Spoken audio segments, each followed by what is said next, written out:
years now, among which he's the maintainer and founder of the MathLib library for Lean. And today he's going to tell us about mechanizing the meta theory of Lean. Welcome. Thank you all for coming. Oops, we don't have. How do I make it full screen?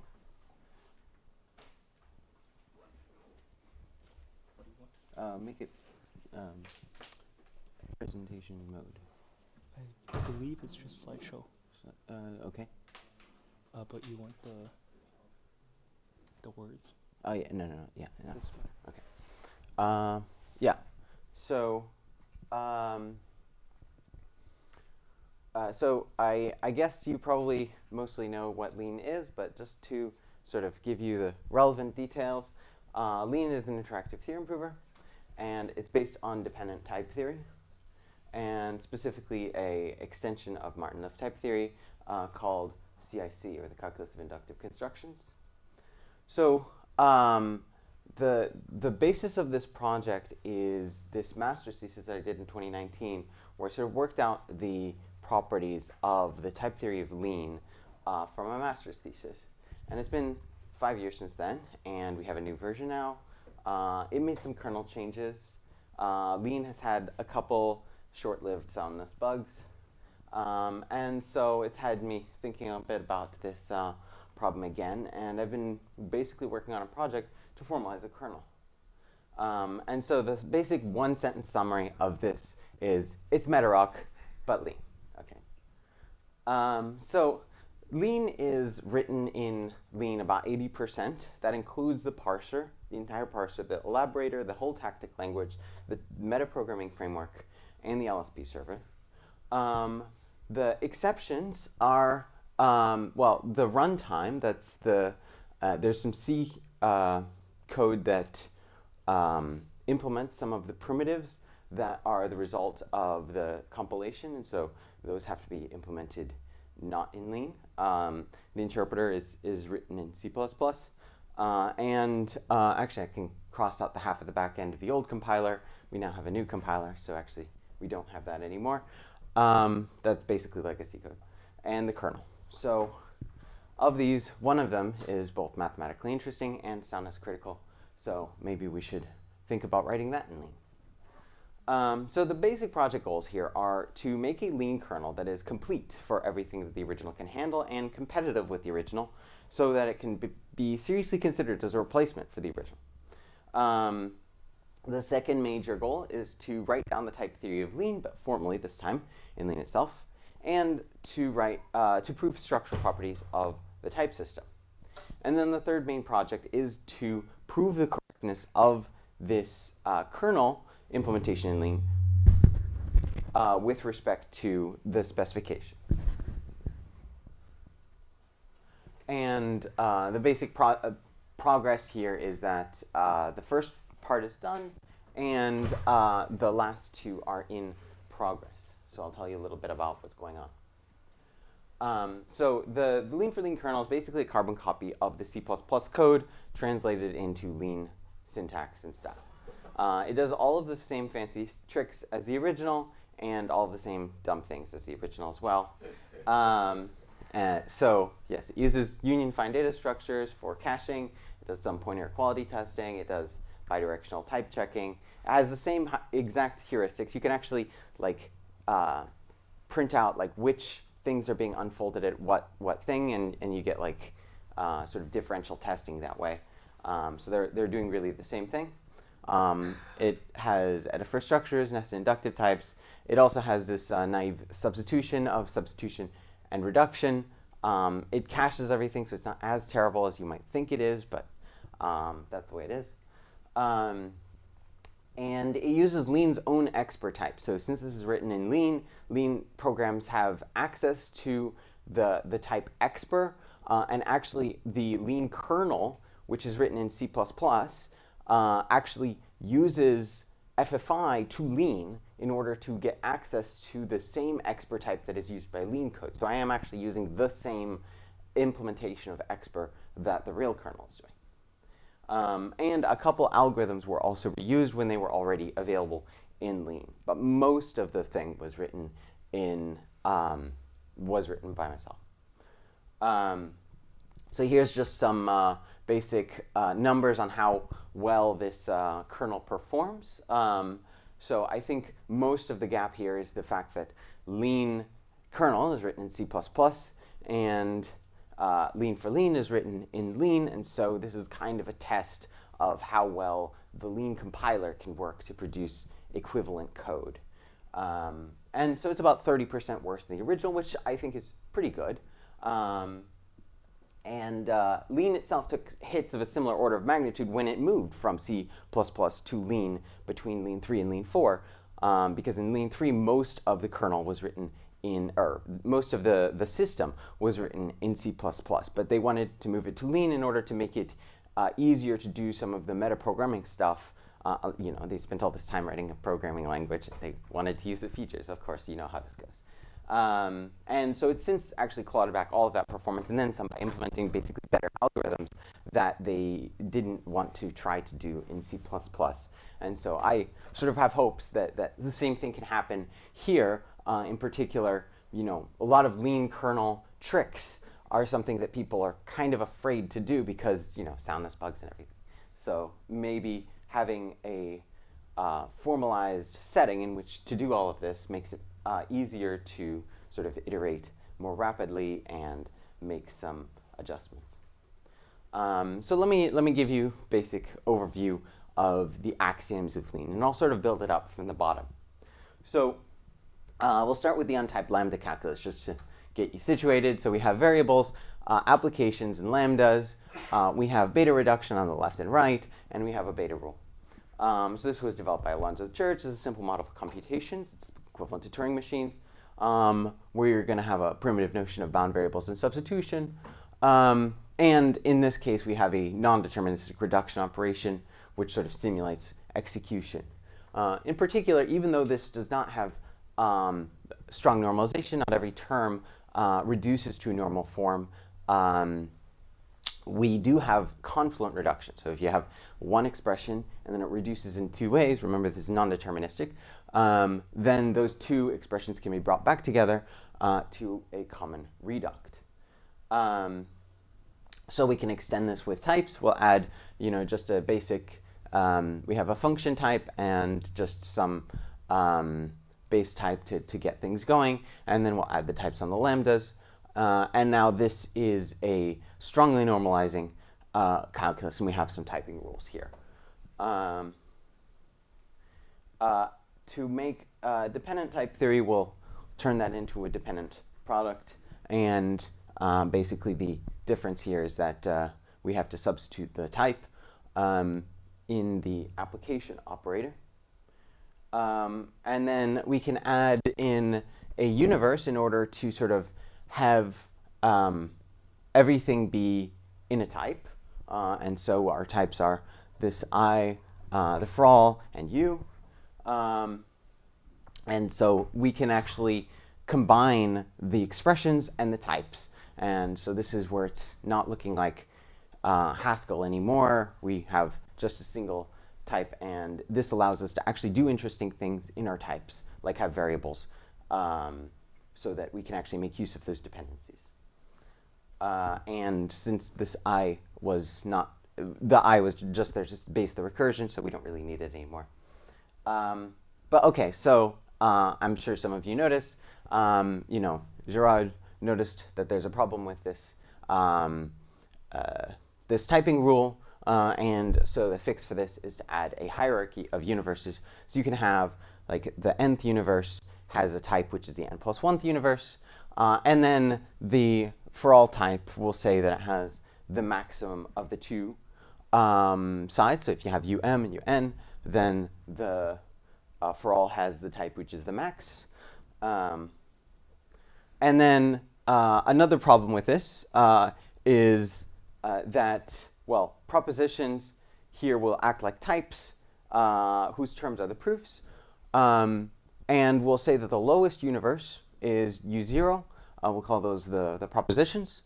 But we do want the ability to quantify over things in larger universe in order to construct propositions. And if we use that rule I just showed you with the max, then you end up with this situation where if you have natural numbers, they live in U1, and then you have propositions, this lives in U0.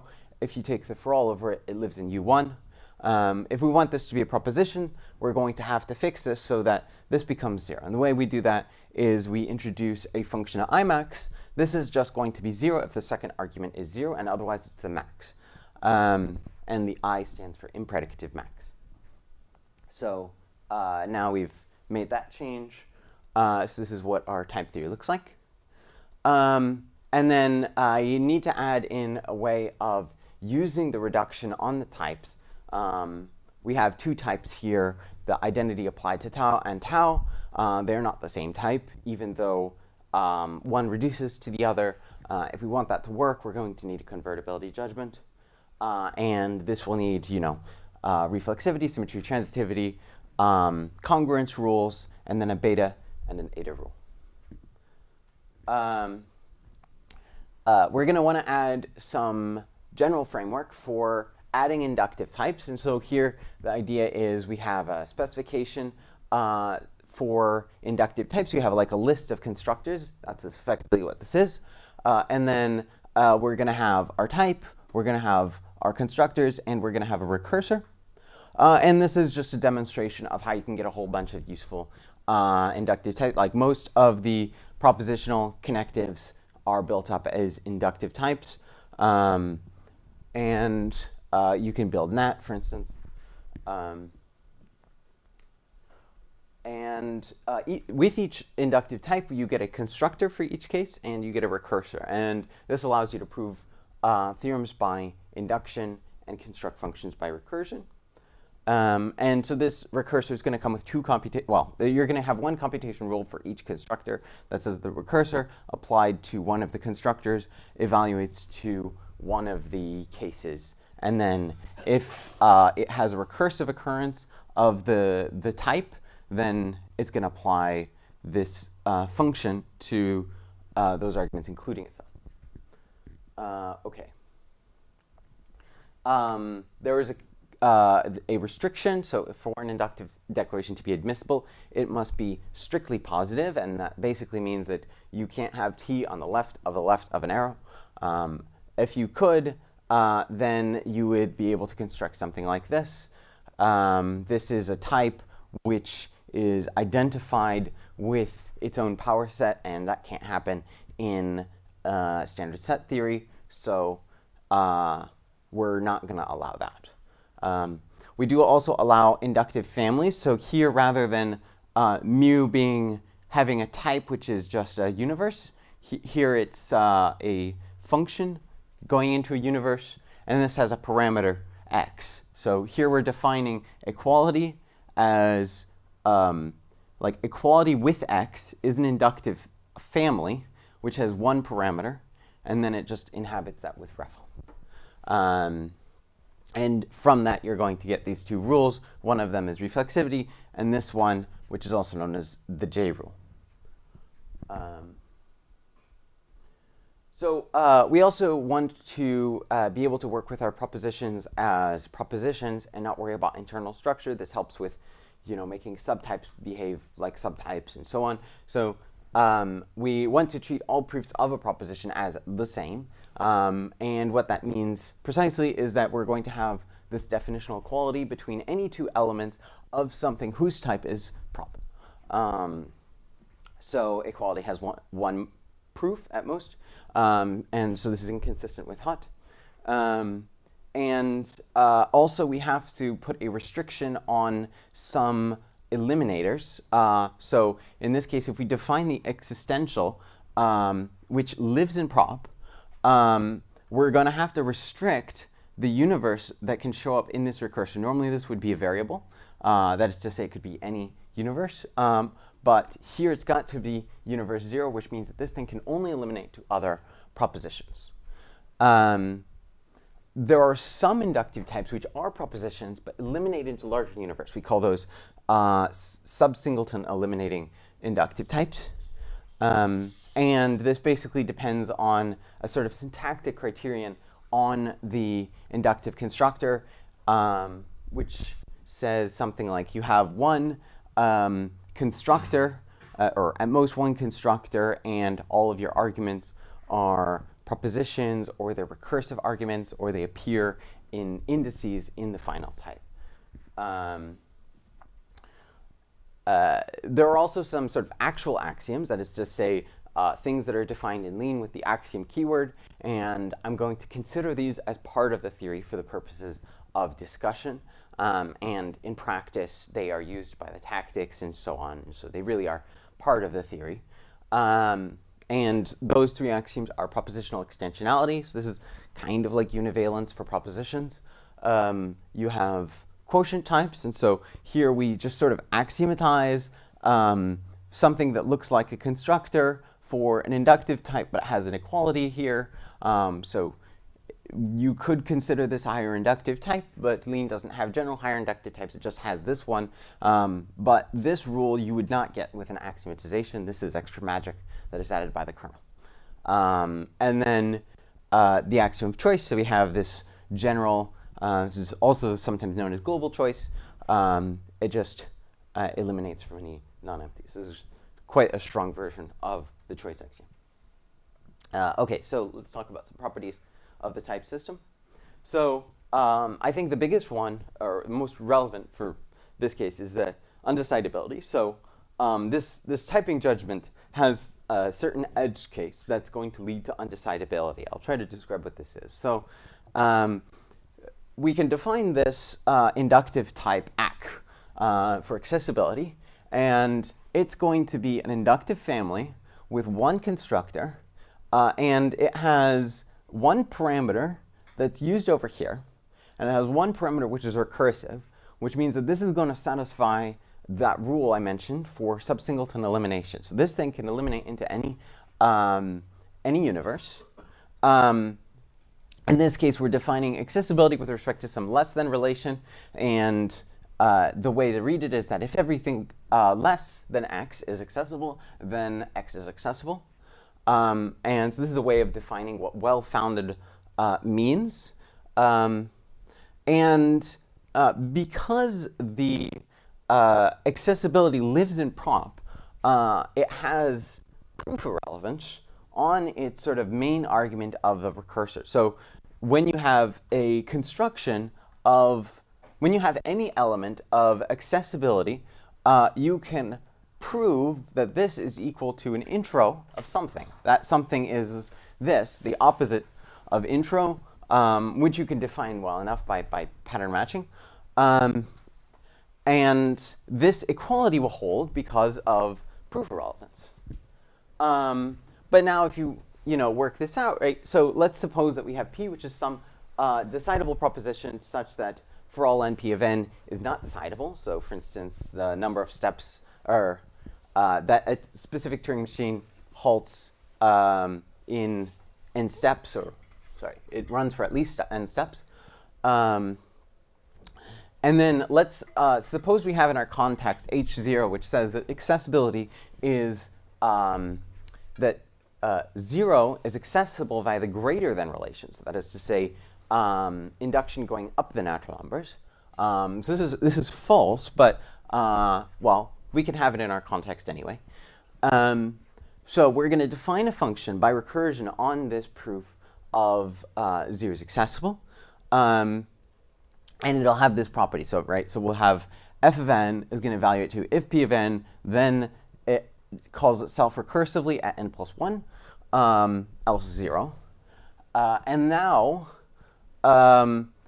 if we ask the question, does f of 0, is it definitionally equal to 0? Well, in order to figure that out, you're going to have to unfold this again and again and again. And if at any point p turns out to be false, then it evaluates to 0. But if it's always unfolding to the next one, then this definitional equality doesn't hold. So this is provable if and only if for all n Pn is true. And so you might say, well, this is in an inconsistent context, why should we care? But we can actually lift this to a problem in the empty context easily enough by just writing two lambdas and asking whether these two are definitionally equal. And so this is an undecidable problem. Now, this is generally not a big deal for lean users because, who does this kind of thing? But it does impact lean meta theory significantly. So the upshots are typing and conversion checking are undecidable, as I mentioned. Therefore, the kernel type checker must either under-approximate or not terminate. And actually, it does both. So if it under-approximates, then the resulting definitional quality is not going to be transitive, and it's going to fail subject reduction. Subject reduction is this property that if you have reduction somewhere inside a term, and that term is well-typed, then it's still going to be well-typed. And since you can define a Y combinator using a variant, I essentially use the Y combinator, but with a particular choice of function. But if you do a general Y combinator, you can choose a different function where you have a type which unfolds to its own pi type. Okay, so A is definitionally equal to the pi type from that to A. So this is going to be relevant. So let me just sort of fill out the rest of the properties. So there's basically an obvious model of dependent type theory in ZFC where you treat types as sets and the elements as the elements of those sets. And the interpretation function is going to translate E in some context. So you have basically a function from the interpretation of the context to sets. We're going to interpret the propositions as a two-element set. And for the higher universe, we will interpret all of the functions as actual ZFC functions. We'll need to have these be large. They'll need to be Grothendieck universes because they're closed under a lot of operations that Lean gives you access to. But if we have the nth inaccessible cardinal here, then we can state soundness theorem along these lines. So if you have a proposition, then it has this, then it's a subset of the propositions. And I guess these two are the main clauses. So if you have a typing rule, then the element is an element of the type. And then if you have a definitional quality, then that turns into an equality in the model. And from this, you can conclude that Lean is consistent. So there's no derivation of false because the interpretation of false as a set is the empty set. And so therefore, if you had a proof, then applying this rule, you would have an element of the empty set. That's impossible. So this is how you prove that Lean is consistent relative to ZFC with omega inaccessible cardinals. And more precisely, Lean is equiconsistent with this rule here. So we have ZFC, and then we have for each n an axiom saying there are at least n inaccessibles. And that's because Lean can actually model ZFC with n inaccessibles. You can construct ZFC, put n inaccessibles in it, and so you know that it goes both ways. So let me tell you a little bit about this unique typing theorem. This is the biggest theorem in my original paper, my master's thesis. The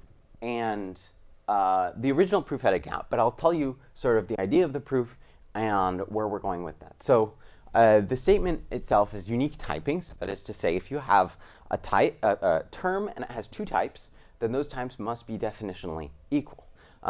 So this is not true in ROC, by the way, because ROC has universe cumulativity. Lean does not, and so this there is a version of this statement that can be stated in ROC, but it's more complicated. So here you can just say a term has at most one type up to definitional equality. And this was proven mutually with this injectivity statement. So when you have two universes that are definitionally equal, then their indices are equal. And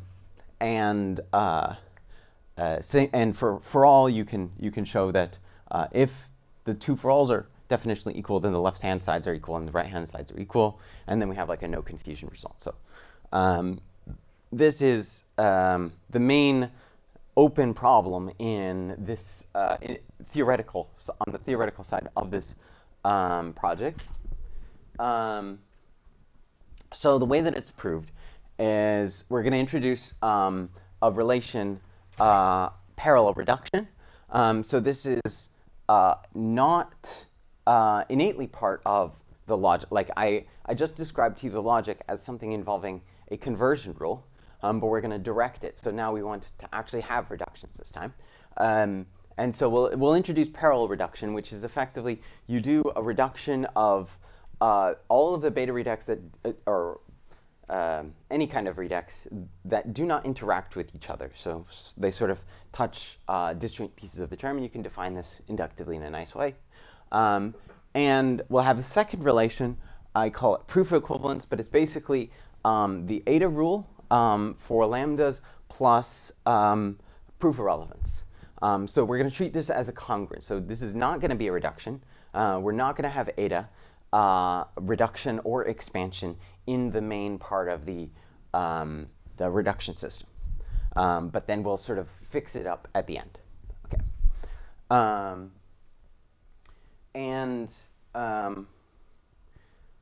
So in order to handle the case that I mentioned, that you know we have things that reduce forever, what we're actually going to do is sort of make it even more non-terminating. We're going to force it to evaluate these recursors even when they're applied to a variable. So it's just going to apply that thing where it turns it into an intro and then apply the beta rule for the inductive. And so it would reduce like this. So now it's not even weakly normalizing, right? It's just always unfolding and so on. But this is enough to get back our confluence property. So that's the really important part. So it's looking now a lot more like that untyped lambda calculus example at the beginning. And so we're going to introduce this parallel reduction. There's also a slight variation called complete reduction, where we basically apply every reduction rule that we could apply. This one allows you to, at any point, just sort of stop and use reflexivity at any subterm. But this one sort of forces you to keep going until you can't go anymore. And in order to simplify the statement of this, I introduce another sort of abstraction. So this is in order to handle the inductive types, because there's just a lot of stuff that goes into the definition of what is an inductive type and what are the rules that are associated with an inductive type. We turn that into a simple grammar of patterns.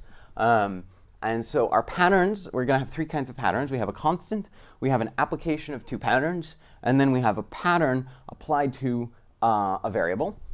And so this is sort of the left-hand sides of our rules. And then the right-hand sides, we have just constant expressions, applications, and then variables that we can substitute.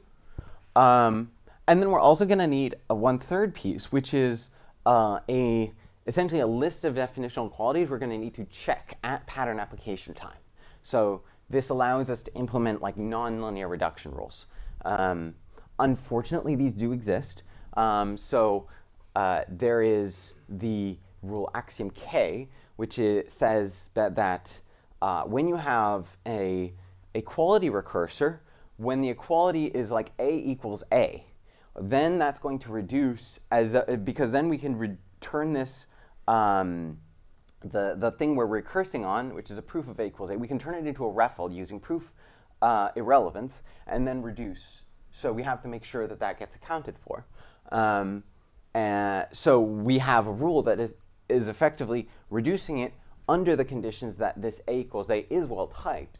And so we need these definitional qualities in order to assert this well typedness. We have one additional constraint, which is that a pattern does not end a variable. That is to say, this rule here is not the last one we apply in the full pattern. This is going to ensure that our patterns don't interfere with eta contraction. So if you have an eta contraction and you have this thing, then they'll both share that sort of final variable. And so if you over eta contract something, it might lose its final argument and it won't look like a recursor anymore.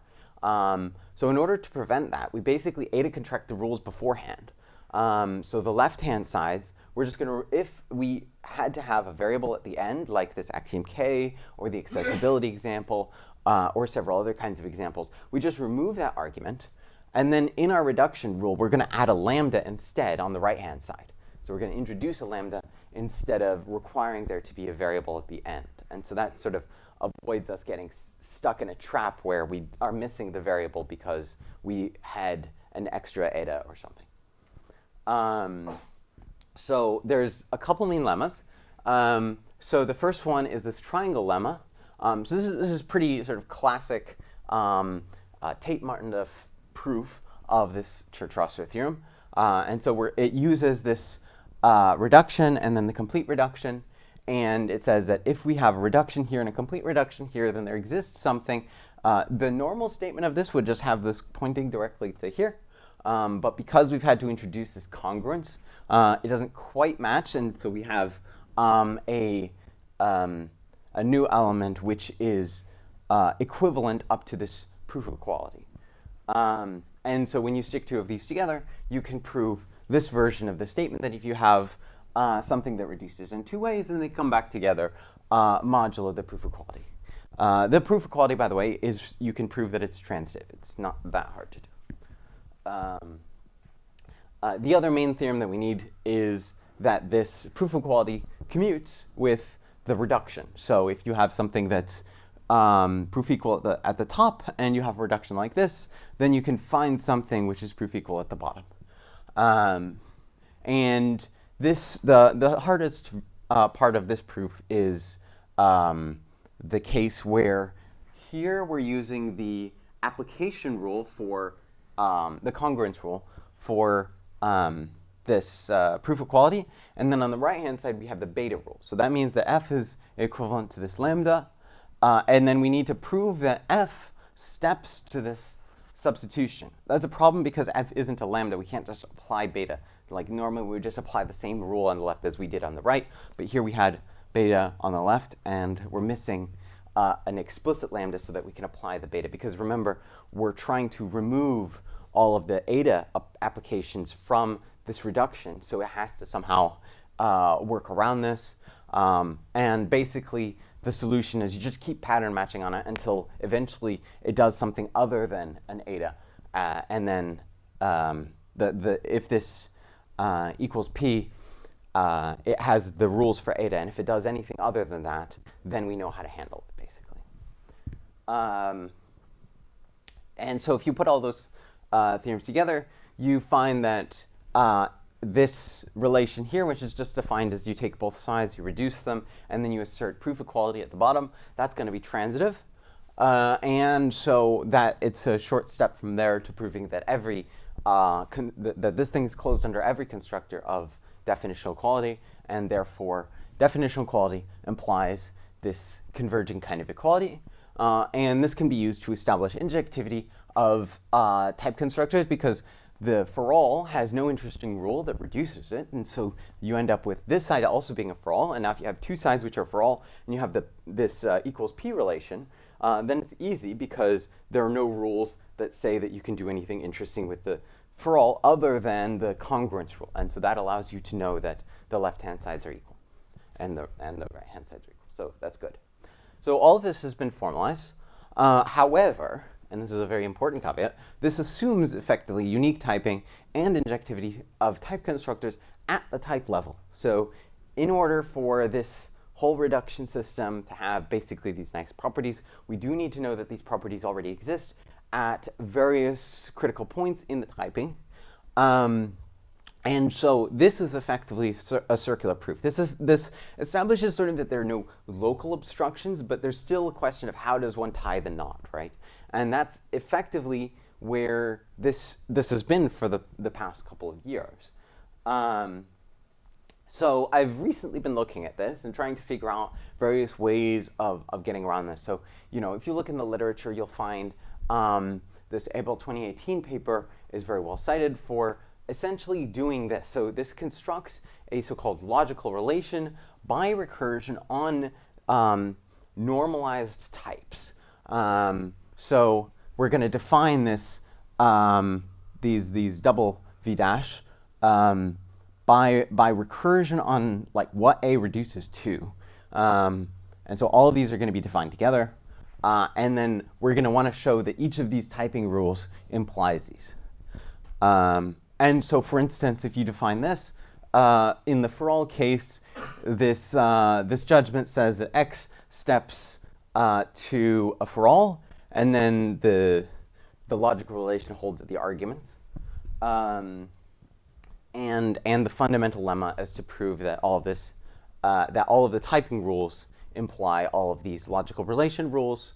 And so since these logical relation rules assume lots of things are well formed, then you can effectively read off the result from that. However, as I mentioned, we have this type here that's equal to its own pi type. Now, this is a big problem here because it can't be a normal form here, right? This was defined by recursion on types. This is like an infinite type. So we're going to get stuck if we try that. So the logical relation is false. It is well typed. And so the fundamental lemma isn't true, right? So that's the basic argument for why it seems like this approach won't work directly. There's another paper by Cocon and Hubert in 2018, which has an alternative approach that does work in the presence of non-termination. And so this uses domain theory. So this is a way of constructing models for like the untyped lambda calculus, solving these kinds of equations. You can't really solve this in set like the simpler version is if we just focus on this part. So like you can't really solve this in set theory, but if you say that these are like continuous or monotone functions that preserve suprema of omega things, then you can construct something that is closed under this. And so just to give it a more concrete definition, the finite elements of this domain are they look like terms basically, but at every subterm you could possibly have a bottom, okay? So you could have like, you could have for all, bottom, bottom, something like this, right? And then every element of the model is going to be a limit of these finite elements, so like a supremum. And so that means, for instance, that we can interpret this type. We can say that it's like the supremum of bottom, n implies bottom, n implies n implies bottom, and so on. This builds up like a tree that sort of describes all of the ways in which it can normalize. And it's okay that it's infinite, so we're like allowing it to sort of be co-inductive here. And now we can do recursion on the finite elements, and then use continuity to extend it to all of the elements. And that allows us to define our logical relation. This approach, I haven't finished it, but I'm working on it, and I haven't proved that it's not going to work yet. So let's talk about something else. So I mentioned that there are several parts to this project. The other part is verifying that the kernel is correct. So Lean doesn't just implement the type theory as is. It has a bunch of optimizations over the obvious definition in almost every function. And so the verification is not exactly straightforward. So one basic difference is that the theory uses a type V expr that I introduced that simplifies a lot of the complexity of the expr type. So expr uses locally nameless, V expr uses pure de Bruijn, expr also includes some literals. It has meta variables, but we don't need meta variables in the kernel. We just crash if we see them anyway, so or we reject the input. And it also has these free variables, which we have to translate. And it has primitive projections, and we also want to translate those into recursors. And expr also has some caching for various properties of the term. So like you can, in O1, ask, does this expression have a meta variable? This is going to be relevant. And also the natural number functions, some of them, are overridden with a native implementation that uses the GMP Big Num library. I'm not verifying GMP in this work. That's not because I don't want to. It's because I can't really, based on the way that this is modeled. Effectively, when you look at the way that the lean kernel, or sorry, the lean for lean kernel implements this, it will look for an application of the function nat.add, and then if it sees it, then it applies nat.add to literals. Okay, so like it attempts to reduce the arguments to literals, and then it actually adds the numbers. And so this is implementing nat.add in the theory by nat.add in the meta theory. And so, well, we can prove that it's correct with respect to that nat.add, but since I'm writing in lean, the nat.add in the meta theory is the one that's implemented via GMP. So you end up with GMP on both sides, basically. And so here's a statement of the core type checker functions. These have all been proved correct, and I'll give you a slightly nicer version of that. So here are the main clauses. So there's basically 4 main functions. Infer type and check type are the same function with a Boolean flag, but whatever. So definitional quality, the definitional quality function returns true only if the two sides are definitionally equal. Here the arrow says that the x, so this arrow relates a expr to a v expr, and it asserts that the v expr is, or it asserts that the v expr is well typed. So this is how we can say that the thing makes sense, basically. Oh, this is a typo. This should say S1 and S2. So the isDefEq is applying to the exprs, but we're stating properties about the v exprs. Weak-head normal form, we're going to only just require that that it's basically definitionally equal to its input. And this arrow is defined in such a way that it's closed under definitional equality on the right. So we can just use the same E as we had at the beginning. And this says that the free variables in S prime are a subset of the free variables in S. This isn't necessarily true in general. You can have a term that has a type that maybe uses unnecessarily additional free variables that are not in the original term, like it applies the K combinator or something and then does something random. So we're proving that this function doesn't do that. It only uses the free variables that are originally there in the term. I'll explain why this is relevant later. Weak-head normal form has the same, there's 2 functions, but they basically do the same thing as far as the spec is concerned. Infer type says that, well, it's going to return something which has a type, and that type is, in fact, the type of the expression you gave it. And this free variable condition also holds there. And there's 2 versions of this infer type function. In this one, you're told in advance that the thing is well typed. In this one, you don't know that the input is well typed, and you're supposed to produce the E, which has the type A.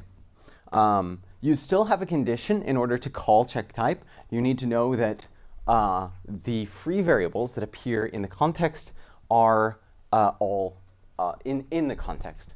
So you're not allowed to have additional variables that are not in the context. This gets checked at the outset. You check that there are no free variables in the term to start with, and then this is a sort of inductive invariant. I think I already said this, so we can skip that. Oh, but I didn't mention that it also expands let declarations. So in the v expr type, there's no such thing as let declarations. In the expr type, there is. And so the contexts are different. One of them has a context that includes let variables, and the other one just eliminates those and just sort of substitutes. So basically, this v expr is supposed to be naive, but closer to the theory, right? And we're just using it as our specification. The reason why we cared about that free variable condition was that we have a cache which will keep basically the mapping from S to its type. And that cache does not get cleared even when you change off to another context. So now you've got these variables, or you've got an expression which is in the wrong context. But we know that when we remove things from the context, we can only possibly make this thing sort of not have a variable that's in the context. And then when we reintroduce new free variables, we're going to require, because we have like a global counter, we're going to require that those variables are always fresh. And so we're never going to reintroduce a free variable that has been removed from the context once. And as a result, once something becomes sort of out of context, it never becomes in context again. And so you can't have like a false cache hit where you now have a variable which has a different type, and you would use this to infer its type even though it's not well formed anymore. And so we basically use this condition of, are all of the free variables directly in the term in my context? And if they're not, you'll never ask the question, do I have a cache hit for this element? So that's the argument for why caching these things is OK, even if the context starts changing. OK. So the verification did pay off. I found a soundness bug while I was working on this. So I'll explain to you the basics. So I had to prove that this has-bound var is correct. This works by accessing that metadata field I mentioned. So you have to prove some bit tricks correct, but that's OK. You have to, well, the metadata is going to calculate the depth of bound variables. So one of the fields that's in there is like the depth of the expression. And well, a priori that's unbounded. You could have just a very large expression which has a very large depth. This is a 64-bit field, so at some point something's going to go wrong, right? Well, it was checking for overflow. Unfortunately, the check made it worse, OK? So it uses the panic function in order to handle this. However, from Lean's perspective, the panic function is just something that does a side effect and then returns the default value of the type. And the default value of the type here is 0, which means all of the optimizations are enabled. So that's exactly what you don't want to do. I found that this counterexample existed, pushed it back to the entry point, and constructed a term that I could give to the original Lean checker and get it to prove false. So that's now fixed. And if you want to see more about this, there's a final bugs found.md, which tracks the kernel bugs caught so far. There are actually 3 things listed there. There's this one, and then there are 2 things that aren't like not soundness bugs exactly, but you have cases where, for instance, you can type check something and you get a term, and then that term doesn't type check, right?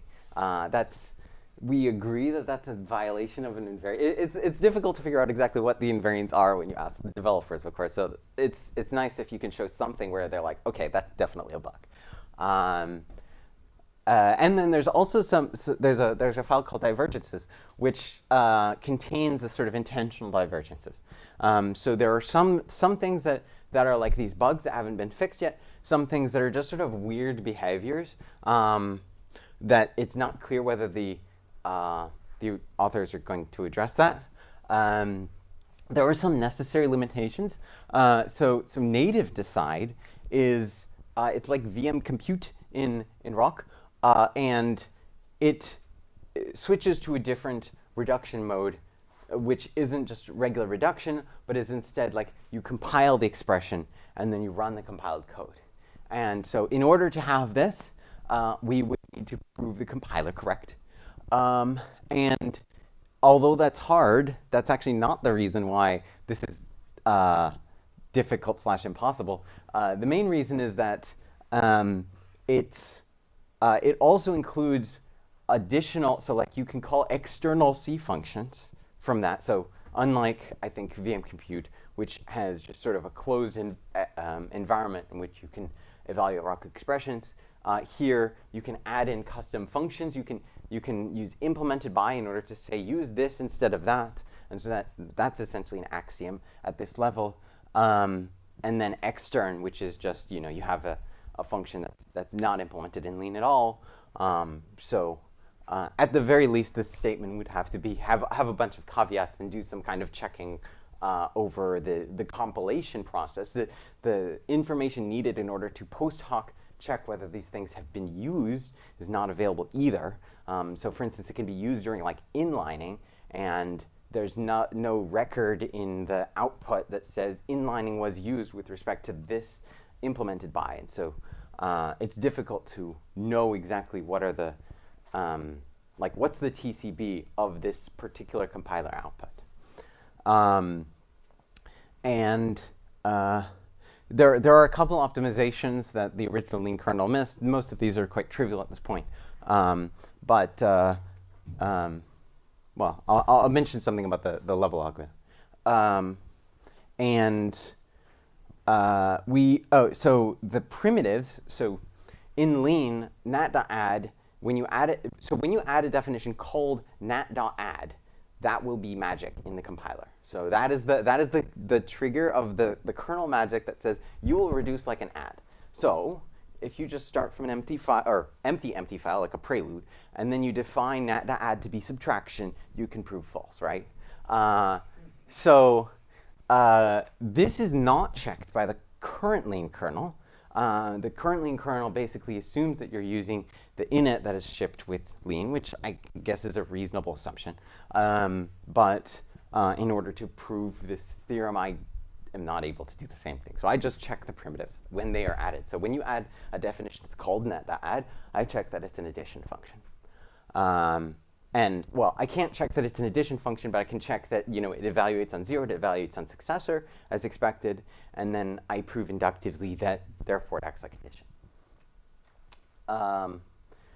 It does have a new complete level normalization algorithm by Guérin, and this is replacing the original approach, which does some rewrites, which is pretty good, but leaves a lot of things incomplete, we know.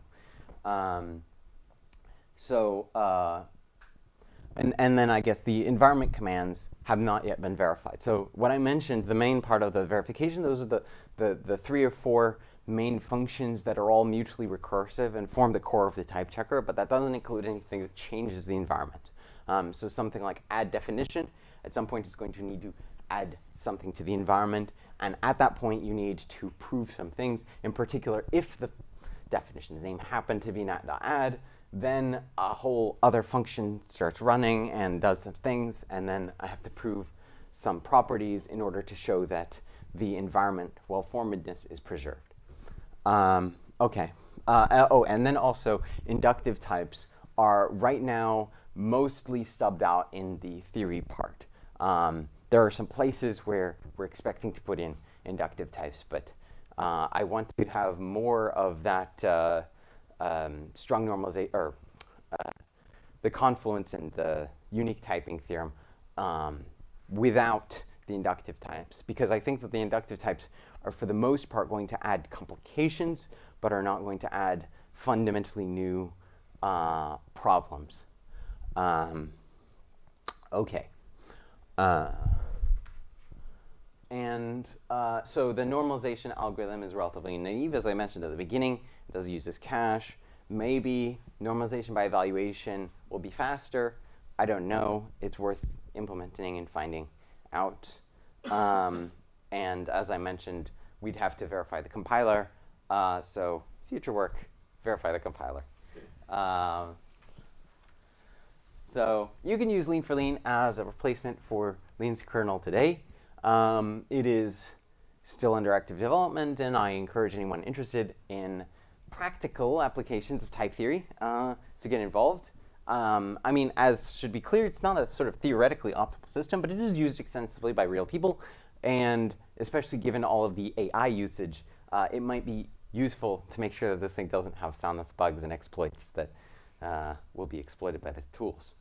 As I mentioned, like the sort of unusual combination of features puts it theoretically in this sort of new world, and so it's interesting to ask, like, does this thing have these other nice properties? Like, does it have unique typing? Does it have injectivity of type constructors?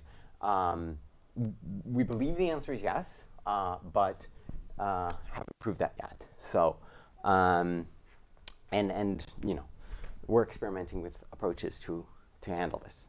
And so the program verification is also making significant progress. Already found some bugs. If you're interested in any of these things, do check it out. Thank you.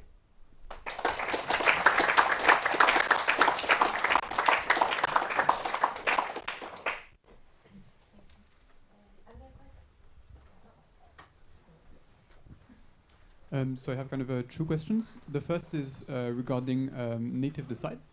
So you mentioned that you could kind of, so I'm not too sure how it works, but you mentioned this kind of implemented by mechanism where you can kind of extend it. So as a user, can I change how native decide works? Yes. But surely that would be unsound, right? Yes. You can Yes, no, it's like, it's literally like axiom. That's Every implemented by is effectively, just read it as another way to say axiom. okay, but is there a simple way to know like which kind of these axioms I've used in a proof? No. So there is one way, which is a very brute force thing, which is you can tell whether native decide has ever been used. And that is what is currently being used in MATLAB. So native decide is effectively banned. But it is very coarse, right? Like you can use native decide in a way which only uses the core stuff, doesn't use any of these implemented bys. There should be some way of finding out which definitions were used in like the compilation, what implemented bys were applied. Unfortunately, the tracking for that doesn't exist. So we basically can only say, yes, it uses native decide at some point, and so trust the compiler. And trust the users. And yeah. Okay. And so my second question is more like on your formalization. So it's between the link between vexpr and expr.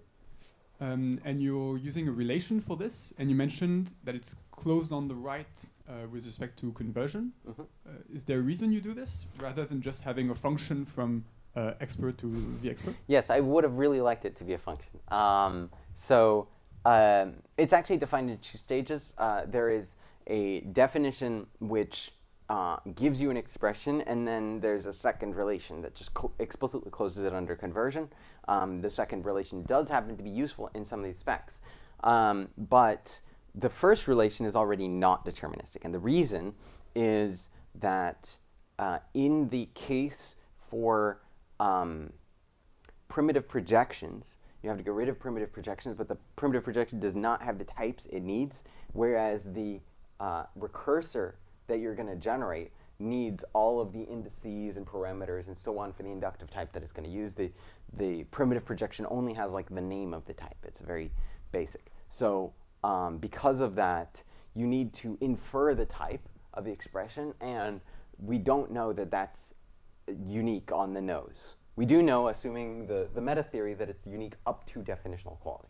But as a result, we have this weird exception. Now, there is actually, I recently discovered that there is a way of defining infer type in a way which is actually deterministic. And so I've been thinking about maybe using it in that location, which would allow me to just say deterministic, which is very nice when it's possible to do. I want to prove more of the properties of that function and then the other things before I can be sure that that actually models the real infer type function. Very nice. Yeah, very nice talk. Very nice talk.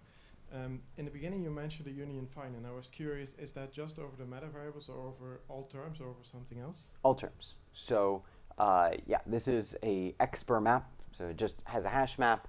One of the parts of the metadata field, the 64-bit, the 32 bits of it are a hash.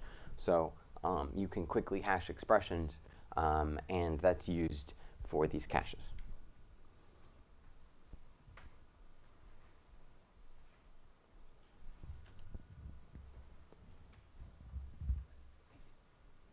Thanks for the nice talk.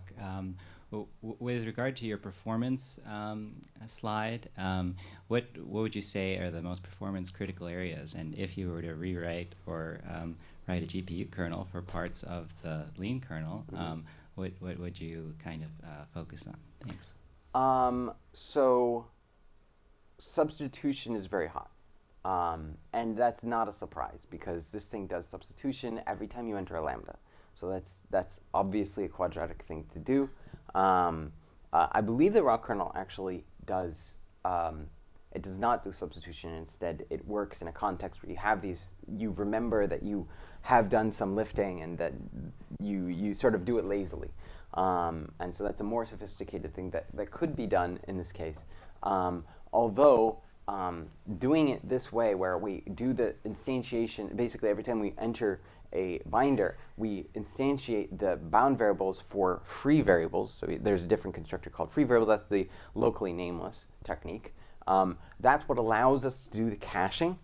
So if we didn't have that, if everything was bvars, then you stick it in the cache, then the interpretation of the bvars can definitely change. So maybe if you did the substitution after, like when you reach a subterm and you want to put it into the cache, maybe you would do the substitution there, but it's not clearly better, and in fact it might actually be worse in that case. So basically it means you can't use this technique at the same time as the caching, and so it would be a trade-off now if you do something like that.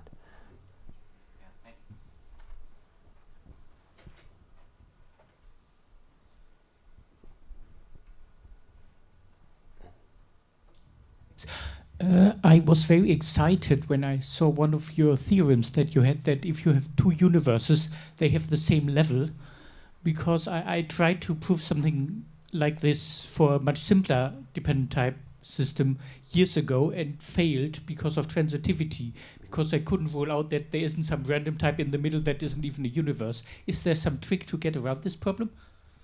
Note the color. This is not proved yet. Ah. This is actually part of that main collection of theorems that has yet to be proved. Okay, thanks. Last question. Hi, so I know nothing about domain theory, and I was just very Me neither. intrigued about this idea that you could start with like finitely many cases, and then there's a continuity argument to get to infinitely many cases, and I was just curious if you could provide any intuition or had any more to say about that. Yeah, so the construction of so the way that the construction works is effectively you start with D being just bottom, and then you like apply this functor, and then you apply it again, and then you apply it again, and it recurs omega many times, and then you take like a inverse limit. So you just have functions which give you all of those, and then you require that they are preserved under the projection. So that construction is going to ensure that every element is a sequence. It's literally a sequence of elements of these approximations of it, and as a result, you have that property that every element is a limit of finite elements, and then the finite elements are these things that you can define by induction. So, is that like another way of saying that it's like primitive recursive, or roughly something like that? Like, is there like, you're like bounding the number of? Yeah, I mean, well, so the way I think about it is like this example here. So if you think about one of these like infinite terms, what that means is that like, okay, you have bottoms, and then you like push them away, and then you push them farther away, and then eventually they like fade off into the distance, right? And so you end up with a term being, while it's not, it's infinite, but it is something that was constructed out of finite bits, and then they were just sort of tied together. And so that's why everything is accessible in this way. Thank you. Okay, let's thank Mari again.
Andreas is going to tell us about observing definitional equality.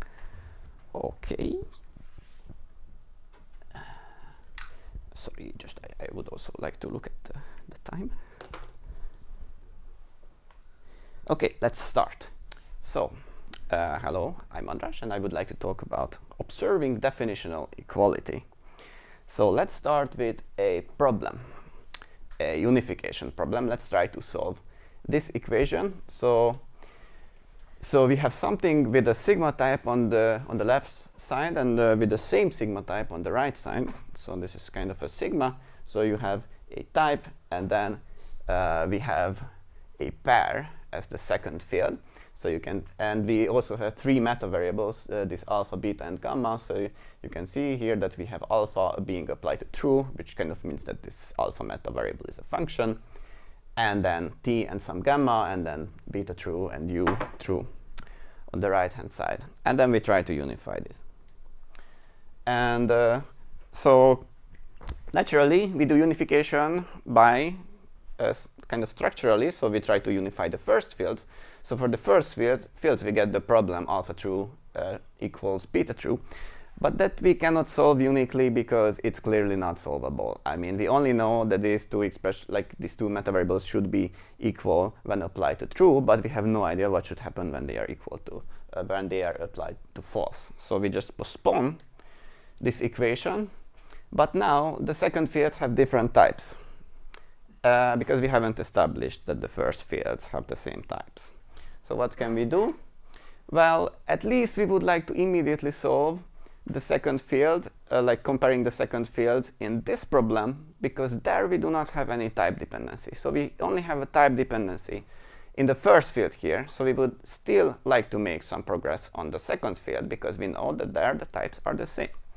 So in general, like this issue of having dependent telescope and type dependencies in the unification can get arbitrarily complicated. Like we can try to kind of statically compute like what is a dependent argument, what is a non-dependent argument, but of course we can get arbitrarily complicated kind of patterns of dependency and non-dependency at conversion checking time.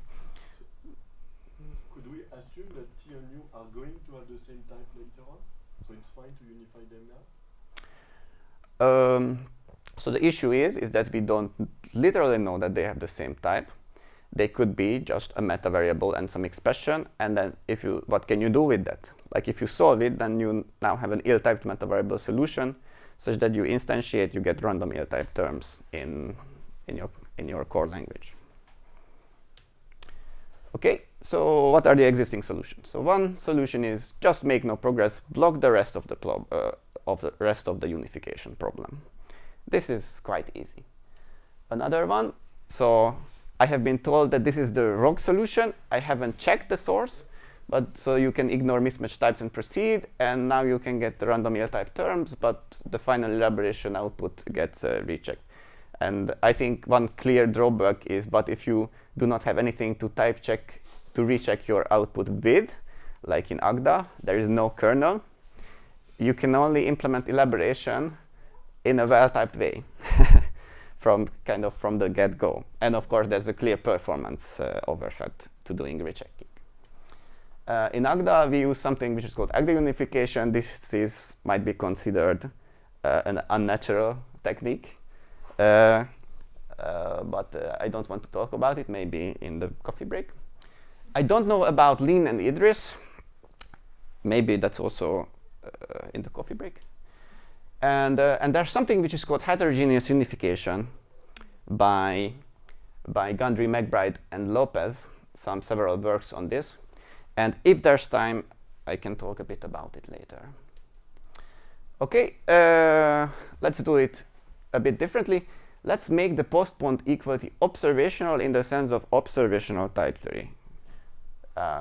Let's see what happens. So we try to solve alpha true equals beta true. We postpone, we extend the meta context with some equation of this type. And now we can try to compare the second fields of the tuple, like the second fields of the sigma pairing. But we also coerce over this postponed equality. So you can see here that there's a coercion, and it has a source type, alpha true times bool, and then it has a target type, bit true times bool. And I intentionally do not mention P here in the coercion itself, because it's very irrelevant, and actually here we don't even need to store it, because this is only for the purpose of elaboration and not for the purpose of having it in the core language, or displaying in user interaction in a kind of a checkable way. So we have here an implicit proof of definitional equality, which is hypothetical, like it comes from the meta context, but we don't really mark it. But then the point of this coercion, this observational style coercion, is that it computes on canonical things, it computes on pairs. So now we can push the coercion inside, and we get the coercion in the first field. But we do not get a coercion in the second field, because there is an intermediate coercion, however, that is a reflexive coercion, and we have a computation rule which says that reflexive coercions disappear. And now we can proceed. So the first problem may or may not go through, depends on what T and U actually are. But then the second problem produces a well-typed solution. Okay, so so how does this system work? So the general idea, we start from pre-syntax, elaboration goes into core syntax plus values plus meta variables plus postponed problems, and this is something which I call partial core, because this is a well-behaved type theory, at least it should be, but this is partial in the sense that we have meta variables and some kind of postponed constraints. And then in the very end, we want to produce something which doesn't have any meta variables and any kind of constraints anymore, and that's something which I call total core. And here in the partial core, we use like a stripped down version of this observational type theory by Puget and Tabarot. It's stripped down because we don't need any kind of user-facing features, because it is not being presented to the users. It's purely for the sake of elaboration. So there's no term language for proof. We don't have any propositions beside equality. And so there's a work-in-progress implementation that's planned to be production strength. It's part of a larger implementation project. And actually, most of the interesting things that I can say is actually about how to do production strength OTT implementation. So let's get to it. And we have some issues in production. So one is reflexive coercion. So I already mentioned this. You have a reflexive coercion, you can compute it. Or at least you have the definitional equality rule, but how to support this definitional equality rule. And in all the prior works, this is not computed during a reduction or evaluation, it is only computed during conversion checking. So when you reduce something, you actually, you don't reduce this, but when you compare two things, then you can actually notice that you have a reflexive coercion on one side. But I'm not really sure about this thing, because if we hang on to coercions for too long, that feels bad for the sizes of the values and the terms that we are working with. And in our case, in the end, every coercion has to be computed away, because otherwise we have unsolved remaining problems. So we have to go into some total core in the end, which does not contain any coercions. So we might as well compute these eagerly. But that requires some modification to the implementation compared to prior works. Because already when you are doing evaluation of something, we might depend on conversion checking to detect that some coercion is reflexive, which means that we have to thread some kind of fresh to brown level through the implementation to be able to do like a mutual conversion and reduction. Okay, another issue, eta short coercions. So in prior works, the coercion works formally very nicely, but it doesn't work in production because for example, like what happens in the prior works, you coerce any term with this kind of function types in the source and the target, and then you compute a lambda. But if you have a very large record and you use the same kind of eta long rule, you have basically coercion eta expands everything all the time, which is not very good. So what we want to do is to only compute on canonical values. So coercion at function type only computes on a lambda. Coercion at record type only computes on a record. And this is much more reasonable.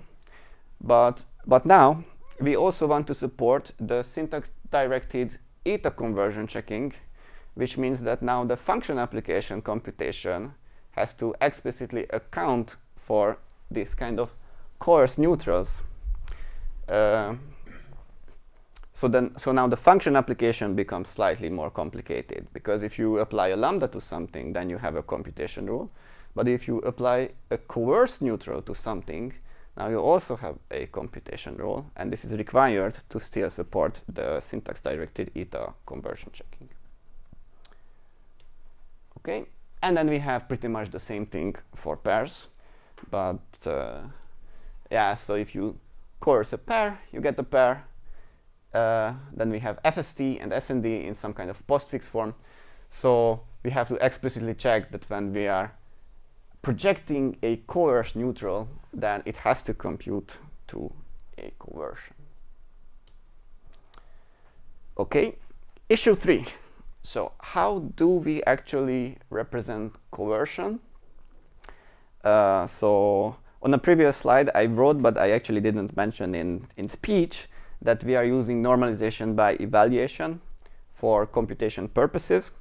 So essentially, like, the whole unification algorithm works on semantic values in the sense of normalization by evaluation. And one very nice thing that we have here is that we can structure the values so that actually implementing this algorithm becomes efficient and also convenient. So for example, we can choose to represent neutrals in a spine form, so that every neutral thing has a head, which is the thing which blocks computation, and then it has a spine, which is a sequence of elimination, like eliminations which are being blocked. And the nice thing about this is that we have immediate access to the reason that something is being blocked. And in the usual MBE-based unification implementation, so the head can be bound variable or it can be a meta variable. And this is very nice because you can look at some neutral, and if you have some solved meta variable in the head, you can just unfold and compute, and you can repeat until you don't have any solved meta variable in the head. And this is some kind of weak head forcing with respect to meta context. So this is a nice way to basically combine NB with meta context and meta variables. But then what happens if you add observational coercions into the mix? And it's not super simple, because we need at least 3 different ways to represent coercions and also remain production strength. So so the first case, so what happens if you have something which is actually canonical and then you coerce it using a completely bogus definitional equality? So the example here is that you have true. So this is like some kind of postfix elimination. So but in the head you have true, which is bool, but then you coerce it to net, which is complete bogus. But then you eliminate it as a natural number. And so we need an explicit representation of this case, because this is basically an error. Like whenever you have an impossible constraint, you can actually get some values like this from it.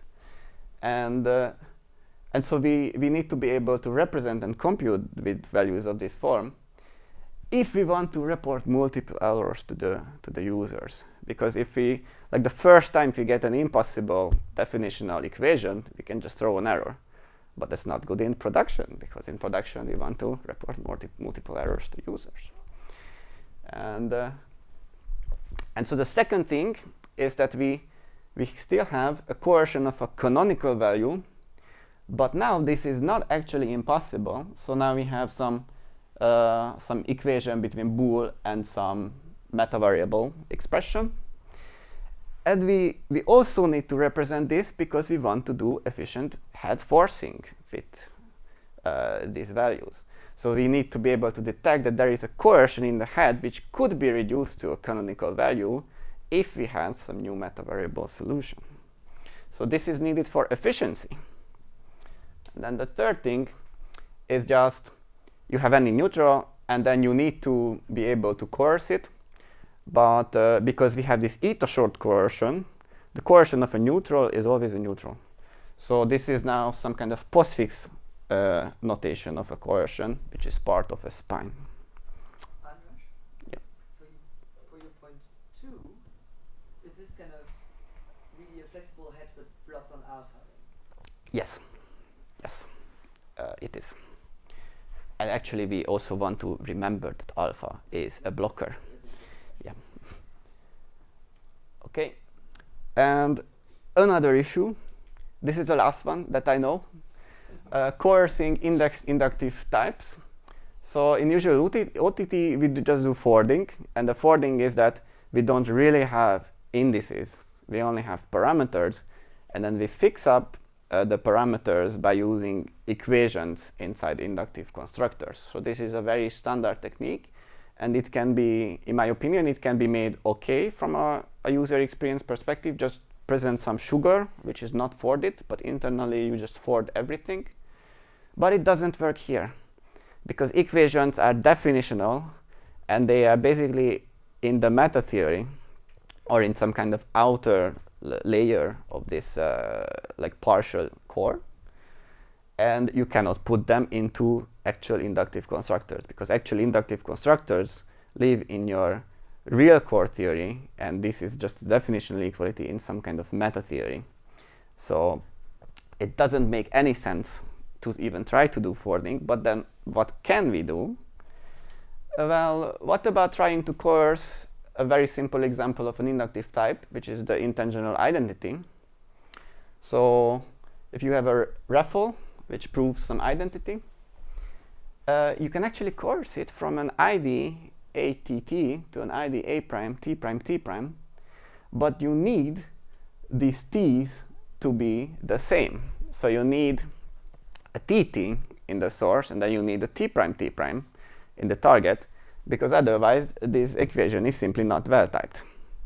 So in order to compute these coercions, we need some kind of nonlinear matching plus some conversion checking just to be able to detect when a coercion can be computed in a well-typed way. Because like here, raffle is only well-typed when you actually have convertible left side and right sides in the type of the term. And this sounds, to be honest, this sounds a bit painful. So can we do something else? Alternative, just don't bother computing. Like this is, like everything here is a bonus. Like everything here is something extra on top of all existing proof assistant unification implementation. Maybe we just don't want to bother.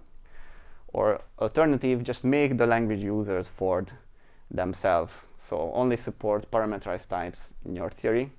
And this computation rule, and just force your users to forward themselves.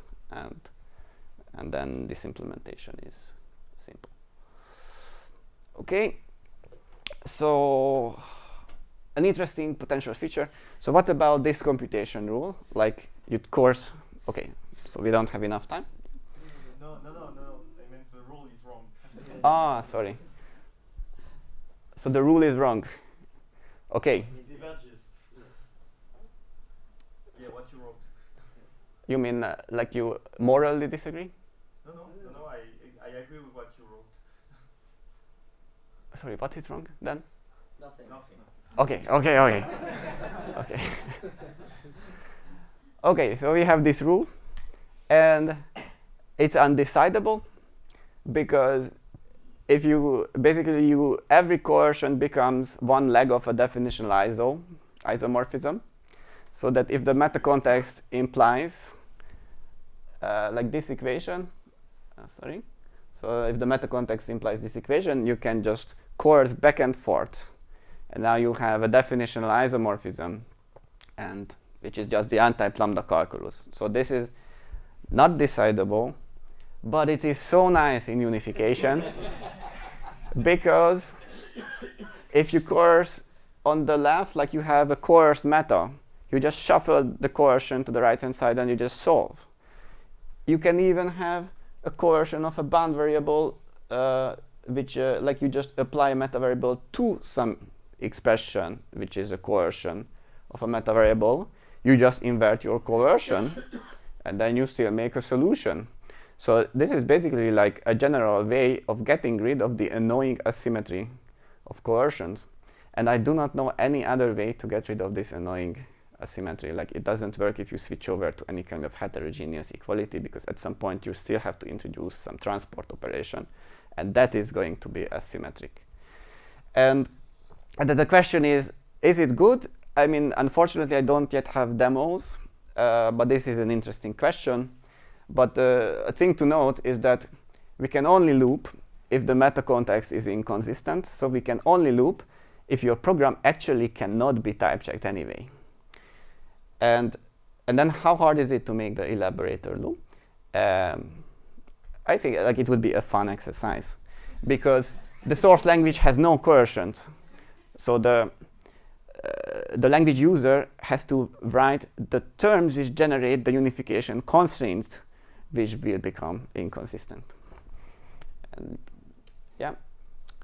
Okay, just I mentioned heterogeneous unification, so it already exists, and it is basically a restriction of OTT. And the restriction is just that you cannot have coercions anywhere. You can only have, so we have so-called heterogeneous equality constraints, and you can think about it as having a coercion on one side. You can kind of just pick which side. And then we have rules for decomposing this kind of heterogeneous equalities. And it is also possible to put coercions just around bound variables, because when doing these unification, we have to go under binders. So whenever we go under a binder, we allow just the bound variables to be coerced, but not anything else. And this is sufficient to have a reasonable unification algorithm. And one advantage is that now you don't have coercions in your core language, but it's also weaker because it can represent fewer solutions. And if we want to make it efficient, then we have to use both homogeneous and heterogeneous unification, because if we only use heterogeneous unification, essentially now we always have a coercion on one side, and we always have to compute these types to be able to decompose the equations. So it's kind of, we don't want to forget that the types are the same if we know that the types are the same. So that's why you need basically two modes of unification if you want to use this solution.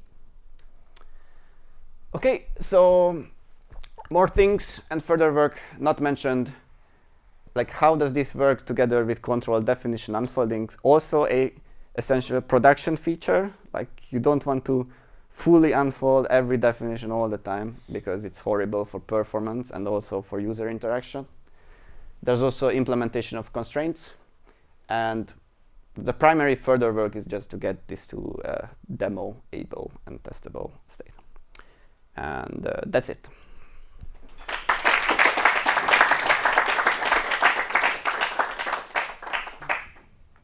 So how come there is no overlap with the pattern matching machine? I was expecting you to say, oh, but this we do already in the pattern matching, development pattern matching, and so we can reuse the same sort of stuff.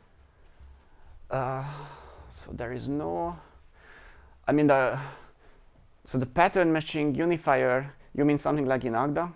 Yeah. It is very different from the general unifier. So it's like in Agda, it's like it lives in a completely different universe. It's like one is called the left-hand side unifier, and the other is a right-hand side unifier.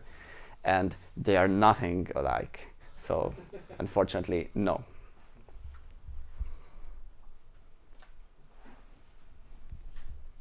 So regarding this problem of the transitive, like collapsing, the collapsing of transitive coercions, so I guess kind of regarding the one to last line, so the fact that it only works in consistent meta context. I guess I have kind of two questions. The first one is, if you always block on the first unification failure, could this still happen, or is this really a thing of kind of doing everything in parallel, and then like you might have a problem in later branches if you had something like this before? And the second question is, can you, like, is this a vibe, or like do you have an actual technical argument to say that this is really only, the meta context has to be inconsistent for this to be possible? So for the second question, I mean, I haven't formally proved it, but I don't think it's a vibe. I think it's a pretty strong reasoning. So, because if your meta context contains, if your meta context is consistent, so it has like an actual, like you can satisfy it with some solutions, that means that every equation actually in a sound like a satisfiable equation in the definitional equational theory. And which means, and if you have a normalizing core theory, you cannot loop if you only have satisfiable definitional equations. And for the first question? For the first question, it's a bit more complicated. I haven't thought in detail, like how can we somehow firewall, try to kind of firewall the explosive elements. And I'm not sure it sounds a bit subtle. Like how can, like because we want to use it, but we also don't want to explode. So yeah. Take a last one. So, okay, naive question. You don't keep coercion terms, you only have the types. Wouldn't some things be easier if you also had the term and you could sometimes decide that from the coercion term that you want to reduce without looking at the types? And coercion term? You mean proofs? Yeah, because you start by adding an assumption. You say, oh, I had an assumption to the context, but I don't track it in the terms. But in the example you had, well, if you had it in the terms, one of them would be referred, and then you could eliminate the coercion away. Yeah, I mean, so this is one thing which definitely does not work in real OTT, because you are not supposed to ever look at proof terms because they are definitionally irrelevant. But here, like we can try to do some kind of hackings in the implementation. So for example, one optimization is that you just have a set of blocking meta variables, and you just consider it to be some kind of crude approximation of a proof term. Like you do some coercion, and then you just have a set of blocking meta variables. You can kind of think about it as some kind of proof term. And then instead of recomputing the conversion problem when you, for example, want to eliminate reflexive coercions, you can just look at if your blocking problems are still unsolved. Yeah. But this is also kind of complicated, because as you compute coercions, if you want to be precise, you have to update and compute with these sets all the time. And it might not be actually worth to do this. But in certain situations, yes, and actually in certain situations, I do use these sets of blocking things. It's part of this not mentioned. But generally, I do not in every coercion. Thank you very much.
Lionel is going to tell us how to decouple resolution from type inference. Thank you. All right. I'm very happy to talk here at one of my favorite workshops, and it's good that now that everyone has left, we can start talking about language design at the Programming Language Conference, right? So, yes, it's a programming language conference, but that was just a joke. Okay, so yeah, the talk is entitled "Decoupling Resolution from Type Inference: A Language Journey from MScript to WIT." So you'll see what I mean by this slightly pompous title very soon. So first, an introduction. What does this mean? And you may recognize a syntax similar to JavaScript syntax, where we have a lambda that binds a parameter x. Okay. And okay, and it accesses the field foo in x and adds 1 to it. And obviously, there's not just one answer as to what this means, right? It could mean different kind of things depending on what foo is and what sort of addition you're using. But the simplest answer is provided by dynamic languages, because in dynamic languages, there's just one very general answer, which is that this is a field access which is performed at runtime dynamically, followed by plus operation, which is dynamically dispatched. So it will inspect the type of the operands at runtime and then figure out what to do, which may or may not be sensible depending on the semantics of the language. Now, note that this dynamic language interpretation of the program is not incompatible with static typing, right? We can give various types to this program that reflect its runtime semantics. So here's an example of a type we could give it, assuming we have some form of structural typing. We're saying here that the parameter x has a field of type foo, named foo of type a record, which has a plus operation on it that takes an int and returns a, and the overall lambda returns an a. Okay, so I just wanted to make this distinction very clear that dynamic languages are not incompatible with static typing. And so this is nice because the semantics is unambiguous, but it has many downsides, right? Because this has some runtime overhead. You're doing dictionary lookups at runtime just to access normal fields, which may not be desired. And it excludes, this interpretation of terms excludes many nice features that you may want to have, such as type classes, right? Or implicit parameters, extension methods, etc. Because these rely on some form of type information being known by the compiler in order to be compiled successfully. And so, on the other hand, we have static languages, which may ascribe various different semantics to this piece of program. And the semantics is actually context dependent. So what this means depends in which place you put the term and how the compiler ends up figuring out what foo is and what addition is, right? This typically leads to better, more efficient implementations, but it's also more complex and sometimes less predictable. And here's an example type, proper static type we could infer for it. And so there are all sorts of kind of ambiguities that the static compiler must resolve, such as ad hoc overloading, which may happen if you define several functions in the same scope that have the same name, but different types, or if you import two functions with the same name into the same scope, right? And type classes, also called traits in languages like Rust, implicits, which is the general term I use for both implicit parameters and implicit function types. I will give an example of that later. Implicit namespacing, which is a feature I'll exemplify later as well. And of course, field selection, which is the motivating example. Does this make sense to everyone? Don't hesitate to interrupt me, because the talk is a bit out there, so if you don't agree or if you're not following, please let me know. There is a dual to field selection, which is constructor disambiguation. Yes, yeah, you're right. So yeah, I could have put it in this list. Good point. So it's well known by most compiler implementers that the more complexity you put in a type system, the more resolution of these kind of features turns out to be usually, right? Because if the type system starts incorporating things like subtyping, then it may no longer be very clear or very obvious which overload of an overloaded function definition you're trying to use, right? And in the general case, compilers might have to do backtracking, or they might have to work very hard, right? And nowadays, type systems are actually getting pretty complex, right? Pretty advanced and expressive. So we have, of course, dependent types and all sorts of structural typing with Boolean connectives like unions and intersections. We also have liquid types with refinement types that are backed by SMT solvers. And of course, it's not cheap to type check such terms. And it has a lot of complexity, so it compounds with the complexity of overloading and resolution. So I think resolution is actually one of the very important aspects of language design that's almost never discussed or very little discussed, which is a bit funny because it influences so many things, right? For example, it's the main reason why type inference for object-oriented programming is quite hard, right? So some may think that inheritance or subtyping are the reasons why type inference for object-oriented programming is difficult, but that's not really the case, I believe. The real problem is that when you're calling a method, you need to know what you're calling, because the method might be polymorphic, or it might have, the compiler very often needs to know exactly what method is calling in order to properly compile it, right? Make sense? Yep. Let's move on. So, so what if we separate this kind of resolution from the process of type inference and type checking? And the idea is to separate these two into one sort of static analysis, which is aware of the types, and which we look at the program in a very basic way, without trying to reason too much, right? Without trying to figure out exact types.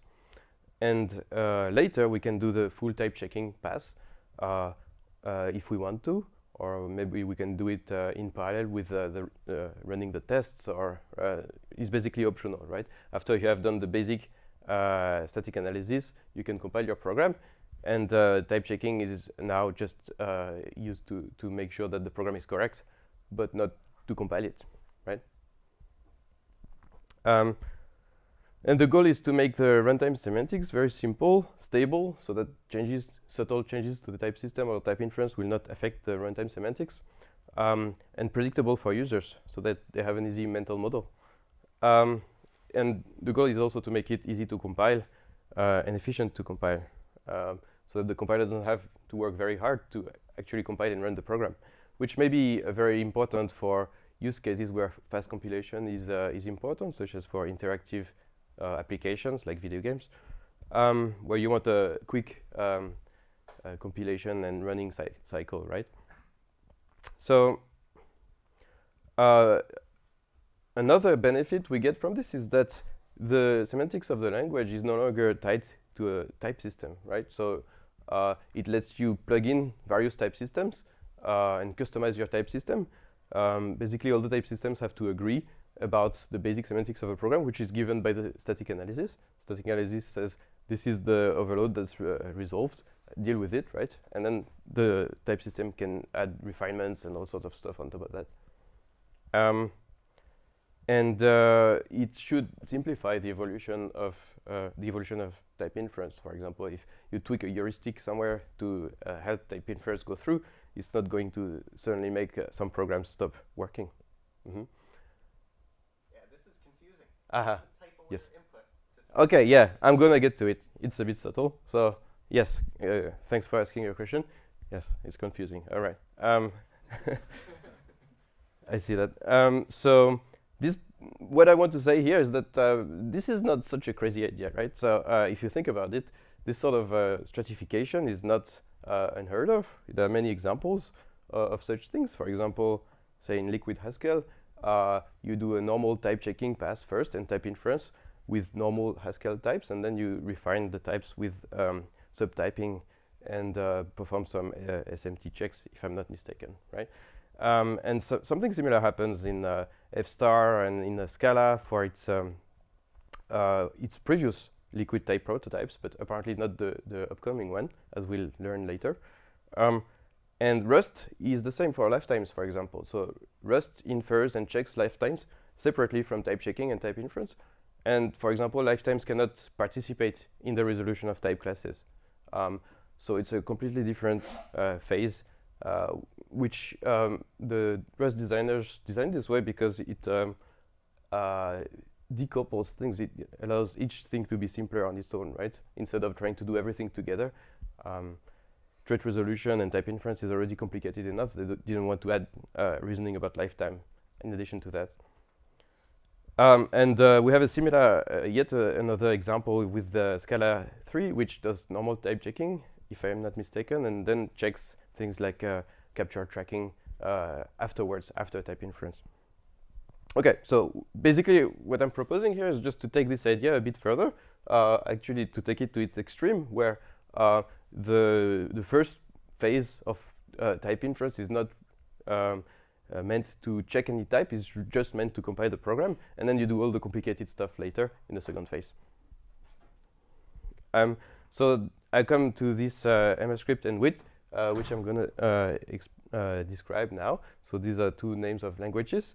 And basically, MLScript is the language we started developing in my research group, whose core value proposition was to be a better TypeScript. So that means it has a sound type system, which is structural in the spirit of TypeScript, and it also used constraints-based type inference, and has an emphasis on functional programming and expressive pattern matching features. And basically, we really strived to make this really a better TypeScript with following the TypeScript philosophy, which is optional typing. So in TypeScript, types are really just checked documentation that do not affect the program's semantics, right? So you can just remove the types from the TypeScript program, and the program behaves exactly the same. And this is also known as a care-style or extrinsic semantic of types. And so we developed this MLScript language, and it works. It does what it needs to do, but we really wanted something like type classes and extension methods because they're so convenient and they're safer than the dynamic counterparts. So we were kind of stuck, right? We found, actually, we do want a little bit of taking into account the types in order to inform the runtime behavior of the program. So that's where we were when we came up with a new language idea. So the tentative name is WIT. And so the goal of WIT is to use hybrid resolution, which is the approach I just described, right? Where you do basically a first pass of static analysis to compile the program, and then you do the real type inference. And so the main assumptions we use is that the definitions that are exported from a module are normally annotated with their signatures. So this allows the analysis to be modular, right? You don't have to do a whole program analysis. You can always start from the signatures of the members you export. If you do not annotate a signature, nothing bad happens. It's just that you're not going to be able to resolve things that are related to the unannotated parts. Moreover, we assume that local functions that are not annotated or local definitions do not need to be polymorphic in their resolution. And this is in order to make the static analysis very scalable and efficient, so it doesn't have to do things like generalization and polymorphism. So, right, and so the main mechanism is something like control flow analysis, which is basically the same as subtype inference, without implicit generalization to avoid exponential behaviors. And the reason I call this a static analysis and not a type inference is because it never reports an error to the user, right? So even if it finds things that look problematic in its point of view, it may just be that it's too approximate, and so it's not seeing that the program is actually correct. But the bug will be, if there's a bug, it will be caught later by the real type checking and type inference algorithm. So the goal of the static analysis is just to figure out, do a best effort to figure out what resolution to do, and the actual type checking will be done later. Well, what do you do if you don't know how to resolve something? Yes, then it's a compilation error, and the user has to. So you report something. Yes. Oh yeah, right. You're correct. Yeah. So we do not report flow errors like type mismatches, but we do report a lack of information that prevents us from doing a resolution. That's right. Or too much information that would make the resolution ambiguous. All right. And so in the worst case, yeah, so we get a compilation error. So this is the traditional example of a type class that's ambiguous, where you try to read a value from a string and then show it immediately. So it's ambiguous which type class instance you're meaning, and that's an error. But this one, which has a type error, actually compiles, right? It resolves the instance correctly because it has all the information it needs to resolve the instance. And the fact that we are trying to negate the output of the show method, which is a string, will be caught later by the type checker. Okay, I think I need to speed up a bit. So here are some other examples. Because we assume that functions are monomorphic in their resolution, you can call a method such as foo here, which uses a type class. As long as you always call it with arguments that induce the same type class, it's fine. But if you try to call it with different arguments, then you get an error. And you can fix this error by explicitly saying, oh, actually, I do want this function to be polymorphic in its resolution, which requires a type annotation. And so this is reminiscent of let should not be generalized, this observation made in Haskell, where they found that let generalization caused all sorts of problems, except that we can still generalize let bindings, because we can still do that during type inference later, and it doesn't interact or messes with resolution anymore. And so here's an example of where the analysis has to make some approximation because it doesn't want to do backtracking, it doesn't want to do any complicated reasoning. And so if you have a method that is dynamically overloaded, meaning that it's resolved at runtime, we can still give it a precise type using an intersection type. And if you use that method only with arguments of type integer, then you will only get integers out because the static analysis is smart enough to filter out the case that's not use of the intersection. But if you pass both, say, booleans and strings to the function, as in the example below, then the type will be approximated to this much less useful type, which is still useful enough to do flow analysis. And so the program below still compiles, even with the more approximate type, because we will not report type mismatches, right? So the flow analysis thinks there's a type mismatch, but there's no actual ambiguity in the resolution, and so this works out.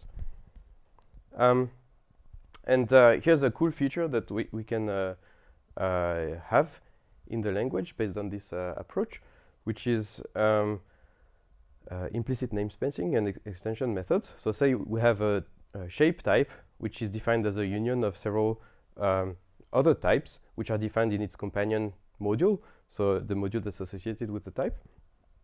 And we have some helper functions defined in the same module.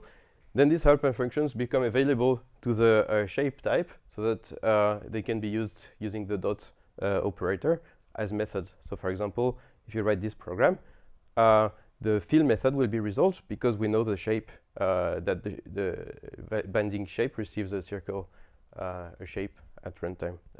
So we know this based on the static analysis. Moreover, we have this lead-in dot selection shorthand, which allows us to omit prefixes when they can be inferred from the context. So we know that red is a color, so we'll look for the red constructor in the color module automatically. And we can do the same for shape. So if we know that what we want is a shape, we can just write dot circle, and it will look for the correct constructor module, the correct place where the module is where the type is defined. And yes, the type of this is big is shape, right? Oh, so yep. Sorry. Yes, a circle is a kind of shape because a shape is just a union of circle and other things, right? And so both of these shorthand programs are equivalent to the fully desugared program, which doesn't use any special features. Okay, I don't think I have a time for a demo, but trust me, it kind of works. So actually, it's good that I don't have time to give a demo. But so, well, other things we want in the language as well are things like traditional overloading and type classes, as I mentioned.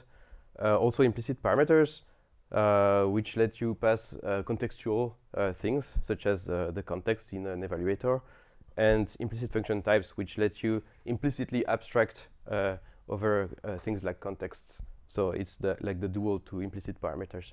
And there's a few papers about it in the context of ACDA and Scala 3, if you're interested.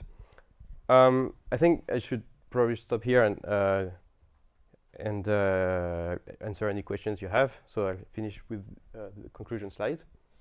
And do you have any questions?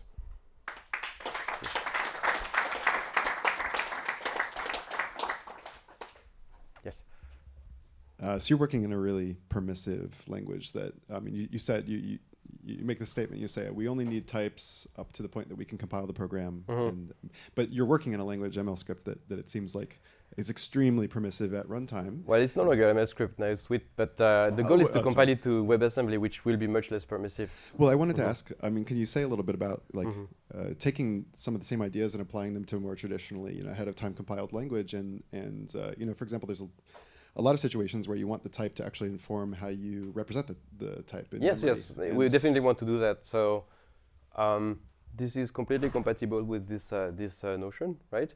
It's just that you're not necessarily going to be able to do as much with, say, for example, you want unboxed integers. You're not going to be able to take the union of an unboxed integer with arbitrary data types, for example. So you can ensure that during compilation based on the static analysis. Like what? You have this phasing of you check this and then you check this. And then yes, the static analysis figures out how to compile things. So it will figure out what's the calling convention and memory representation of all the values that flow in the program. Yes, let's take one more question of the speaker switch. Yeah, so you motivated why this could be nice. Do you have an example? I mean, there must be examples of weird error messages you get as a result of not reporting early enough. Yes. I don't know. Are you thinking of something specific? No. I guess the weirdest error messages would be something that when it finds several possible solutions, then it just reports all the solutions. It says it's ambiguous what you mean here. The selection here could be desugared into different module methods. Have you run into issues using it? Not yet.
Only bidirectional type inference for ML. Test. Hello, I'm Alistair. I work on type inference for OCaml, and today I will be presenting omnidirectional type inference. This is joint work with Didier Remy and Gabriel Chera. So before we get into what omnidirectional type inference is, I first want to start with our ideology for type inference for OCaml. So we believe that type inference should be scalable. There are many complex features in OCaml, such as let generalization, static overloading, GADTs, first-class polymorphism, rows, etc. And so we need a type inference approach that scales to all of these features. Secondly, reasonable and meaningful annotations are acceptable for our type inference algorithms. That is, that we do not seek complete type inference. In particularly, we do not seek it at the cost of efficiency. Type inference must be efficient. OCaml has to type check millions and millions of lines of code, and so algorithms that rely on search or backtracking simply don't work for us. And since this is a workshop on the implementation of type systems, I'll be presenting signatures and snippets of code throughout the presentation. So you might say, aha, what you want, Alistair, is bidirectional typing, which is where you split your type checker, your infer function, into two modes. The first mode is checking, where given an environment and some form of expression and a type, you check that the expression has the given type. And you might write a function like this. And you also have inference, where given an environment and an expression, you infer the type of the expression. And this generally works by propagating types either leafward, so down children in the case of annotations, or to neighboring terms, as in the case of application. And a simple example of bidirectional typing in OCaml is static overloading, as we've seen previously in this workshop. So in OCaml, you can write two record types, for example, point and gPoint, with the fields x and y, and they're statically overloaded. And that is to say that the OCaml type checker will infer which field you meant at type checking time in comparison to dynamic overloading, where field resolution would be resolved at runtime. And so, for example, we can write the simple function getX that takes a point and projects its x component. And we're able to type check this because obviously we can see that P has the type point, and thus we can statically resolve it to a projection on the type point. And so while typing this, you might have this kind of small derivation where you infer that P has the type point.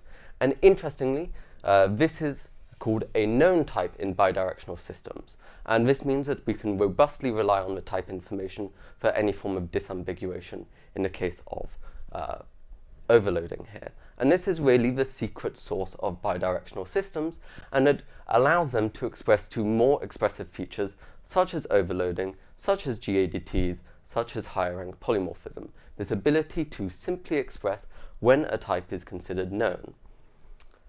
But it comes at a cost, and the cost is fixed directionality. So the flow of type information can only go in a given way in bidirectional systems. It's fixed by the typing rules. So if we take applications, for instance, you would first infer the function has the arrow type tau1 to tau2, and then you check that the argument has the expected parameter type tau1, and then you infer the entire application has the type tau2. And this works in some cases. So for example, this type checks in OCaml, and that's because we're able to first infer the function and propagate the type information to the argument. But sometimes you're simply out of luck in OCaml, and you might write a function like this that doesn't annotate the parameter, but instead has the annotation on the argument, and OCaml fails to propagate the type information here, complaining that x belongs to several types, both point and gPoint. But we know, x should belong to the type point. We have an annotation on the argument, so why can't we just propagate the information in a different direction? And so the slight problem is that OCaml uses a different, another approach to type checking, which is constraint-based type checking. which is where we take a term, we generate some constraints, and then we solve these constraints. And the nice thing about this is that it's, well, okay, first the shill for the essence of ML type inference, which is where I found this approach from. Everyone should read it if they want to know about type inference for constraint-based typing. The nice thing about this is that it's order insensitive. We can really solve constraints in any order. And it does have many other advantages. For example, constraint generation is very easy to write, so it scales to a very large language, whereas constraint solving is rather tricky, but you can have a very small constraint language for a large source language. And elaboration is easy and modular, thanks to a paper by François Potier. So the problem at hand is that we have constraint-based typing and bidirectional typing. Both are efficient. Bidirectional typing, however, is more expressive. We're able to handle more complex features. But it has this problem of order sensitivity that constraint-based typing doesn't have. And there's been some work on improving bidirectional type inference to remove some of this order insensitivity. We first had let arguments go first, and more recently we've had contextual typing. But they still have some form of fixed directionality to them. And so our approach is omnidirectionality. So what is omnidirectionality? Well, firstly, omnidirectionality is a constraint-based approach, which means that we get the efficiency and directional insensitivity of constraint-based approach, infused with the ability to express when a type is considered known. And we express this using a suspended match constraint. This is a special kind of constraint that essentially matches on some unification variable and then will generate a new constraint based on the known type information it receives using this function f here. And so, for instance, a simple version of known type information might just be the top-level connective, for example, unit, and the fact that it's a function type. And so the key idea to solve these constraints is that if we don't have the required known type information during constraint solving, we simply wait and suspend until unification does its job, propagates the type information, and then hopefully we can resume. And that's precisely what we do. We wait on alpha to be unified. When alpha gets unified to a concrete non-variable type tau 0, we then simply solve the constraint generated by applying the shape of tau 0 to f. And if alpha is never unified, then we fail. And this kind of corresponds to when you might have a overloaded projection and you don't have enough annotations in your program, and OCaml would fail with an ambiguity error. And so the questions we might have about this approach is, how do we specify the typing rules for omnidirectionality? What properties might we expect from omnidirectional type inference? How do we even implement this? And how to do so efficiently? And how can we scale it to more complex features like let polymorphism, static overloading, high-rank polymorphism, and more? And so in this talk, I'll be mainly answering the latter three questions, but you can find the answer to all of these in our paper. So let's start off with a relatively simple situation, the simply typed lambda calculus, where you have types consisting of variables, simple base types such as unit, and arrows. Now, in true Prolog fashion, we've got variables as mutable references that consist of some unresolved unification variable, null, or a link to the type that the variable was unified with. And so to implement these match constraints, the idea of waiting on a unification variable, we simply add a wait list, just like you might see in a coroutines library. And so this is actually pretty efficient in practice. And it doesn't backtrack at all. So the next challenge is how can we scale the implementation of this to let polymorphism? So in OCaml, you can have let bindings that generalize their types into more polymorphic ones. So you might write the canonical example as the identity function for next to x, and OCaml will infer this as the polymorphic type for all alpha, alpha to alpha. And so generalization is a process where we figure out which inference variables are local to the right-hand side of the let binding and can be generalized into more polymorphic ones. And so you might write something like this to do your inference code for lets, And while the code isn't that important, it does have an order, which is that we first infer the type of E1, then we generalize its type, and then we use the generalized type to type check E2. And this is a fixed order. And more precisely, omnidirectionality doesn't really play nicely with fixed orders. So this is a problem. And to see where this breaks, let us consider a more concrete example, difficult, lemon, difficult, where you can have our projection function that takes some point and projects as x component, and then it's applied twice, once to Q and once to some form of G point record. And here we can see that GitX is not only applied to G points, but it also has to be polymorphic because it takes int G points and it should also take float G points. And so at the point of generalizing the type scheme for GitX, we would first note that we don't have enough type information to solve the suspended match constraint on p.getx.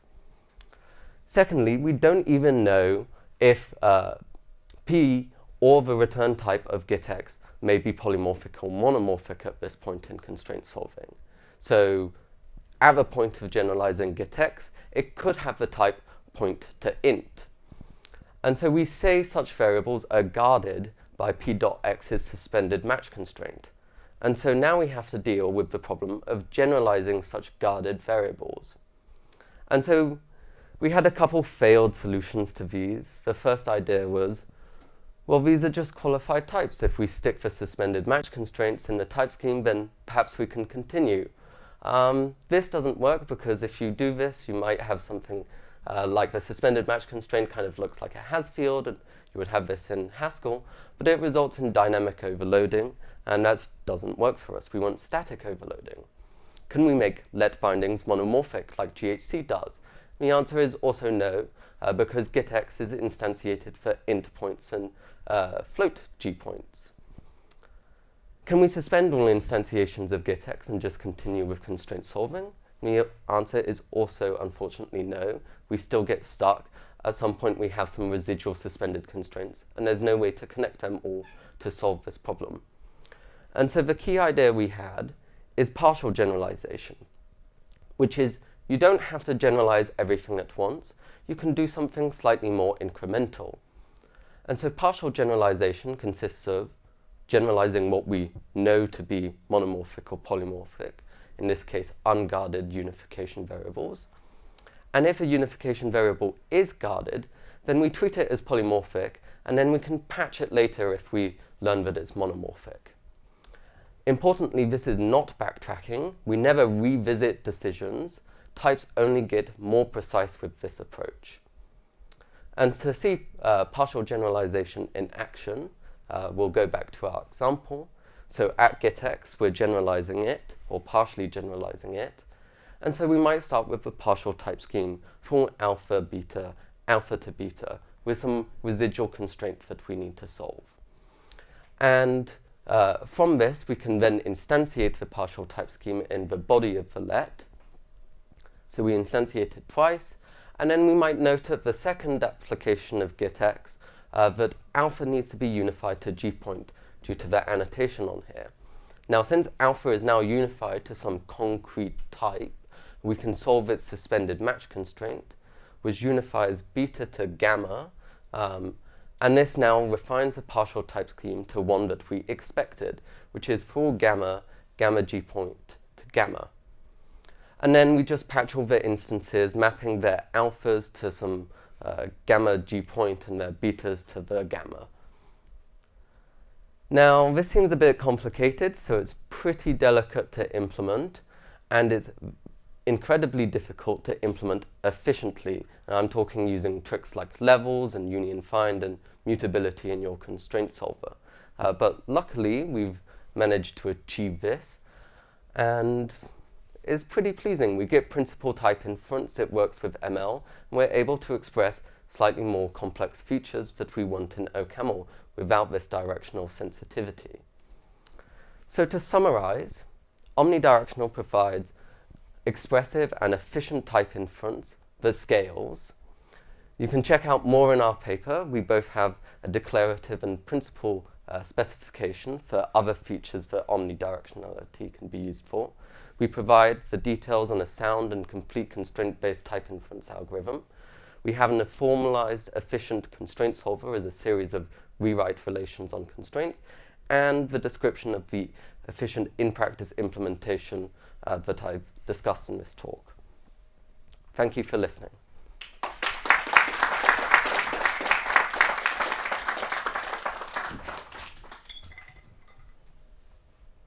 Do we have questions? So at the start of your talk, you mentioned that Bayesian typing can do higher rank polymorphism. So can your approach do higher rank polymorphism without introducing some extra annotations? So that's something we're actively working on, not just higher rank, but first-class polymorphism. And we believe that it is possible in omnidirectional type systems. Without introducing like new syntax for types? Yeah, you just add type schemes to types as normal, and so it's a normal algebra of system F types. Okay, thanks. How efficient is it? Can you show us the data? We don't quite have like benchmarking data, but we have a lot of experience writing these constraint solvers for Hindley-Milner type systems, and the techniques we've used here at least inform us that we believe it to be efficient. But we can benchmark it. The problem is we don't have a huge corpus of programs that rely a lot on omnidirectionality. So the sort of bad cases for efficiency are ones that we have to craft manually. Do you at least not slow things down that used to type check before? Yeah, we don't slow things down at type check before. So like all the efficient techniques of levels and union find for unification that worked for ML generalization work the same for partial generalization. Any other questions?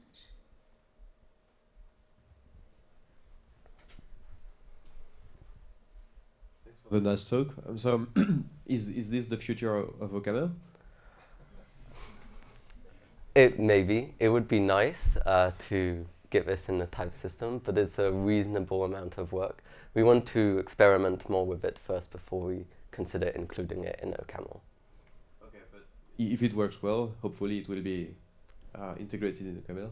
Hopefully, yes. Cool, thanks. I have a slightly less optimistic answer to this question than Alistair, so that it may be useful complement. When we started doing this, I was convinced that it was way too complex to consider adding to the OCaml type checker, which already has a sort of complexity problem. But then we realized that it, as Alistair, I think that the implementation is getting simpler over time of this, so that it's now only a small fraction of the overall complexity of the OCaml type checker. So it becomes reasonable to consider adding that. So yeah, we don't know yet. There are also simpler variants that we could consider. So like if you didn't do partial generalization but added the waitlist stuff, and you'd already get improved stuff on top of OCaml. And that stuff really is simple to implement. You said it didn't work, right? It doesn't work, but you could have some different heuristics to deal with it that aren't as nice theoretically, but probably behave semi-okay in practice.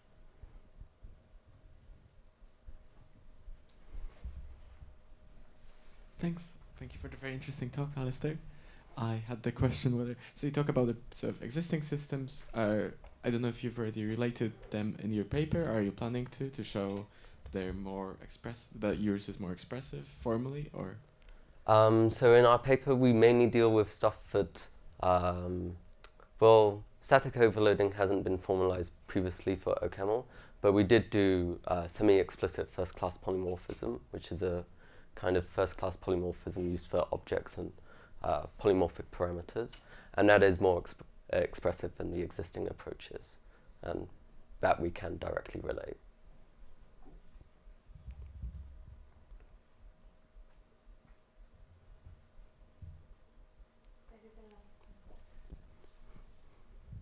Thank you for the talk. Do you think this has applications in functional logic programming? Yes, so functional logic programming has similar flavors of constraints where you kind of like do some form of if on a unification variable. It's very plausible that the semantics we came up can be applied to functional logic programming. Typically, though, the previous approaches I've seen of kind of these if constraints in FLP is that they're expressed as small step transition relations, and a large part of our work for omnidirectional type inference was kind of coming up with a big step or denotational semantics for constraints. And so you could probably reuse that in FLP. Interesting, thank you. Let's thank Alistair again.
That's with type-safe extraction.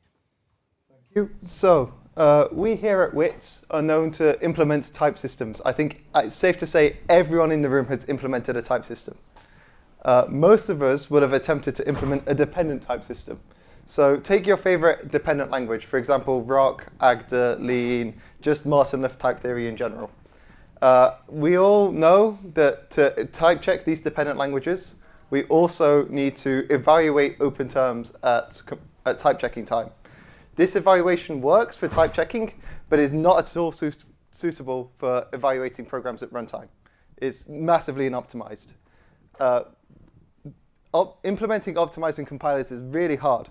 So instead of doing it ourselves, what we normally do is we have some program extraction, where we go from translating a nice dependent language into a non-dependent target. So Rock extracts its program into a camel, Agda extracts into Haskell, Lean extracts into C or C++, I think, I'm not really sure, and Idris extracts into Scheme. So this non-dependent target still has some fancy type features, like often it has some type level functions, it has fixed points, and it has type classes, for instance. But the problem with this type extraction is that it often has to introduce typecasts. So there's the normal justification for why adding typecasts is OK, is that we checked it at the dependent level and it's perfectly fine. So it must be fine at the lower level as well. And that only works if we only ever run our program with other dependently extracted code. If we ever attempt to try and run with unverified code, then the typecast might no longer be safe. The best result we have was presented by Forster et al., which says that in Rock, if you have first-class functions on first-class data types, then the extraction shouldn't crash. But that's no use for when we have all our nice dependent types with all their nice high-level functions. So what we ideally want is we want a new dependent language where the extraction process is just erasure of type information.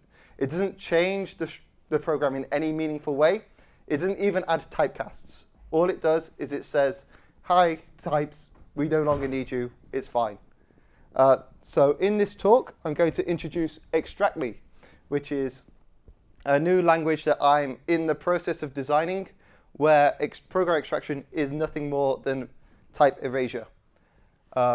So here we have a nice triangle. We have two sides which point to the same base, but there's no relation between the dependent languages and Extractly so far. So I conjecture that there's a sophisticated translation between MLTT and Extractly. So the main feature of this sophisticated translation is that our target language, is that the source language, MLTT, has large elimination. This is where types can depend, this is where you can pattern match on data values to produce types. Extractly does not have large elimination. This is one of the main sources for needing typecasts in your non-dependent language. So I conjectured there's this sophisticated translation. I've managed to construct the translation on all the examples I've tried. I don't know if it generalizes to more than those examples, but they include some pretty nasty things, such as the meta-circular evaluator of simply type lambda calculus and things like heterogeneous lists. So I'm going to start by explaining what Extractly is and what its features and non-features are, and then I'll go into discussing the sophisticated translation. So as I said earlier, this is all work in progress. So currently, the only thing that's been done is the type checking of Extractly. The erasure process has yet to be defined and implemented. I'm also missing a formal definition of the source of Extractly as a language, and also proofs and implementation of the translation from these calculi into Extractly. If you want to try the program for yourself, there's a big QR code on the screen for you to go to the GitHub repo where all of this is implemented. So Extractly is inspired by Polarity, written by Binder et al. For, I think it was ICFP or POPL'26 2024. Extractly has the normal data types that you'd see in a regular language. So on the screen, we have the definition for natural numbers, where it's a regular data type with a constructor for 0 and for successor.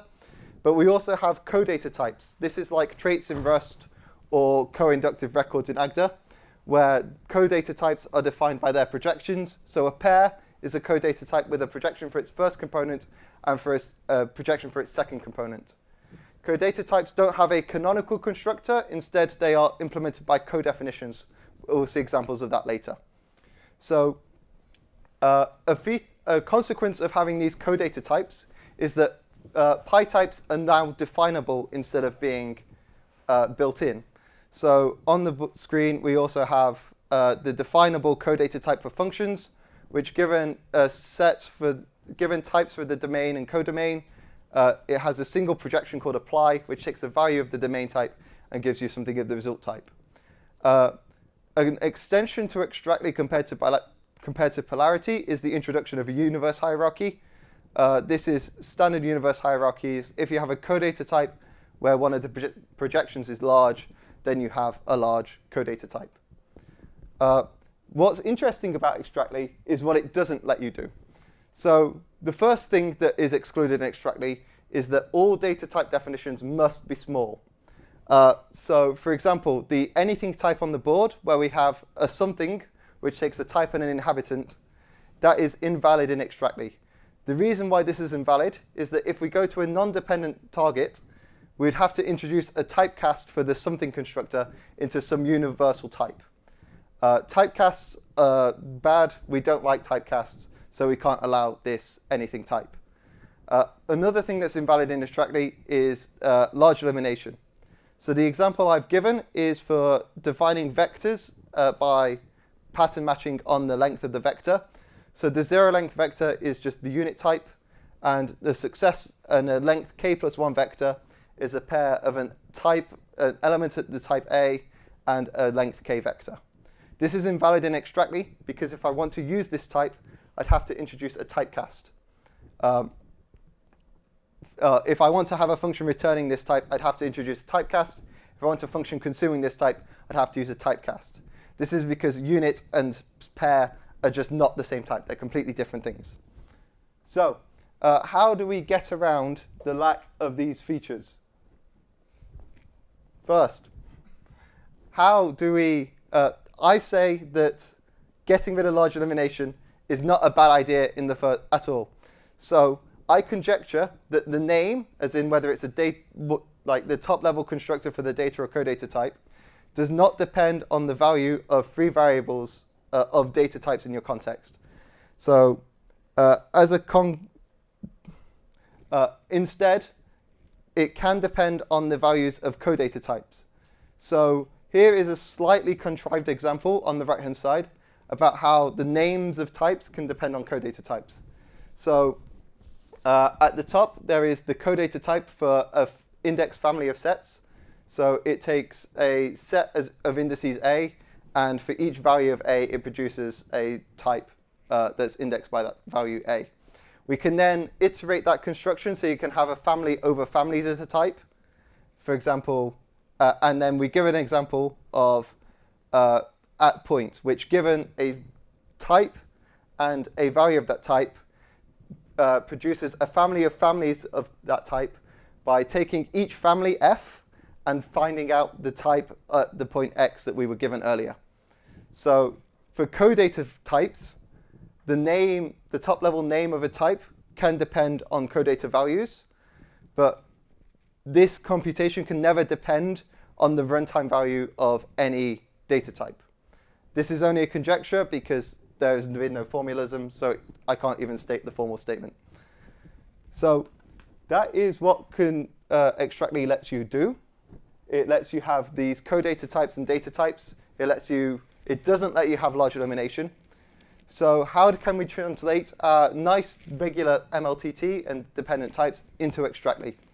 So to get rid of to sort out the definable functions, we can use work by Ahmed and Bowman or by Huang and Yallop, which does defunctionalizing of dependently typed languages. So that's a big step in the right direction. But the actual elimination of the removal of large elimination is, I think, novel. So let's start off with an example. So here is an example of vectors again. So on the left, we have the pattern matching definition I gave earlier. So where we pattern match on our value of nat to determine the type of the vector. So as you can see, when the length of the vector is 0, we have the unit type. We can translate this into an index data type, where for the nil constructor, we have a vector where it has no data associated with the nil constructor, and its associated length is 0. Likewise, for successor, if the length of the vector is successor of k, then we have a pair of a value and a shorter length vector of length k. So we can encode this as an index data type by having a constructor with 2 arguments, the new value and an inductive and a recursive vector, inductive vector, and that constructs a vector of length successor of k. This generalizes to more complex examples. So on the slides now is the Agda definition for a interpretation of simply typed lambda calculus types within Agda. So a type of the simply typed lambda calculus is either a base type from some set X, or it's an arrow type between 2 other types. And given a family over base types, we can construct a family over types, where at the base type we use our given family, and for arrow types we interpret that as a function between 2 interpretations. We can, because this uses large elimination, because we're pattern matching on types to define our interpretation function, which is a large set. So instead, we can reuse index data types. So again, we need the codata type of families, but given a codata type, given a particular family, we can in turn define our index type of interpretations over lambda calculus types. So for base types, we will use just the value. We'll give a witness that the type inhabits the given index family. And for arrows, to define our interpretation on arrows, we need to have a function that translates from interpretations of A to interpretations of B. There's nothing complicated about this individual slide. I feel lost. What's the base and arrow in the return type of the constructor? So the base and arrow are the names of the constructors for the type A of tie of X. They occur once in constructor position and then once in the return. I've overloaded the names without telling you. So what are the base and arrow in the return type of the constructor? So the base and the arrow are the constructors for the tie type, and the so this base is the type. It is the constructor for this type. Okay, so that means that I cannot use the base type, which is an arrow. Before, in the interpretation of the slide before, Yes. you can have a base type whose interpretation is A to B. You can't have a base type whose interpretation. Yes. You can't have a base type whose interpretation is A to B unless that's what P says it should be. Yes. Yes. And that's the same case here. I think you're missing an arrow set there. I am missing an arrow set here. You are correct. Does that help? I'm not sure. Okay, I'll continue. So there are some downsides to getting rid of large elimination. The first of which is that we introduce a lot of singleton pattern matches. So if it's the Agda example, recall how the interpretation on functions was itself a function type. Now, in our extractly definition, the interpretation of functions is just a value of a data type. We first have to pattern match on that value to be able to extract the function from it. So for example, to apply our interpretation for arrow types to an interpretation for the argument, we first have to pattern match and get the singleton case that we have an arrow, and then we can apply the function argument. Whilst this can be optimized away, it is an extra step of pattern matching that wasn't in the source program, so it's harder to write programs in that sense. Another limitation is that for the construction I just showed you, because data types must be small, the indices over them must also be small. So a standard thing you can do is construct a heterogeneous vector over a list of sets, where if you have the unit list, then you have the unit vector, and if you have cons, then it's a pair of the first type with the rest of the vector. We can't use the same translation as I just showed you, because we can't even define list of set in extractly, because that data type is too big. So instead, you have to do some extra manipulation, which is, I think, possible, but I have no idea if it is or not. I'm willing to take all your examples to try and test whether or not this translation is possible in general. But it is a limitation compared to having large elimination. So there are some potential extensions that we could take with this work in progress. So one idea is to split values into atomic and complex values. So atomic values are values that live on this that can live on the stack. They take up the same amount of space no matter what. For example, these are primitives and pointers to elsewhere on the stack, or to elsewhere in memory. And then complex values are things that have to be pattern matched on. So data types will be complex values, as would be, but closures to code data types would not be complex values. This is possible because extractly in polarity has this strong distinction between data types and code data types, and because we don't have to, and because we have definable functions instead of first-class functions. So another potential extension is to introduce an effect system. So on the slide, it is an example where we have a hello world function, which returns a unit type, but uses the print effect. So where first we print the statement hello world, and then we return the value from printing hello world. Again, this is possible because we have a strong distinction between values and data types and code data types and computations. Another potential extension is to introduce consistency to the language. So polarity is not consistent. Polarity, which extractly is based on, is not consistent. Polarity explicitly has type in type. So we have Russell's paradox. The reason why they don't care about consistency within polarity is due to their specific use case of trying to explore the duality between data and code data types. In extractly, I don't care about that duality anywhere near as much. So I've already introduced the universe hierarchy to determine what small data types are. So we can also plug in off-the-shelf termination and progress checkers to check for consistency.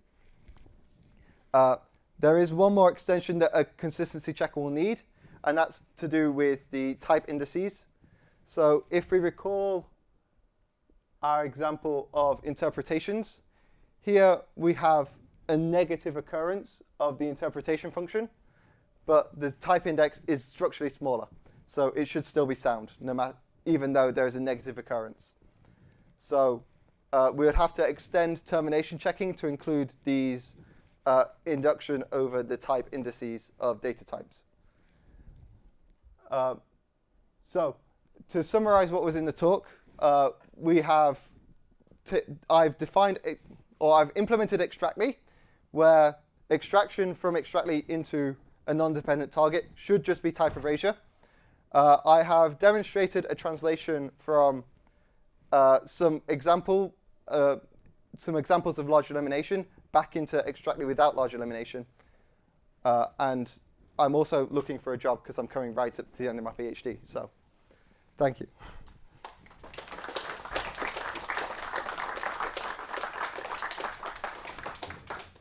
Questions?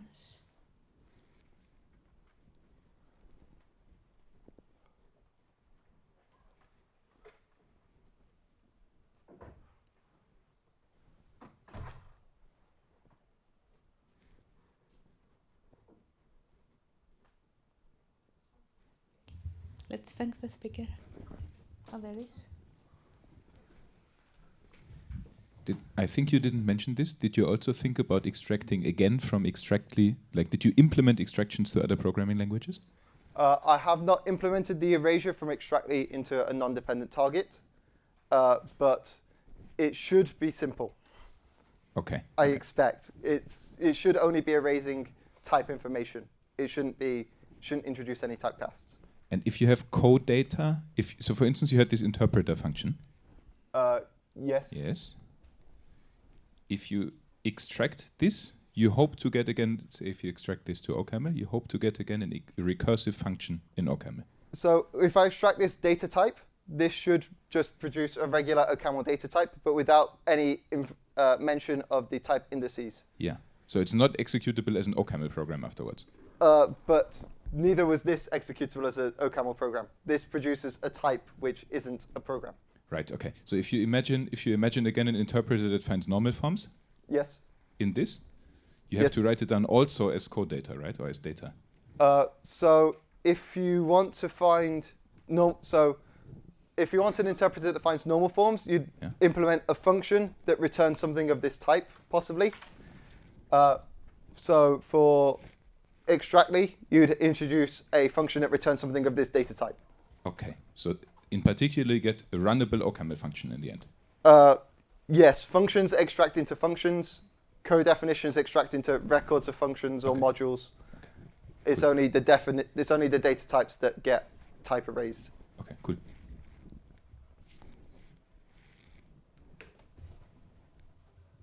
Other questions? Okay, thank you very much for the nice talk.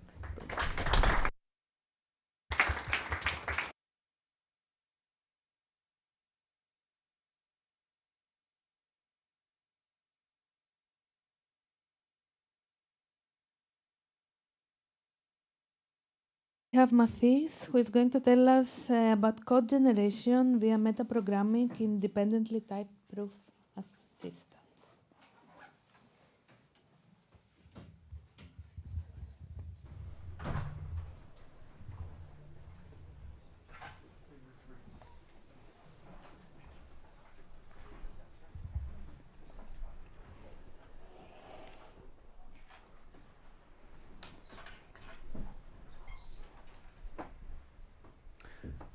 Oh, it's okay. Okay, so hello everyone. My name is Mathis, and today I'll be presenting work I did with Yannick Forster. So since this work, I started a PhD with Yannick and François Potier, also on metaprogramming, but this is work I did before. So I'll be speaking about code generation via metaprogramming in proof assistance. Okay, so all the main proof systems, like ROC, Agda, and Lean, based on dependent type theory, provide powerful automation in several different forms. You can use tactics to build proofs interactively. You can implement macros for embedded DSLs.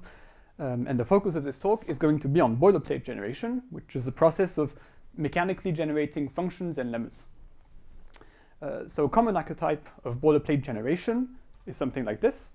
You take as input an inductive type, say the option type, and you write a metaprogram which will generate, say, some induction principles, Boolean equality, printing functions. So many proof assistants already allow you to do this. So the issue is that there isn't a consensus, unfortunately, on how to do metaprogramming. There are many different frameworks you can use. ROC even has 4 different frameworks. Users often don't know the pros and cons of each framework. And how they compare. So the focus of this talk is to do a survey of metaprogramming in these different frameworks, which are listed here. And we do this through a case study, which is implementing a metaprogram which derives instances for a specific type class, which I'll show. So the case study is this one. We consider this functor type class, which is very useful when doing functional programming. And we want to derive instances of this for concrete inductive types.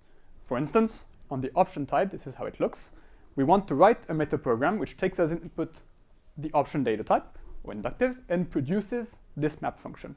And we can do the same for lists, for trees, etc. It's always kind of the same pattern, so it makes sense to automate it. So we did an implementation of this metaprogram in each of the frameworks we consider.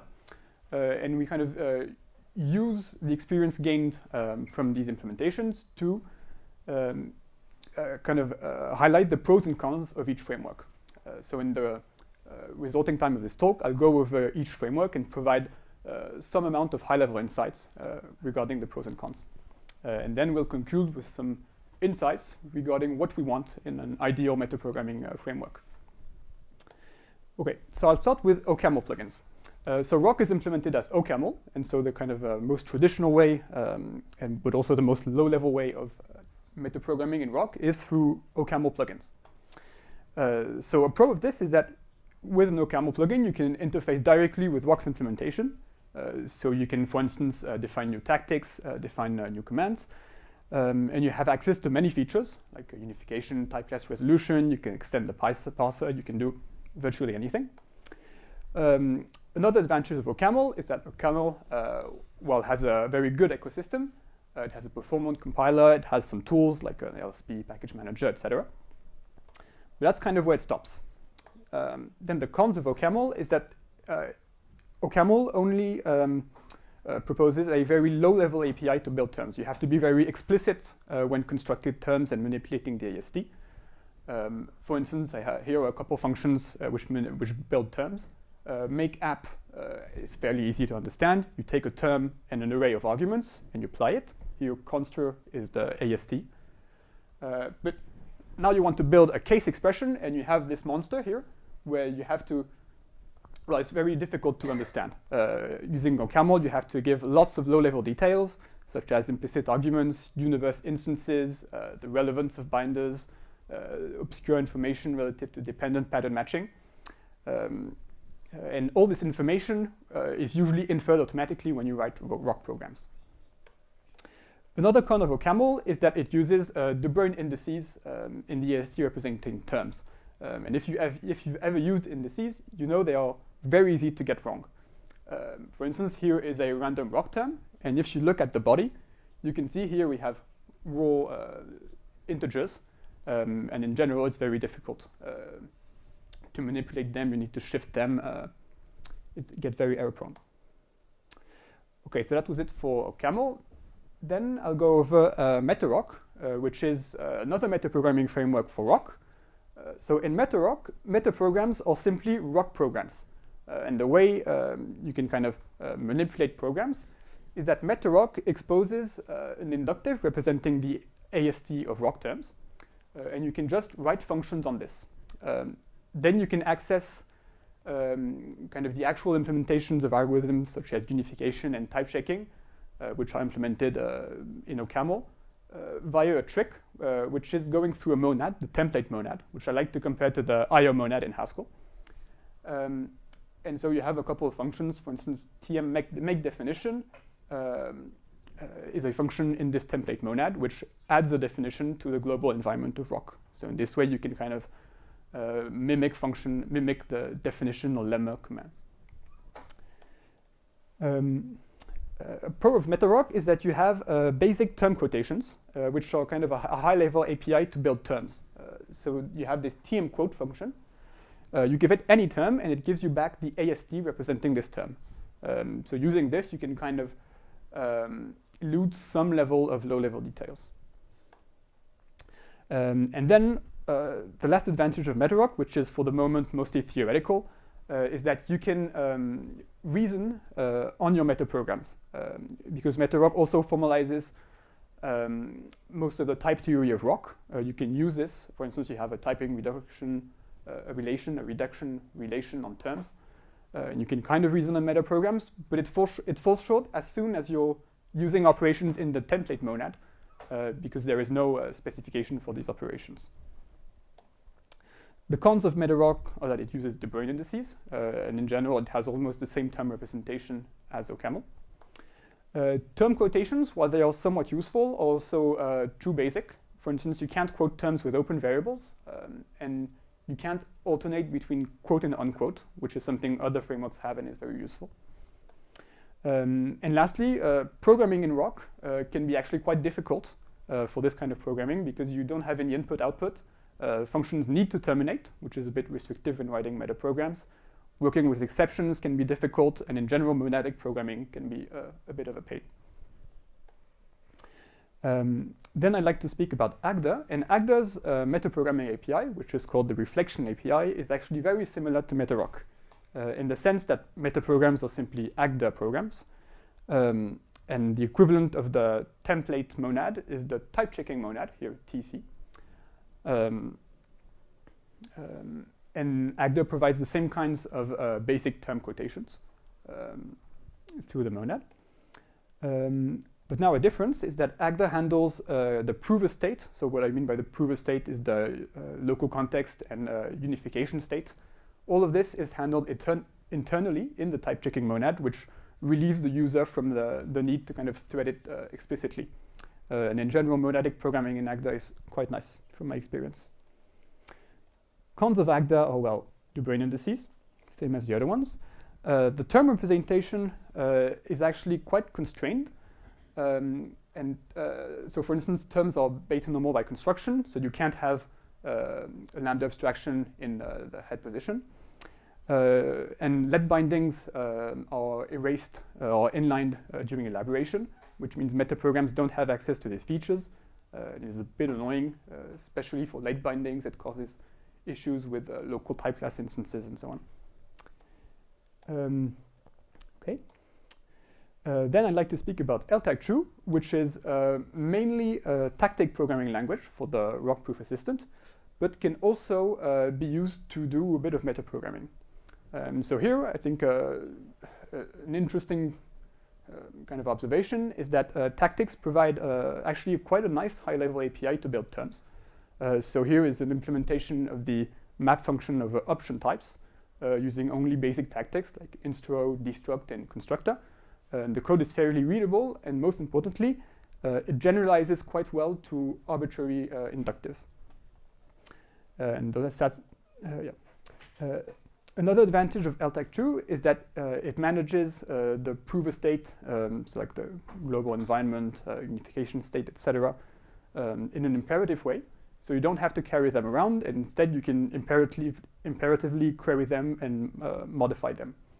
So you don't even need to work in a monad, which is quite nice. And then LTAC2 has basic term quotations. Yeah. Cons of LTAC2 are that, well, actually tactics are actually quite hard to reason about when using them in kind of this programming style. And this is due to many reasons. For instance, tactics perform implicit backtracking, which is useful in proofs, but not so much here. And they also work on an implicit goal. So when you're using tactics in an interactive proof, at each tactic step you see the goal which updates. But here, when you're using them to build a metaprogram, you have to kind of imagine what the goal looks like and how the tactics will affect it. And it's not super easy sometimes because tactics use many heuristics. And then LTAC2 has quite a weak low-level term manipulation API. So while the tactics side is very nice, the term level API it uses De Bruijn indices as other representations, and many standard functions are missing, and so on.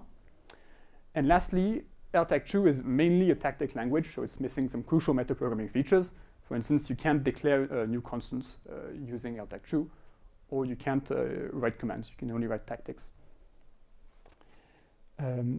Okay, so LP is, I believe, the last metaprogramming framework for ROC, we'll survey.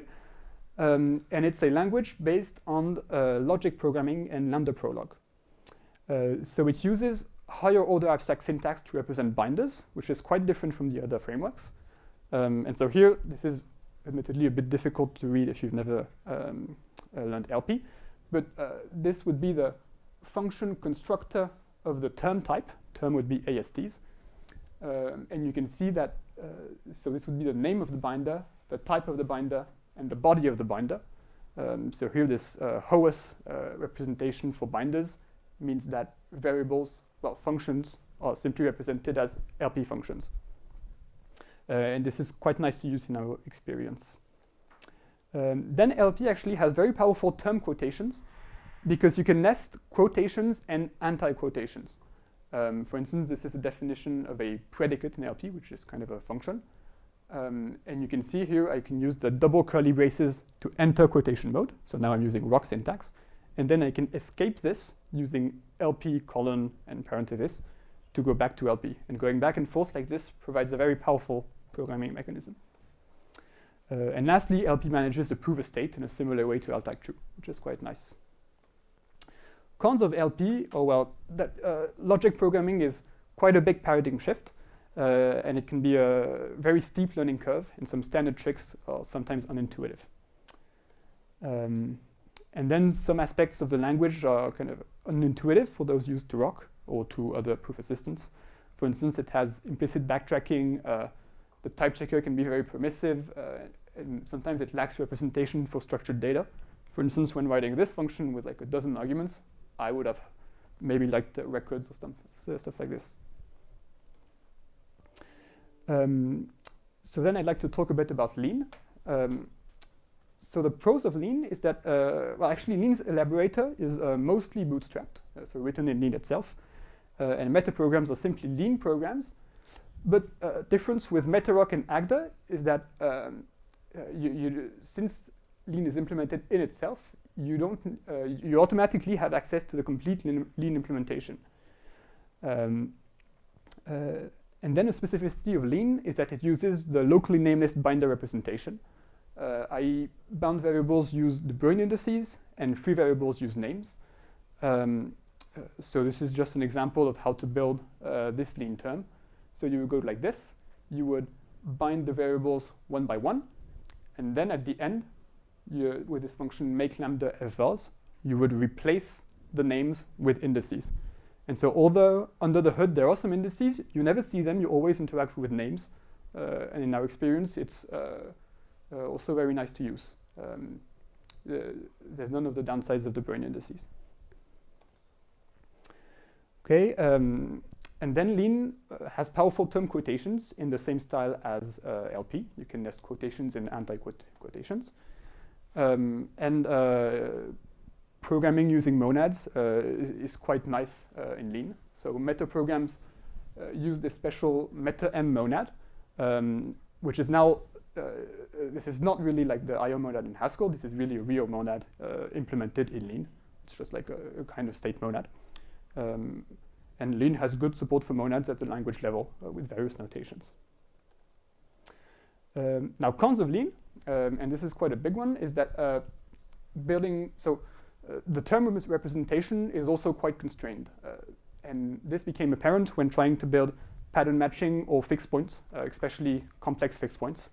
And this is because Lean has a term representation quite different to other proof assistants in that fixed points are elaborated to recursors. And so this maybe makes for a simpler theory or implementation. But recursors for nested inductives, which are supported by our implementations, except this one, can get quite complex in general. So our Lean implementation is actually less feature complete than the other ones. Okay, so now that I've went over the pros and cons of each framework, I'd like to gather some amount of insights from this. First of all, we got this big table of recurring issues in metaprogramming frameworks. Obviously, oh yeah, I forgot to mention we have a preprint online, which you can go look up if you want to look this table. But here the main observation is that every second column has a bunch of red crosses. So we don't have yet a perfect metaprogramming framework or language. So now regarding ideal metaprogramming features we want in a framework. Well, first of all, we believe that the choice of the AST is very important, especially the binder representation. Unscoped de Breuil indices are clearly not the way to go. And then some frameworks use nicer representations, such as HOAS and locally nameless. Term quotations and especially anti-quotations, so the ability to nest quote and unquote is very important. Then effect handling is very important for metaprograms, because although they can seem pure from a first approximation, you need both generic effects, such as printing, non-termination exceptions, and also domain-specific effects, such as manipulating the prover state. And then lastly, we believe that verification of metaprograms could be desirable, not so much for users, because the output of metaprograms is always checked a posteriori. But we believe this could be useful for developers of metaprograms so that you can catch bugs earlier. So future work, well, an interesting direction is to extend the study to other proof assistance or languages, such as Idris, Hull, Beluga, or maybe try out other case studies. Then we also want to develop a metaprogramming framework based on our insights, most likely by extending MetaRock, and this is my PhD, which I started at the beginning of the year. And in particular, we want to think about verification of metaprograms and using like dedicated program logics to verify effectful metaprograms, maybe even separation logic for the eval map. We'll see what works well. Okay, thanks for your attention. And the code for the different implementations is on GitHub. We also have a preprint online, which just got accepted to ease up. Thanks.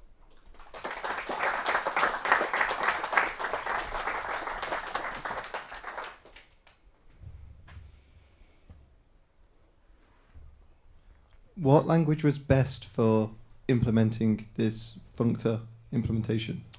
Oof, it's hard to say. I think all had significant flaws. I think overall the best were probably LP was quite enjoyable, and Lean also, despite the big flaw that fixed points in Lean is really annoying with metaprograms.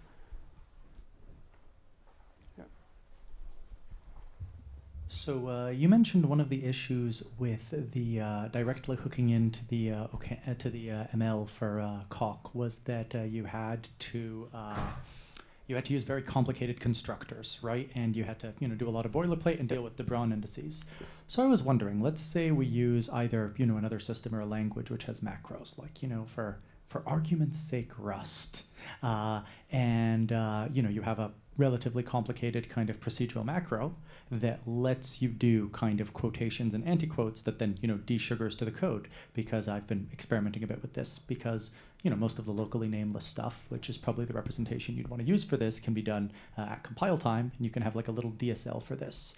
How much do you think that would make it easier to use? Like, would that make the correct approach be to do the ML stuff and then have a DSL to like avoid the boilerplate? Because I feel like the problem with like domain specific things is that when you want to use them outside the domain, you suffer, and that's just Yes, so there's several aspects to this. It's definitely something we've thought about, and I think it could be a valid approach. The issue with this specifically for a camel, so you'd rather use something like a PPX or something like this for a camel. The issue is that when you want to do kind of these quotations, they provide some very nice features based on the global environment. For instance, at quotation time, you can check if the global constant is declared or not, and stuff like this. And it's not so clear to me how to do it when you're writing a separate plugin, because then you don't know what the global environment is at compile time. You could maybe think of inserting OCaml code directly in rock files or whatever. Yeah, it would be rock files, same thing as LP does. And in this case, you would have access to a global environment. It might be a way to go.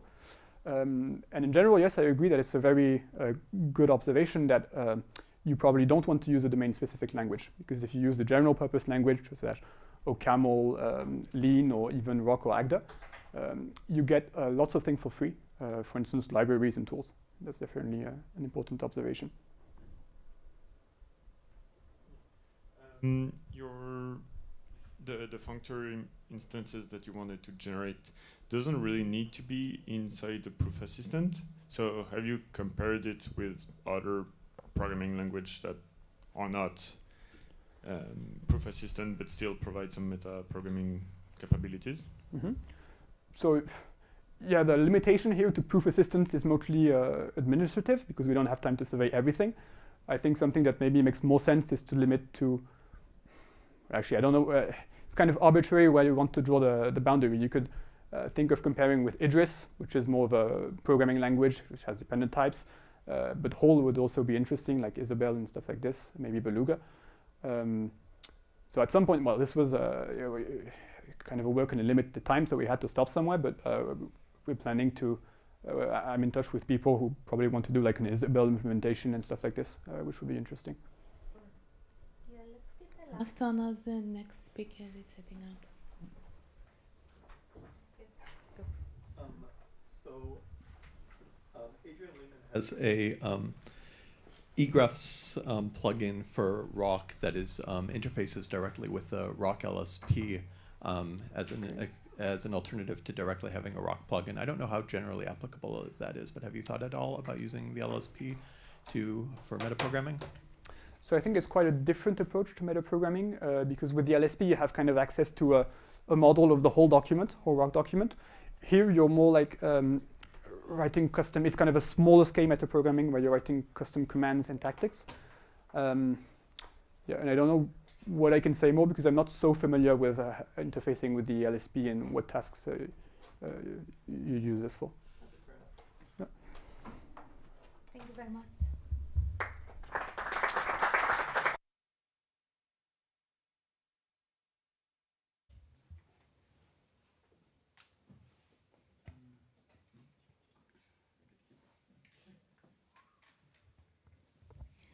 Yes, and the next speaker is Islam Talipov, and he's going to talk about garbage collection for higher inductive types. Okay. Hello everyone, my name is Islam. It's work with Salle of POPL'. It's called garbage collection for higher inductive types. Okay. Notion of equality is very important in dependent type theories, but sometimes equality in classical Martin-Löf type theories can be seen as too strict. So homotopy type theory proposes more refined extensional notion on equality. So propositions like functional extensionality, propositional externality now can be proved in wet theories. Importantly, hot have univalence principle. We can say that that types that are isomorphic up to equality can be considered as equal. During this talk, we will discuss everything in the setting of cubical type theory with the Morgan structure on interval. So that theory implements hot. It contains primitive interval with two endpoints 0 and 1 that can be seen of some kind of proposition equivalent. Equality type in that theories is just path type. Path type can be seen as function from interval. And that theory contains special glue construction to support univalence. Okay, that theory also supports higher inductive types. Higher inductive types can be seen as generalization of inductive types, but with custom notion of equalities between terms in that type. During this talk, you can simply think about them as just quotients. And here's an example. Is just integer model for data type. It contains two normal constructors. We usually call it point constructors. It's Z and S. It's just like the constructors of natural number. And we have some path constructor which introduces propositional equality between 0 and 4.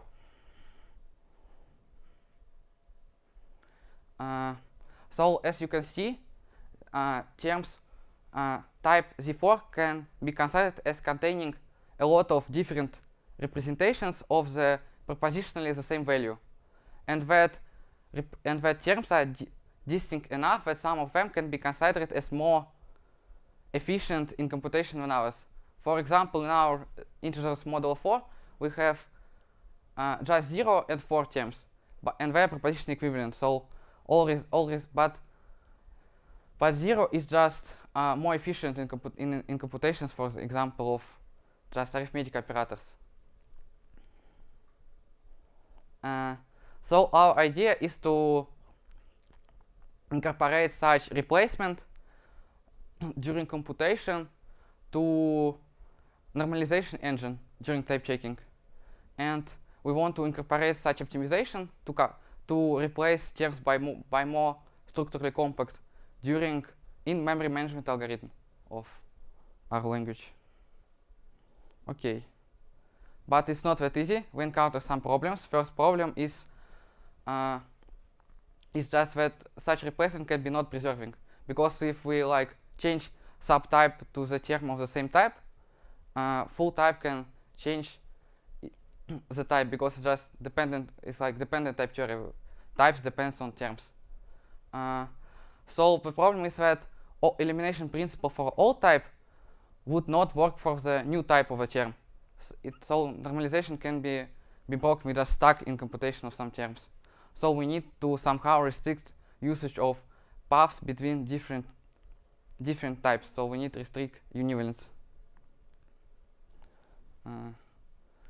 Second problem is more obvious. As said, type checker usually checks the terms by judgmental equivalence, but we replace terms by propositional equivalence.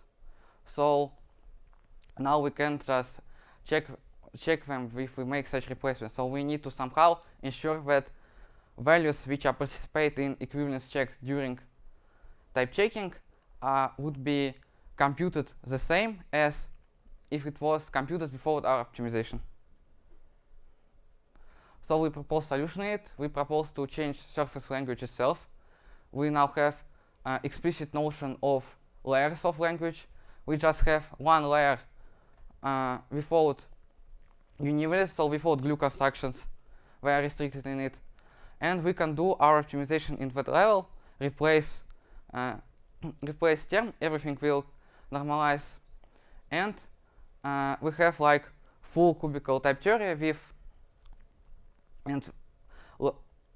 and full cubical type theory can participate in equivalence check. But terms of layer without glue can be upcasted to full cubical type theory if their types are non-fibrant. Non-fibrant types is a types only with trivial equality in it, just reflexive equality, judgmental. Okay, with it's our layers not as we have 3 layers, not 2. We have relaxed level, it's just level without glue in which we can do our optimization. We have a special technical level precise, which can be seen just technical to share terms between full cubical type theory and our relaxed layer, and we have another layer of full cubical type theory with univalence and glue. It's example of syntax, so we have like that explicit annotations on every definition, every argument. It's like with R it means relaxed, we have P precise, G glue. And we add just some extra tricks for better quality of life. First trick is where definitions can be some kind of monomorphized. If we have like function which is defined in relaxed, we can just rewrite it to a function which is defined in precise because every layer is just subset of another. It's just syntax rewrite. We have like special versions for every layer. And another trick is that some results of normalization are used only for checking equivalence. We just drop it after. So free variables in them will be never substituted by any real value, and we can consider that free variables as precise as neutral level in our system. So we just ignore their true level. Okay, we ended with runtime system. Now we ended with language itself. Now we'll talk about runtime system. So we'll talk about garbage collection, tracing garbage collection, because it's some kind of standard for functional programming languages. Camel have it, Haskell have it, but most proof assistant doesn't have special memory management system for them. We propose special memory management system that's used only in normalization for allocations during type checking. We wouldn't talk about any special garbage collection algorithm because we think that our changes can be ported to any. It's not very crucial. Firstly, let's talk about how terms are represented. So we have our normalization, which can be seen as function from our syntax terms to some inner representation of values. Values is just some inner memory representation. It can contain pointers to another values, and importantly, one value can be pointed by more than one term. So it can be shared, and it can be pointed from more than one layer. So it's some kind of visualization. In blue, it's just construction of a language. Text is like visualization of memory layout. Primitive is red, and pointer is yellow. So we can have some shared. Okay. So we need to somehow promote information about layers to our runtime system.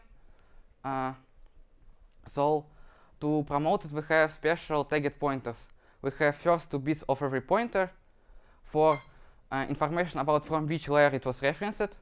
So now just casting terms between 2 layers is not any new allocations, no any copying. We need just to change that first 2 bits. So it's cheap. Okay, now let's talk about algorithm itself. Most garbage collections have that mark phase, which is usually called when we just traverse all live objects and mark them alive. And it starts from some obviously alive object. For example, in our setting is some type checking context. So we start our mark all reachable allocations as alive with special flag, traverse everything by pointers, and if during that algorithm we encounter some relaxed pointers, we can just try to optimize that term because it's from relaxed layer. So how does this work? Okay, we need to look up by a term in special data structure. We call that data structure path index. We will discuss it later. So if lookup was successful, it will give us the new address of already allocated proposition equivalent term. And we need just to redirect pointer. We don't do any shrinking. We don't do any kind of new allocations. We just redirect pointer. This is a cheap operation too. So let's discuss by which paths we should replace. So we can't replace by all possible paths because it's just, of course, undecidable. It's just normal terms. And we would collect only paths that are explicitly constructed during normalization. And we need some data structure that will support it concrete closure. So that structure already exists. It's egraphs. It was presented in previous talks. So egraphs is just the data structure that we need. It supports some equality between terms of some grammar. And we have extraction operation in it, finding the most optimal term in equality class. But it has one big disadvantage. It's that adding new term during runtime can cause full rebuild of it. But it's not a big problem for us because we don't need to find most optimal form every time. We can just find some more optimal than current representation. It's fine for us. And so during execution itself, we can implement some lightweight path addition, but garbage collection itself is not the thing that runs every time. It's just some kind of batch process that starts from time to time, do something, and during that collector phase, we can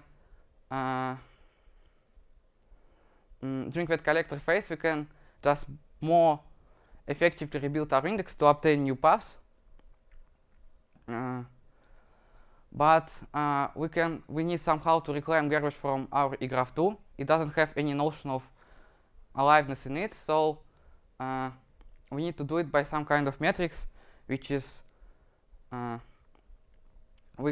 like heuristics for removing the most unused paths. For example, we propose a metric like how many terms were replaced by that path during last garbage collection cycles. Okay, and additionally, we need to memorize our E-class tag for every allocation to make fast lookups during mark phase, not to do heavy lookup every time, not to recalculate them, and like meta information for every allocation. Okay, summary of runtime system is that in collection we implement like that redirection phase during mark. We have all path index machinery like rebuilding, reclamation, all of that, and more execution related changes are more execution related changes that we have tagged pointers, we have lightweight path addition during execution, and we have additional class meta information. Okay, we have proof of concept of everything in it. You can check it on GitHub. It's some kind of just rewrite of old cubicle type checker, cubicle TT. we have some benchmark, we wouldn't stay on them too long because you can just see plots. So it's just some simple arithmetics in our Z4 ring. And we have second track, it's fast Fourier transforms where polynomials are encoded as higher inductive types 2, where encoded as higher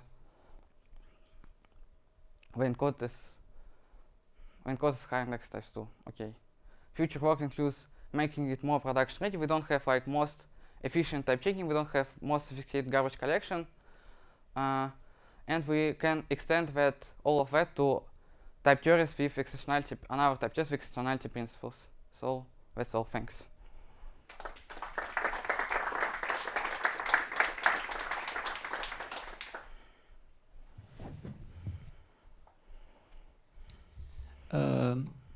So one thing which is not really clear to me. So how can you replace a term by a propositionally equal term? Because I mean, generally in type theory you can only replace convertible things. Like if you replace something with a propositionally equal thing, you can only do that by a transport, and otherwise you don't have type preservation. And yes, we don't have type preservation, but we have, if it was like if we do such replacement in hot, the resulting terms would be would have paths too, like, and that path must be proved with glue. So I mean, in general, the resulting terms would not be well typed in hot. What? I didn't hear. Like, so in general, you just replace something with a propositionally equal thing, then the term in general will not be well typed. So there would not be any path because you can only have a path between well typed terms. Maybe I didn't understand.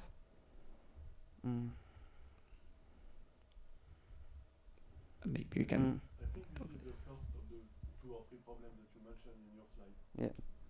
Yes, maybe.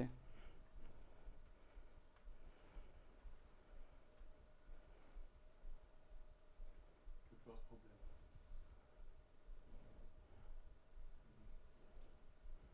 If we had like different elaborator, it's the same type, we have like aberration rule for it. If it's different, it will be elaborated and normalized after it will be stacked. Later? Yeah, yes, in discussion.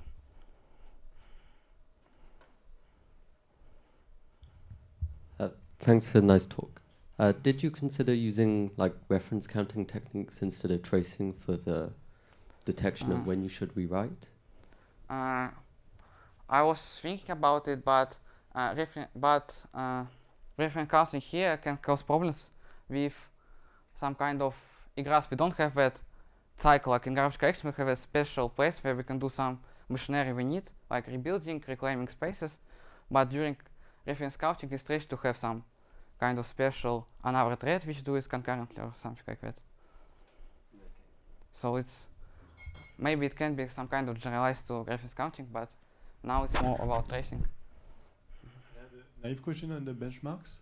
So the graphs you show, so the technique you use requires changes to the runtime system. So in particular, you need to have the graph machinery in the runtime that you didn't have before. And I suppose that this has a cost as well. My question is, the graph that you show, the without replace line, does it also use the graph machinery, but just it doesn't do any normalization? Or is it the baseline that has none of the changes that you need? It's like almost no changes. It's just like we just turn off all collecting we just turn off every execution changes. It creates the same garbage collection, but it doesn't have any lookup in egraph during it. But that means that you do pay the cost of the slightly more complex data representation that you No, have. it's like it's almost we don't have any of it because just it's like complex is like one if we have the same flag, do like I add that path to egraph, do some egraph rebuilding in the phase of the garbage collection phase. So here we don't have it mostly. But benchmarks are more syntactically. You can think it's like not every like proof have fast Fourier transform in it.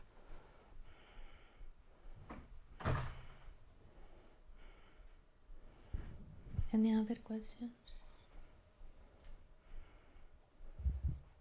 Did you try to do measurement of what happens when you increase the size of a heap? Because if you increase the size of a heap, it might delay when you're going to do the simplifications, and so increasing the size of computation.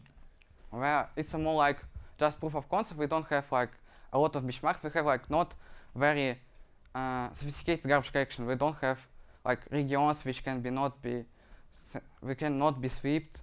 We don't have some kind of incrementality, so it must be not so sensitive here. But if we just make it more production ready, we need to check everything as it.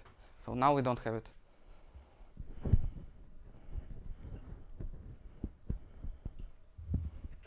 I just have a quick question. So I am personally interested in like kind of universal algebra style rewrites where I have like, you know, some inductive constructors and I have some equations and then I kind of like assume congruence. But I'm not working in a cubical setting, so I don't care about the identity of the equalities. I just care about the rewrites and I care about, you know, whether I can define a function from one place to another. So I'm curious, would this potentially be viable as an optimization in that setting, or is it very cubicle specific? Would it potentially be more aggressive? Because I think you'd have to do less stratification here since I don't care about the computational properties. I think in classical Martin-Löf type theory, it wouldn't be available because in cubical type theory we carry proofs of equality in every type. So when we do some elimination of higher inductive type, we need to prove that the results are propositionally equivalent to of that elimination. So I'm thinking in terms of actually a set theory. So think like an extensional type theory. So a bit different. I think in extensional type theory, maybe I don't know a lot about extension like computational extension type theory. I don't. But so there's no computation. It's just to use your GC in the rewriter. Basically. Yes, it can be seen in like if equality is supported like extensional, it can be seen as so. I think. Okay, thank you very much for the nice talk.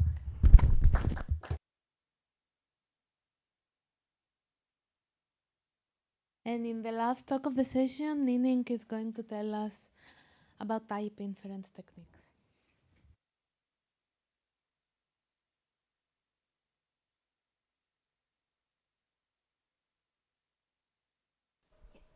Hi.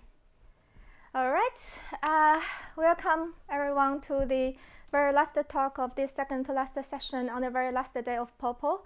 I promise you that this talk is going to be lightweight. I'm Nining from the University of Toronto, and this is joint work with my student Andong. As you may have guessed from the title of this talk, this is basically a position paper.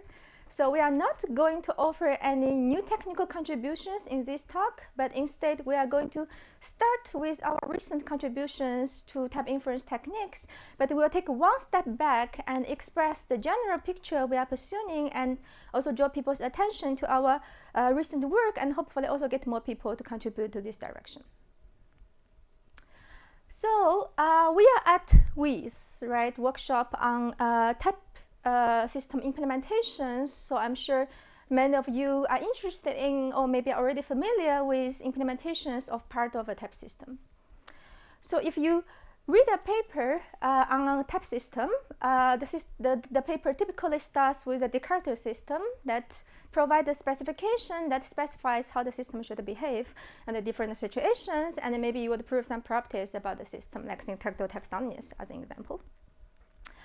But the Descartes system does not correspond directly to implementation, right? So if you want to implement the type system, maybe there's also an algorithmic system that sort of tries to guide the implementation, and maybe sometimes writing explicit type annotations can be tedious. So you also want to perform some type inference, and you want to prove some properties about the algorithmic system as well. And this talk will focus on type inference, which is itself a very difficult problem, right? Because you have to know whether type inference is decidable, whether we can always infer the most general type, aka principal types. How do we handle subtyping? How do you handle unification? Do you need to perform a curse check? How do you manage the scope of variables? Can you prevent scope of variables from escaping, right? These are just the examples. And once you have this algorithmic system, right, there are usually proofs that says, the algorithmic system is sound and complete with respect to the declarative system.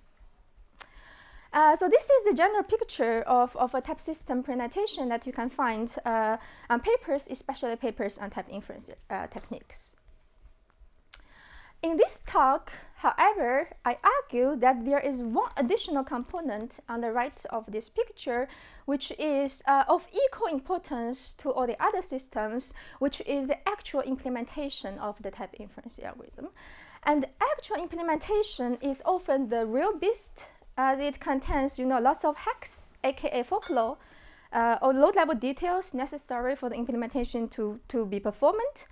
And in this talk, we will also often use GHC as an example, but a similar argument applies to many other type checkers as well. And once you have this implementation, right, ideally, you should also try to prove that this implementation is sound and complete with respect to the declarative or the algorithmic system. This is important, right, because you want to make sure that the implementation is actually doing what you think it is doing. However, formalisms of the actual implementation techniques, in my opinion, are often understudied in the literature. So there are many folklores or secrets that are maybe shared among many of us in the audience, but it's not very well specified, and sometimes they work, sometimes they don't. And until you prove that it's actually sound and complete, you do not know whether the algorithm is actually doing what you think it is doing. So the purpose of this talk is really to draw people's attention to these implementation techniques that to me are very important to make sure that the implementation is correct. And to convince you that this is really an important problem, I will give you two examples. And the first example is high-rank polymorphism. So if you have high-rank polymorphism, that basically means you have polymorphic types that appear contravariantly in a function type. Like in this case, we have this function f that takes a polymorphic function, and this polymorphic function is for all eight ways, not very interesting, but this allows us to apply this function to types of different arguments in the body. And if you look at the type of this whole expression, you can see that this polymorphic for all appears contravariantly in the function type, and this is actually a higher rank or rank 2 polymorphism. And with higher rank polymorphism, we need to be very careful with the scope of variables. So for example, if you look at the higher rank type system, there is usually a subtyping rule in the declarative system that says, if you want sigma 1 to be a subtype of for all a sigma 2, then you should check that first sigma 1 is a subtype of sigma 2, but also a does not appear in the free type variables of sigma 1. Because you want a to be fresh with respect to sigma 1, because sigma 1 is supposed to be more polymorphic than for all a sigma 2, whatever a is instantiated to later on, maybe. And if we consider the algorithmic system, right, there will be one corresponding rule that corresponds to that declarative rule. And in this algorithmic rule, so I assume we have some algorithmic context because you have unification variables. So this context, the gamma and the delta, they just map unification variables to their solutions. So if you want to check whether sigma 1 is a subtype of for all a sigma 2, you would first check whether sigma 1 is a subtype of sigma 2. But very importantly, we also need to translate that set condition in the declarative rule to set conditions in the algorithmic rule, right? And oftentimes, this is already not very straightforward, right? It's not very obvious. You look at the rule in the declarative system, and you say, OK, how should I translate that in the algorithmic rule? And in the algorithmic system, what happens is that you want to make sure the scolen variable a, in this case, does not escape in the solutions of unification variables that have wider scope than the scolens. So you would first apply this unification context delta to the type sigma 1, and you check that a does not appear in the free variable of that. And that one might be more obvious, but this one maybe is less, which is you should also check that a does not escape in the free variables, in the solutions of unification variables that appear in sigma 2. But this kind of check is actually quite subtle, right? First, you need to make sure that you are actually performing this kind of check. And this rule is also not that beautiful, right? And we like beautiful rules. And why is this not beautiful? Well, first, if you have nested polymorphism, right, of course, now you will have to perform this substitution many times. You have to traverse the type many times. You have to perform this check many times. And more importantly, right, your type system typically supports many other features as well. And they would come with many. So I was expecting you to say that you check that alpha does not occur in sigma 1 nor in delta. And you have a different check.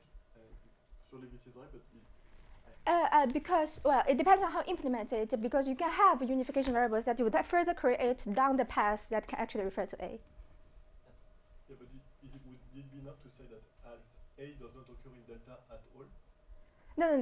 This is what I'm saying. So if you have like another, for all, for example, right, and you would instantiate that for all with a unification variable, and you would say we can solve that unification variable with this A, and that is allowed. If that makes sense, like further unification variables created could refer to A. Yes. Are you missing a binder on sigma 2 when you're checking the free type variables? I'm missing a binder in sigma 2 when I'm checking. If I do like full beta dot beta is a subtype of full alpha dot alpha. Surely the right hand side of sigma 2 will contain alpha, regardless of what I do in my typing context. That's correct. I think I may have done the set condition in the wrong way. Which is probably proving your point. Yes, that's true. But there is a second check that is needed. You can trust me on that. But as you can see, this is subtle. And you have many other similarly subtle set conditions in your type system likely, right? And this is actually not how people implement high-rank polymorphism, for example, in GHC. And what actually happens in GHC is that people use levels, which is maybe a new term to many of you, maybe not. And levels themselves are not a new idea at all. And they are not even a new topic at the WITS. Because here is one slide I take from Simon Peter Jones' talk at WITS 2024, and the slide mentioned that we should use level numbers for preventing existential escape. And here is another slide taken from Richard Eisenberg's talk just last year at WITS 2025, and the slide also mentioned we should use level numbers for let generalization, among other things. There are many other use cases of levels in that talk. And just to give some context about what this slide is saying, because we will get back to this later, this is about Hindley-Milner style let generalization, that we should use level numbers in order to perform more efficient let generalization. What does that mean? So if you look at the usual Hindley-Milner style generalization, you will see that we'll try to type check the binder of this expression, and we get this type top prime, and then we try to generalize it. And the process of generalization is we have to calculate the set of free variables, which is the difference between the free variables in this type tau minus all the free variables that occur in the context A. But as you can notice that if you do generalization this way, we have to traverse this whole context in order to calculate the set of free variables. And maybe your context can be really big, right? It contains lots of definitions, local variables, and you have to traverse it again for each generalization. So we should instead use level numbers. And level numbers themselves are a very old idea as well from 90s. This is the earliest reference I can find in a paper by in 1990s by Didier Remy. We omit details, but we will come back to that generalization very briefly later. But the important thing is, well, levels themselves are a very old idea, and they are widely used in language implementations of the type checkers for different purposes. So we are going to implement high-rank polymorphism, type inference for them as well, using levels that would allow us to manage the scope of variables in a more efficient and uniform way. So going back to this slide, right, what actually happened in the implementation, right, is not the rule we have on the left side of this slide.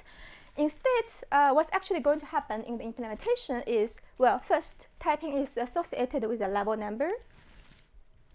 The level number is bumped when entering the new scope of Scotland variables.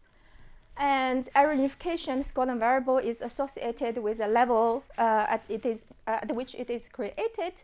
And when performing unification, when we unify a unification variable with a type, if the type contains the Scotland variable at a higher level, unification fails because the Scotland is escaping. And the type contains unification variables at a higher level, then you should lower their levels because you're basically narrowing the scope of these unification variables. And how can we make sure? So this is actually what happens in GSCL, more or less, right? Of course, the actual implementation is more complicated because of other features. But how can we make sure that this implementation we have on this part of the slide actually corresponds to what happens, or what you claimed what the system is doing with the rule on the left of the slide? So this is the missing part, right? But before I answer this question, I also want to give you another example just to demonstrate our point more, right? And the second example is generalized algebraic data types, or GADTs, right? And the basic idea of GADTs, as you all know, is that we can capture very important invariants on the type level. Like in this case, we are declaring algebraic data type T that takes the type and returns the type. So it's star to star, and it has two data constructors, T1 and T2, and whenever you construct something using T1, we know that the type argument you provide to T is bool. So GADTs have been widely used as well for many applications, but it's also well known that GADTs will cause problems for type inference. For example, in this case, we are defining this function f that takes two arguments, x and r, and we will perform a pattern matching on x. If x is t1n, we are going to return whether n is greater than 0. If f is t2, then we'll just return r, which is the second argument to f. And if you think about what happens during type checking, right, in the first branch, we would have an invariant. So if you think the type of x is some ta, you would have this equivalence that a is equivalent to bool in the very first branch. And if you think about, what types you can actually assign to this program, there are actually two incomparable types. They are incomparable because no one subsumes the other. So the first type is for all a, ta to bool. This is the case where we think the type of the first branch is bool. And if the type of the first branch is bool, then r in the second branch needs to be bool. So the second argument to the function has type bool. Or because we have a is equivalent to bool, we could say the type of the first branch is a. In that case, r would have type a, and so the whole type is ta to a state. So this is a well-known challenging, right? Like type inference for GADTs has many difficulties, and there have been lots of work in that direction as well. And one particular approach we would focus on in this talk is this approach called outside-in that is published at ICFP 29. And so the key idea of outside-in, right, is that whenever you create a constraint, here I have two rules from the paper. So this is one rule, one typing rule for case expressions, and the case expressions use the typing rule for patterns. And when you create constraints in the typing rule for patterns, you create what people call implication constraint.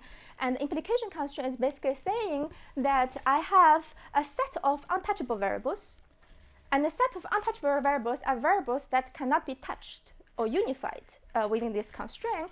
And we have that there are some type equivalence, this D introduced by this GADT branch, and you should solve the rest of the constraint. And one important thing is, if you look at the set of untouchable variables, it includes all the free unification variables in the context, the gamma, as well as the type of the scrutiny and the return type of this branch, which are passed in when the case rule calls the typing rule, that alphas and beta created in that rule.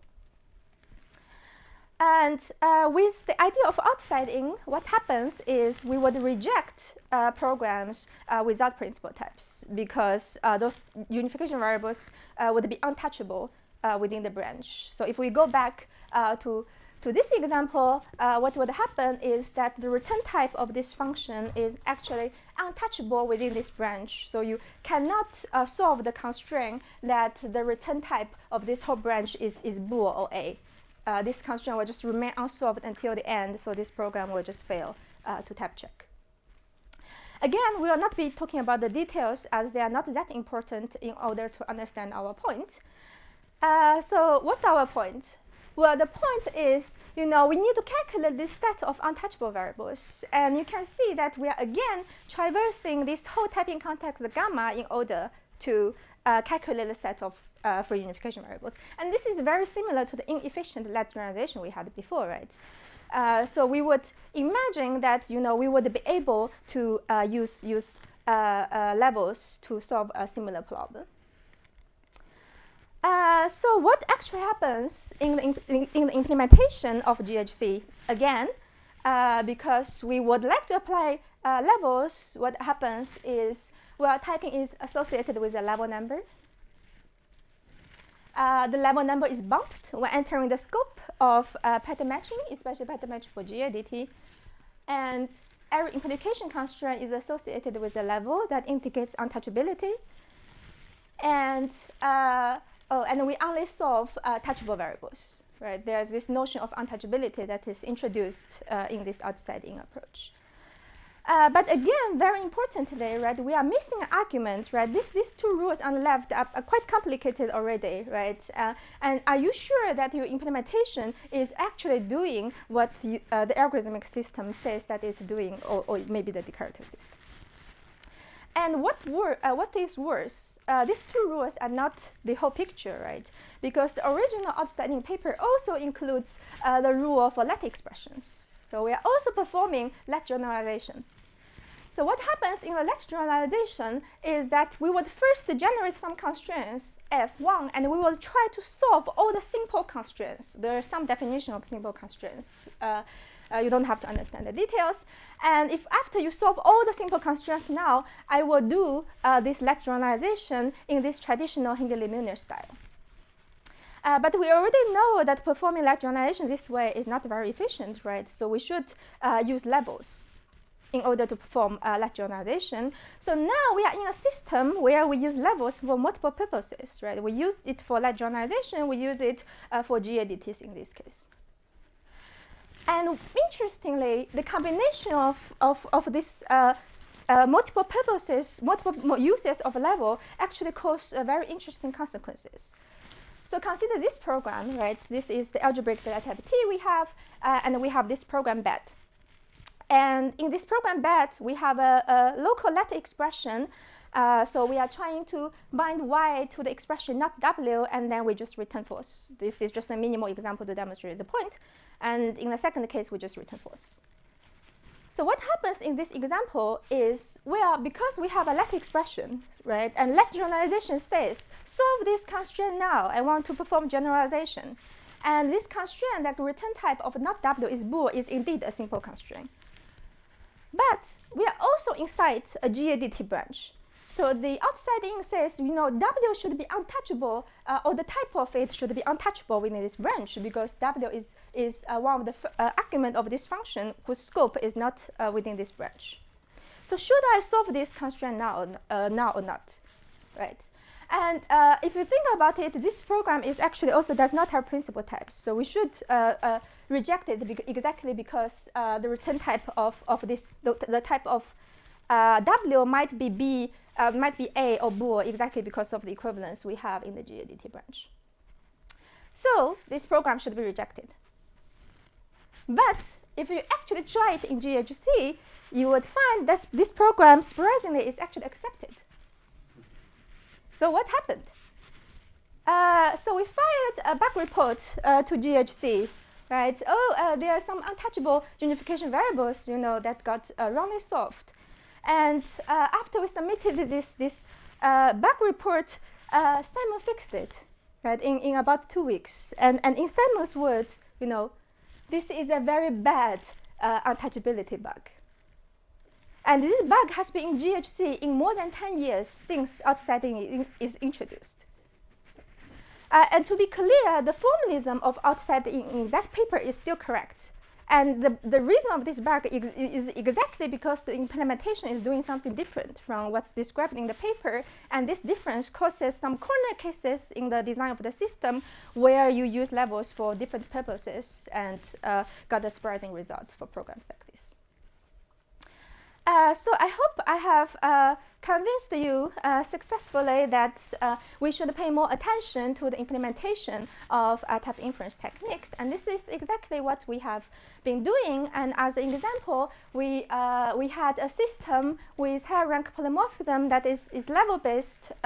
We use levels to perform type inference, and you can see that this whole typing judgment is now indexed with the level, and we use levels to manage the scope of columns and unification variables in the algorithmic systems as well. And you can read more details in this paper we had last year at PODI, and in that paper we supported both late generalization, high rank polymorphism, and local data types, and there are some case studies that discuss how GHC and OCaml use levels for different parts of a type checker. We also have an implementation in Coca and does some mini benches for the performance.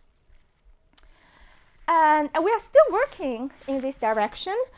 So for ongoing and future work, we are currently working on a formalism, a level-based type inference algorithm for GADTs.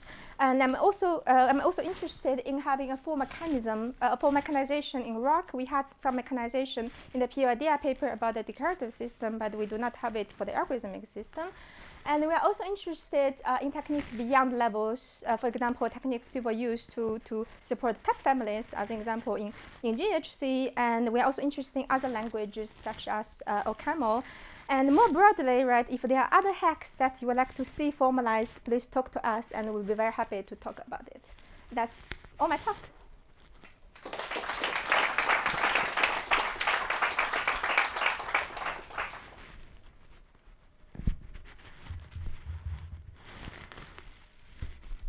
Thank you. So in this slide, you mentioned that you want to go beyond GHC, for example. OCaml does similar, like expressive type inference as well, but because OCaml is a mutable language, so they have these references, and maybe they also have shared references to simplify the constraint.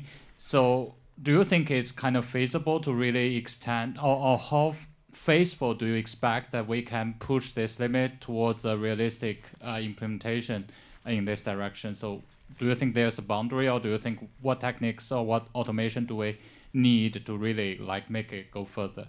Yeah, thank you. Right, that's a very good question. So, well, GHC internally use mutable variables as well in their type checker, so there's no huge difference between the two languages. But they do use different techniques for different reasons because they have different set of features. But more broadly, I think our ultimate goal is, of course, to have a fully mechanized, well-studied type inference technique, for all these different languages. And one of these challenges, as I can imagine, is this mutable variables technique that people actually use, right? Because now you would like to reason about the functionality of the type inference at the pure level, but internally it's actually using all those mutable variables. I think there are definitely challenges there, but it also makes this problem really interesting, right?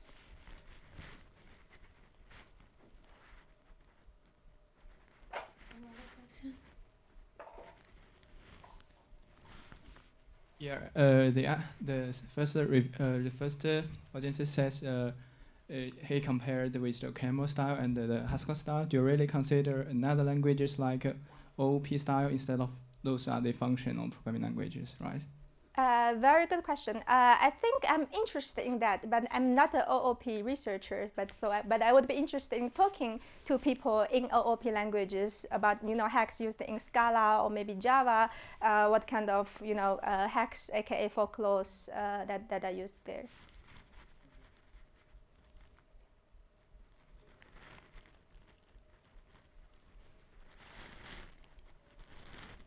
Liner, the GHC behavior, I'm actually curious, was that sound? Because I do feel like, and also like, what did the error message look like after you fix it? Because I feel like a lot of users might actually be confused as to why that didn't type check. Well, it would say that some unification variable is not touchable, which is a little bit mysterious, arguably. Like was the original behavior sound? You'd say, obviously, I haven't proved anything about it, but I'm curious.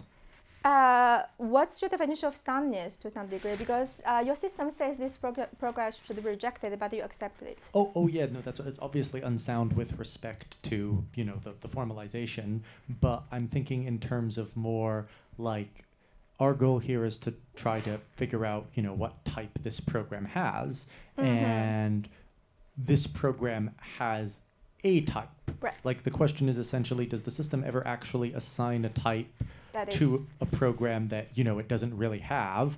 And in which case, is there actually an advantage to using the formalized system versus, you know, trying to formalize this system? Or in general, I guess since you asked me the philosophical question, like, doesn't it make more sense to first just give the basic type system, like say system F, and then almost have, you know, the typing of non-annotated things be almost an implementation detail? Like you want it to be sound, but that's all you care about. Right. So I think it depends on whether, well, first, whether you want principal types for your type inference technique. If there are more than one type that is, you know, that you can assign, and there are multiple ones that are incomparable, then arguably one should reject it, because, you know, if you choose one and you precede it, maybe certain like later in the program, this program gets rejected again because of other reasons. But if your implementation, you know, mysterious, they pick the other approach, maybe other type, then maybe it will get accepted, right? Now you cannot predict what happens with your program, because it depends on what you do in assigning the types when there are no principal types.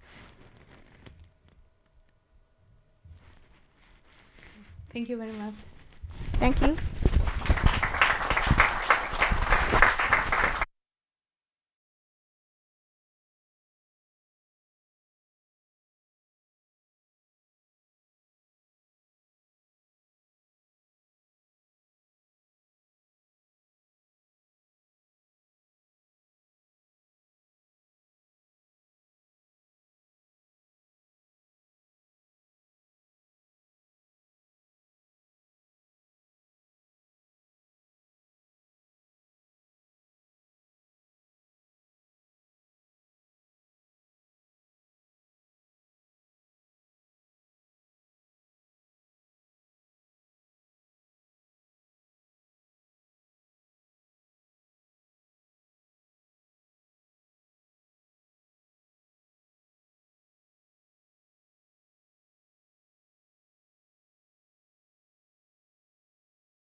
He's particularly interested in verification of proof-assistant kernels and meta theory in general.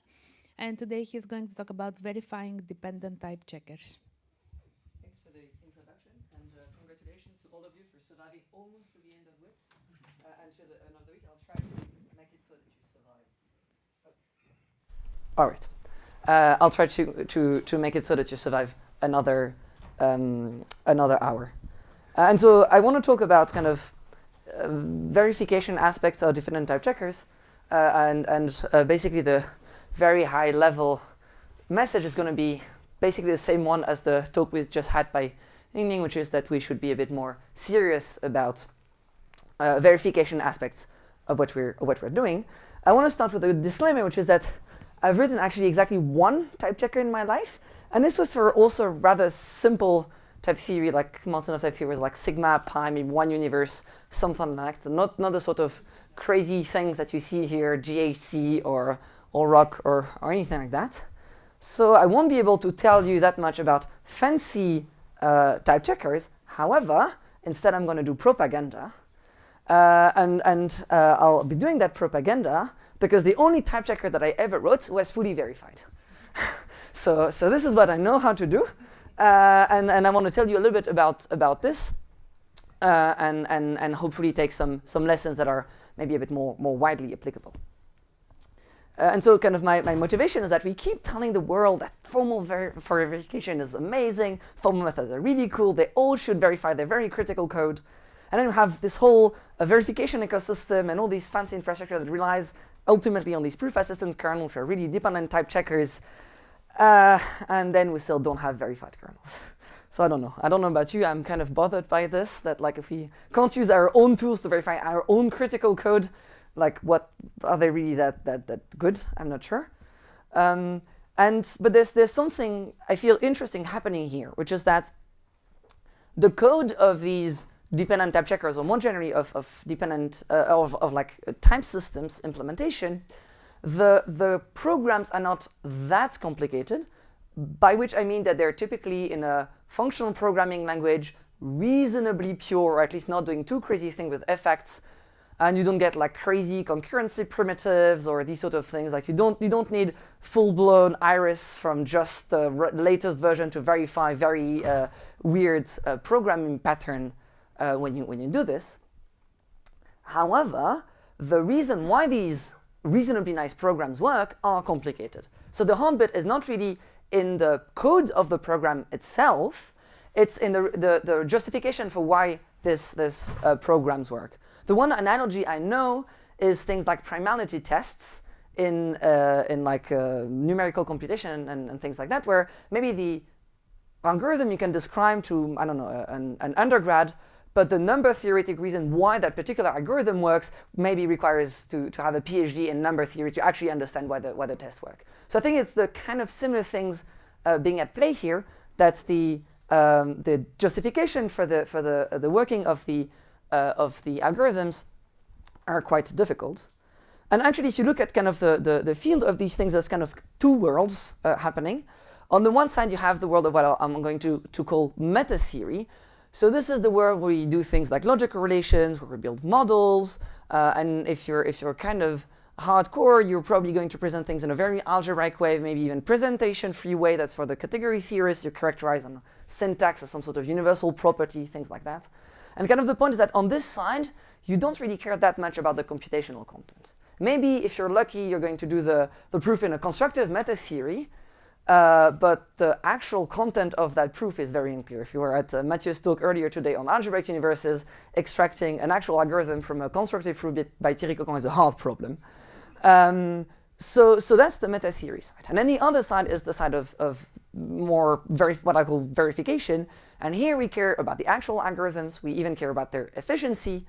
So we care about how things execute. Maybe we want to extract programs that run from our, if we started from something in a dependent type system, we want to extract it to actually be able to run it. And we're going to also care about things like data structures and invariance on these data structures or throughout the algorithms. And as I said, kind of the hard problem is that these two worlds are not kind of isolated, because in order to verify all of these things, and in particular to verify all of these invariants, we're going to need a lot of these meta-theoretic properties. We're going to need to know a lot of things about our type systems to argue about the correctness of what we're doing. But still, these are still two different worlds, and ultimately we really don't care about the same sort of things on both sides. So I think it's still important to think about these things in a somewhat separate way because we have different concerns there. And there's a lot of focus on the meta theory side. If you go look at arbitrary conference around dependent type theory, you probably see a bunch of proofs of normalizations and categorical semantics of things and whatnot. And these are things that are relatively recognized. But I think that and kind of part of the whole value of the WITS workshop is to say that actually there are also very interesting questions on the other side, what I call the verification side. So I mean, we had the talk earlier that asking what is the abstract specification of your type system, and so often you want to kind of decouple things as much as you can, but then also try to still have some sort of a nice way to present what your implementation is doing, and it's not always that easy to do that. And also, we saw this well in the talk about lean for lean this morning, that also even data structures, you also want to have the same sort of thing. We have kind of a data structure that's kind of the one that you actually want to use for implementation, maybe contain some caching information, some hashes, or some low-level functional programming tricks. But then this is not the thing that you want to use when you do your meta theory. So there again, there's some sort of a decoupling happening. And of course, all of these implementations and these data structure, they rely on a bunch of invariants that are typically not visible in the abstract specification, but they're very important for the actual good working of what you have in the implementation. And as I said, all of this depends on meta-theoretic properties, but it's nice to be able to kind of identify what these properties exactly are and how they come into play into what you're doing in your verification or in your implementation. And so these are questions that are already worth asking on kind of, let's say, idealized type systems, the sort of things that you would see in a paper here at POPL', for instance. But these questions are especially even more interesting if you look at the things that are happening in realistic implementations. Because I don't know if you know, but actually what's happening in ROC is not quite what is described on paper. There are all sorts of very dirty details and the guard checker and the non-uniform parameters for inductive types and in the universe levels. And so there's a lot of tricky things happening there. And I mean, I'm talking about ROC because this is the thing I know best, but I'm sure you can find the same sort of dirty details in AGDA, or I think Lean is also getting fast at being as crazy as all the other players there. So yeah, Mario's nodding, so okay.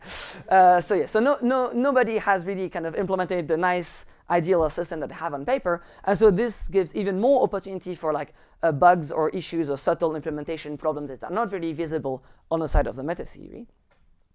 And so I think all of these questions are important and interesting, that we should really be more serious at attacking them.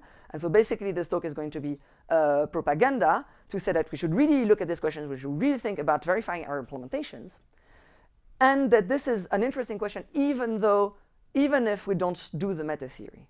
So I think it's still an important question, an important approach to take that, to say, okay, I described the abstract type system that I want to verify against.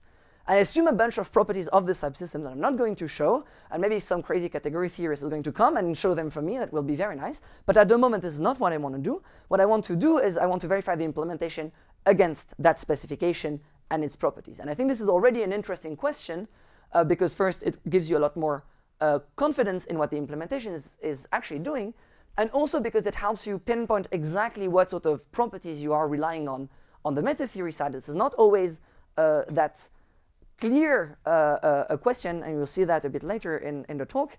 And I think surfacing these sort of actual properties that the implementation relies on is also an interesting thing to give to the people on the side of the meta theory. Say, see, these are the properties I care about. Can you please show them for me? And so basically, this talk is going to be kind of a little tour of case studies in that space of things I've done in recent years. The first half is going to be about pattern matching in MetaRoc, this formalization of ROC in ROC. So if you want to look at what's happening there, the big paper is this JCM paper from last year, just kind of telling you about the whole project. And the thing I'm going to talk about more precisely was presented by Mathieu Sozo at WITS. I think it was the first edition in 2022. So I'll be kind of talking about this thing a bit again.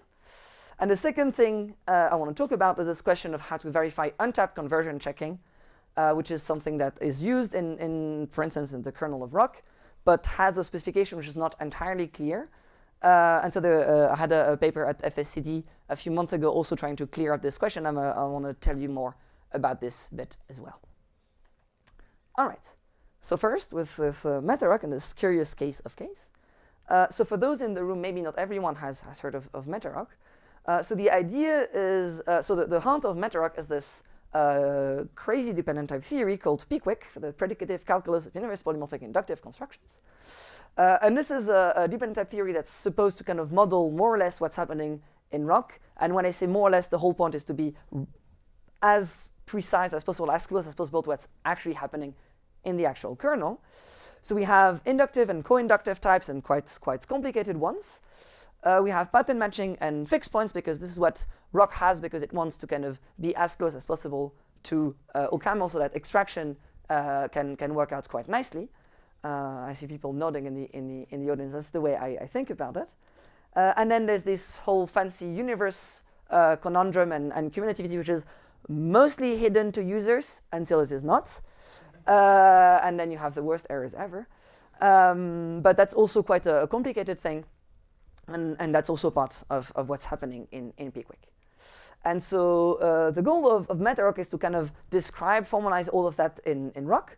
So have this formalized meta theory of PQUIC, try to prove as many properties as we can about it. And then we have a verified type checker. And that verified type checker relies on a normalization axioms, on one normalization axiom, a few more axioms related to the guard condition, which is kind of what powers this normalization. And there's two reasons for doing this. The first one is that we would not be able to prove that thing anyway because of like Gödel incompleteness. Normalization implies logical consistency, and so you can't prove the logical consistency of Rock inside of Rock itself, so you can't prove normalization inside of Rock. The second reason, maybe the more honest one, is that normalization is hard. Normalization for PQUIC would be very, very hard, so we haven't tried anything there. But anyway, we know we wouldn't be able to even if we tried, so like, let's not even try.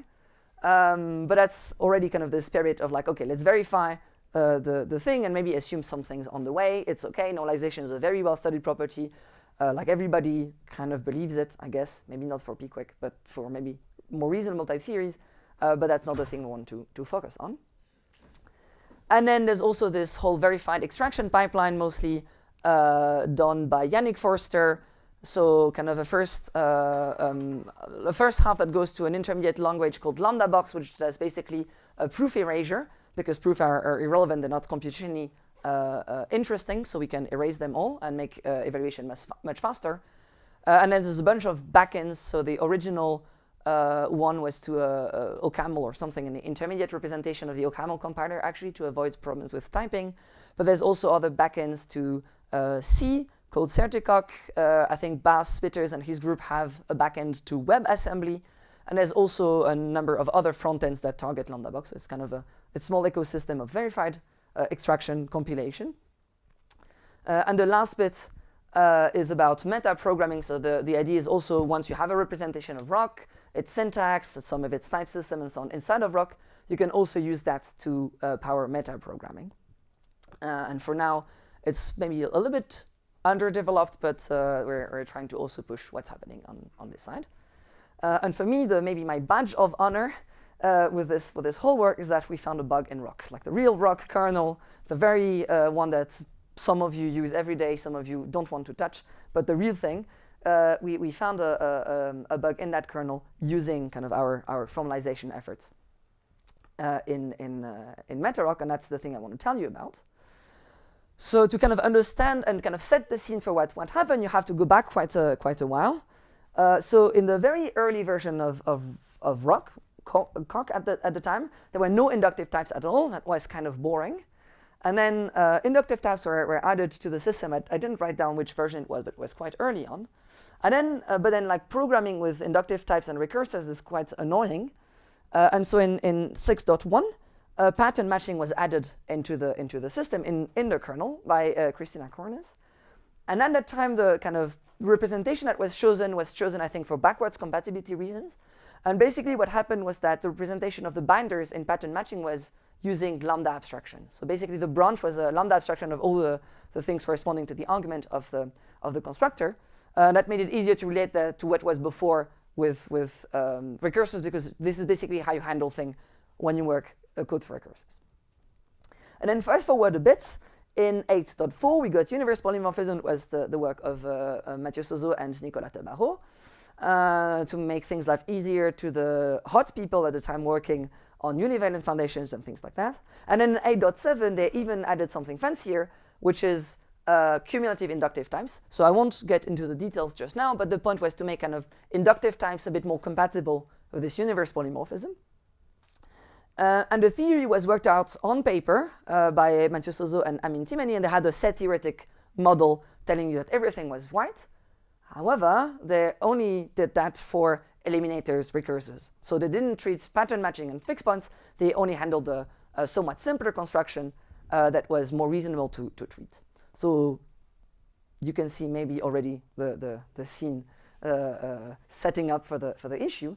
And then in the meantime, people liked less and less this kind of old clunky pattern matching representation. It was very strange because it was presented to users was not really the representation that the kernel saw. So there were a bunch of strange discrepancies, and a lot of work was spent into maintaining this kind of ad hoc representation so that things could be printed to users in the right way. So it was quite messy and quite complicated. And I think at some point there were various attempts at PRs by Hugo Herbelin and Pierre-Marie Pedro on making this a little bit better. But anyway, like people were growing a bit annoyed, but nobody was really kind of ready to tackle the problem. And then in November 2020, I was probably locked down in my room and trying to learn what this whole MetaRock thing was doing. And more particularly was trying to, at that point, to prove that the type checker that we had in MetaRock was complete. So that all the things that were well typed according to the theory were actually accepted by the type checker. And this is typically the kind of hard direction in these things. And then I went to Mathieu and said, like, hey, I think there's something slightly fishy in what I'm trying to prove. And then Mathieu looked at it for 2 hours, and then he opened this issue on the GitHub of Rock, not MetaRock, but Rock, saying like, hey, actually there's something wrong in the kernel. And I think, so this is a screenshot I took at the time. I think after that they removed the inconsistency flag because it was only a completeness problem, but you couldn't really use that to prove false. But still, like by looking at things hard, we found a bug that was exactly replicated in an identical fashion on the Rock side. And so at that point, like Mathieu had a relatively quick and dirty fix. It took him maybe a day or two to kind of tweak things to make them go reasonable again. But I think that was kind of the straw that broke the camel back, and then like that was enough motivation to finally attack this weird representation of pattern matching. And so in the next version of Coq, we had this complete redesign that people had been thinking about for a long time. And the good thing was that this was done in parallel in Rock and MetaRock, so we could kind of make sure that what we were doing was reasonable. And at that point, I managed to finish my proof of completeness, so everything was fine again. And just for fun, I want to show you exactly what was happening there. So this is issue 13495. There's a lot of issues on the Rock GitHub. So if you've played with dependent pattern matching in Rock at some point in your life, you've maybe seen this kind of crazy syntax. So the pattern matching, so this S here is the thing you're matching. And because of dependent pattern matching, you can't just give so this is the return type, this is the type that all the branches are supposed to have and that the entire pattern matching is going to have. But because it's dependent pattern matching, that P is not quite as simple as you might expect. It actually binds a number of variables, which are this x and ints here. So these ints here are the indices of the inductive type that you're matching on. And this x is going to kind of stand for the scrutiny. It's going to be generalized in the branches and then kind of substituted by the scrutiny at the end of the pattern matching. And so from like Rock 6.1 to 8.13, the thing went more or less this way. So we would first start by inferring the type of S, and that thing should be an inductive type with a number of parameters and indices. And then you basically want to check P against a type that looks like this. So you generalize over all the indices of your inductive type, substituted with the parameters. You have this extra variable standing in for the scrutiny, so its type is and the inductive type with the same parameters but kind of generalized indices. But the problem is that the universe in which that whole thing is supposed to live is not known at that point. And then you check the branches in kind of a similar fashion, and at the end of the return P. And so what's happening there it actually is that, okay, so you can't really directly literally check P against that because there's kind of a hole in your thing. So and then what you're going to do is you're kind of going to do by hand what that check would have done. So you're going to infer the type of P. You check that this type is of the form, some sort of a big product type of a bunch of things, and then a universe at the end. So this L is kind of the thing that is going to fill in your question mark here. And then you check that this context that you got here is actually the one that you expect, that both of them are definitionally equal. Now, question to the audience, can you spot the issue? Why do we still have a question mark? Here, because now, I mean, once you're there, you know that question mark should be L, and then you can proceed. Okay. Okay, nice. So it's good because basically nobody was able to find the issue between. It was not 6.1. I think this was introduced in 8. Whatever when 8.7 when cumulative inductive types were introduced. So between 8.7 and 8.13, nobody was able to spot the issue. The issue is actually here. You should be using super typing instead. And so, as I said, in PQuick, you have this cumulativity, which is a limited form of subtyping, which includes universe levels. And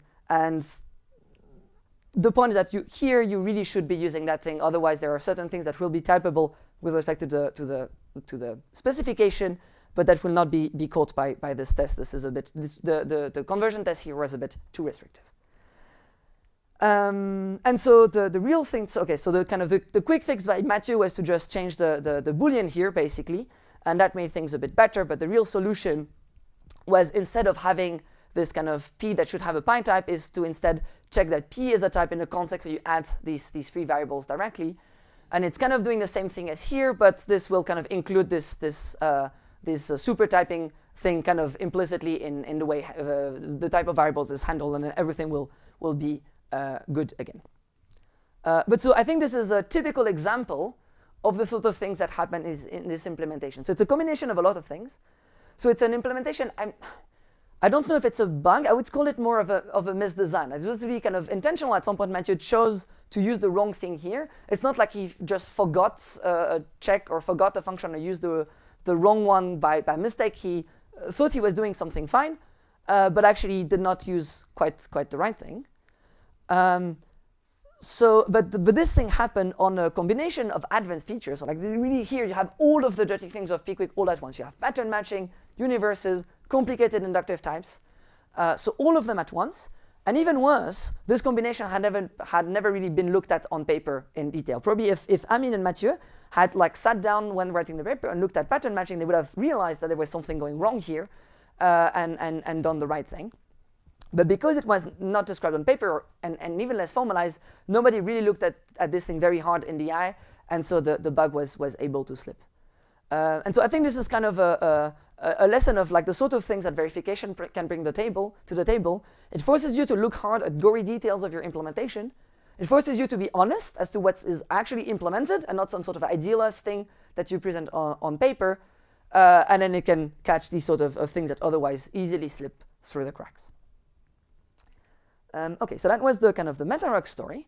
Now I'm going to switch to the other one, and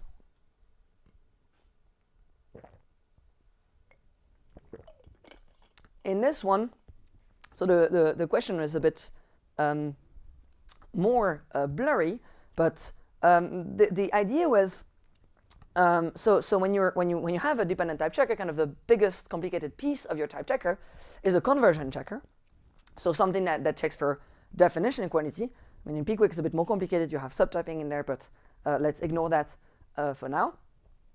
And in this setting, and Stephanie explained that already quite nicely yesterday, you have on the one side this kind of nice declarative specification, which says that your conversion is an equivalence relation, reflexive, symmetric, transitive. It has all congruences, and then it contains a bunch of interesting kind of base cases. The most common ones are computation laws, so-called beta laws, so I don't know, the one from the lambda calculus, or match on the constructor and things like that. And then if you're a bit wilder, but it's really important for actual usage, you also have extensionality laws like eta for functions or for pairs or records in general. And also in Pickwick, we have strict propositions that also have some sort of an extensionality.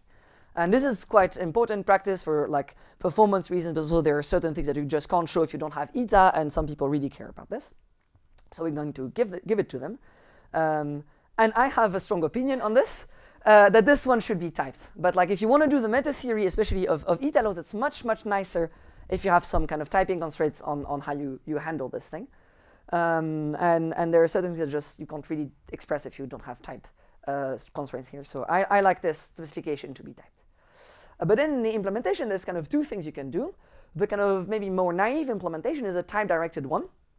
So on the high level, what you do is you alternate kind of 3 phases. The first one is going to be doing beta reduction until you hit the weak head normal form, so something that's kind of reasonably stable. And because you have a type, you do this to the 2 things you're comparing and also to their type. And then you first look at the type, and if the type is kind of one that admits one of these eta laws, for instance, the function type, you're going to apply that eta law, and then recursively go back to step 1. And if it doesn't, then you go to step 3, and then you're going to try to apply kind of one step of congruence, looking at what your terms look like, and then go back again to step 1 in the subterms, and then you just do that on and on again. The maybe more complicated or crazy, or maybe not, depending who you are, is the untyped algorithm. So this one doesn't maintain any type information. So, but it's still kind of the same structure. You first do beta reduction to weak head normal forms. Now you can't look at the time to know whether you should trigger an eta law. So instead what you're going to do is you're going to be term directed. So you're going to say, oh, whenever I'm trying to compare something that's not a lambda abstraction to a lambda abstraction, I'm going to eta expand the side that's not a lambda. And this is due to Thierry Coquin for quite a while ago. And yeah, so this is kind of a way of reconstructing the type information that you're missing in some sort of term directed way. And again, if none of these things apply, then you just try to apply the right head congruence. And these are the kind of 2 things that we want to relate to this declarative specification. And so yes, so this one is a bit closer to the specification. It supports somewhat fancier rules. For instance, it's really annoying to do eta for the unit type on this side, because this is something that really wants to have type information. In general, I mean, this is a controversial take. Some people say that this one you can still implement in a very efficient way, but kind of naively, it's a bit slower because you need to compute things in your types, so you have more things to maintain. And also, if you're not careful, this kind of eagerly applying eta laws can also be quite performance problems. You can ask AGDA people why they turn off eta for records all of the time. It's quite problematic in big developments.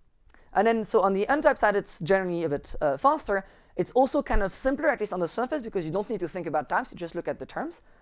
But then it's further away from the specification, at least if you want to take the type specification. And so maybe the simplicity is only in appearance, because like anyway you want to relate it to something that has type information in it.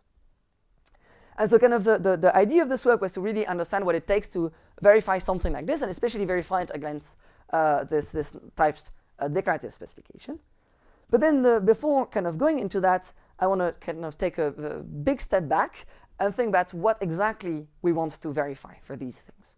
So at the very, very high level, what we're trying to do is we have on the one side a property, so something from some sort of domain into propositions. So that domain typically here would be a 4 tuple of a context, a type, and 2 terms. We want to check for convertibility. And then on the other side, you have a function that goes from the same domain but now returns a Boolean, and you want to relate the 2 of them. And kind of the usual story we tell in textbooks goes like this. So first on this side, it's kind of by definition that it's decidable. A Boolean is either true or false. So we get kind of for free that like P of D is always either equal to true or false. So decidability on this side is trivial. And then you show soundness. So you show that whenever the thing says yes, then indeed the property holds. And then you show completeness. So whenever the property holds, indeed the function answers true. And then you're happy, you have decidability on this side. You know the 2 are equivalents. You also get decidability on this side, and then you use that in your type check. Except that actually things are not that easy, at least if you're looking at like conversion checkers. And the problem already happens in the first, in the step 0, which is that we said that the thing is decidable, but actually this is more reasonably, I mean, the more reasonable model here is a partial function, because a priori, knowing that the type checker always terminates is quite a hard thing to show. It's related to this normalization property I was mentioning earlier. And so in general, it's hard. Like this thing is not structurally recursive at all. So already step 0 kind of fails. Step 1 is usually kind of fine. Typically, if your type checker answered yes, it has kind of constructed some sort of a trace of whatever happened. And you can look at that trace and convince you that all of the steps that applied were reasonable steps, and that they can kind of be matched on the side of the specification, and that you're fine. Completeness, again, is kind of problematic because, as I said, we want the specification to be reflexive. But if you look at what reflexivity entails on this side, it says that anything kind of related to itself, and the way the algorithm works is going to do this iterated beta reduction. And so basically, reflexivity will imply some sort of normalization or termination. And again, as I said, it's a difficult property, so maybe it's one that's not that easy to prove. So my claim is that this is not the plan we should follow. Instead, the plan should look like this. So first, we show positive soundness, and I've called it positive now because you'll see why in a second. So this one is still the same. You show that if the algorithm answered you yes, indeed the property holds. And that one, as I said, you look at the trace of the type checker, see that it has done only reasonable things. That gives you the positive soundness. But then in step 2, I think we should rather show negative soundness. So we kind of flip things around and we say, if the type checker answered no, then we can indeed conclude that the property doesn't hold. And kind of the advantage of this version is that, again, we have the entire trace of the type checker. We can see what it did and why it concluded that something was not possible. And so in particular, we have kind of no termination property. We already know that the type checker terminated just with a negative result. And so we don't have to think about termination. And if we look at this trace and think a bit harder, then we are able to conclude that the property doesn't hold. And then in step 3, you still have to show termination of your partial function. That is still hard.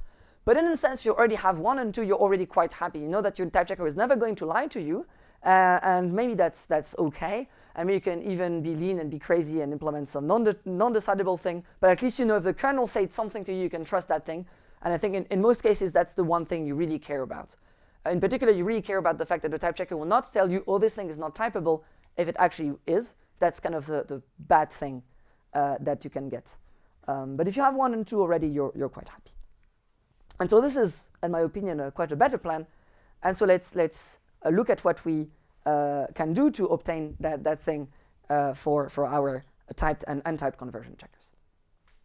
And so this is kind of the FSCD paper. I'm not going to go that much into detail. I'm just going to tell you kind of the very high level how things go. So on the left side here, you have kind of the big meta-theoretic properties that you can think of for a dependent conversion in a dependent type system.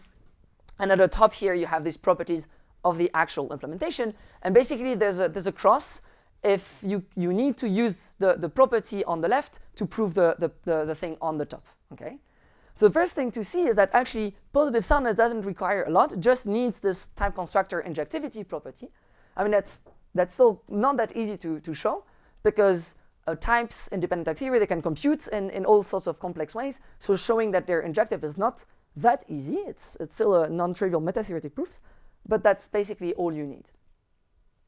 And then if you want to have these negative soundness, both typed and untyped conversion, you need to also have, so injectivity are the important properties. You need also to have some more term level injectivity, because typically what the conversion checker is going to do is if you're comparing, say, successor of something to successor of something else, is going to apply a congruence rule.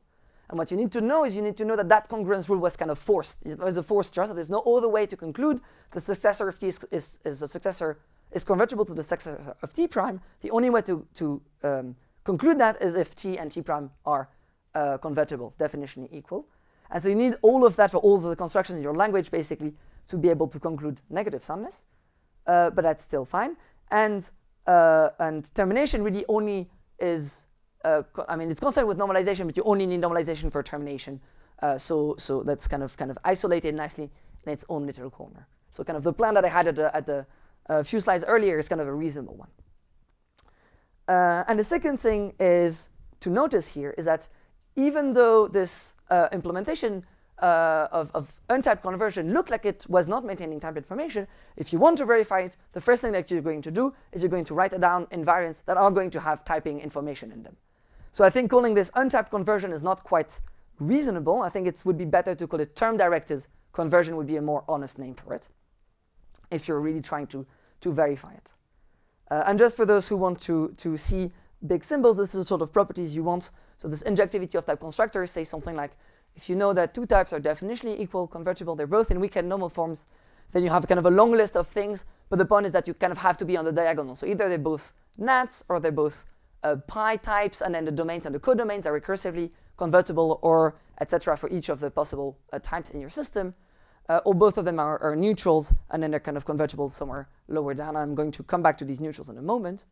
And this is exhaustive, meaning that also any non-diagonal case is impossible. So it's not possible to have nat convertible to pi, for instance.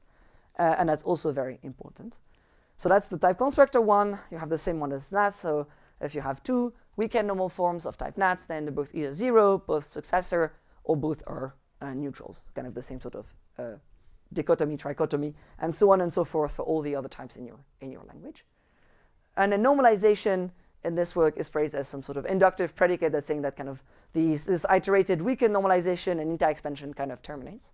And maybe the thing to note here is that this is a rather intentional property. This is not the same sort of thing that kind of presentation invariant properties that the people on the meta theory side like to say.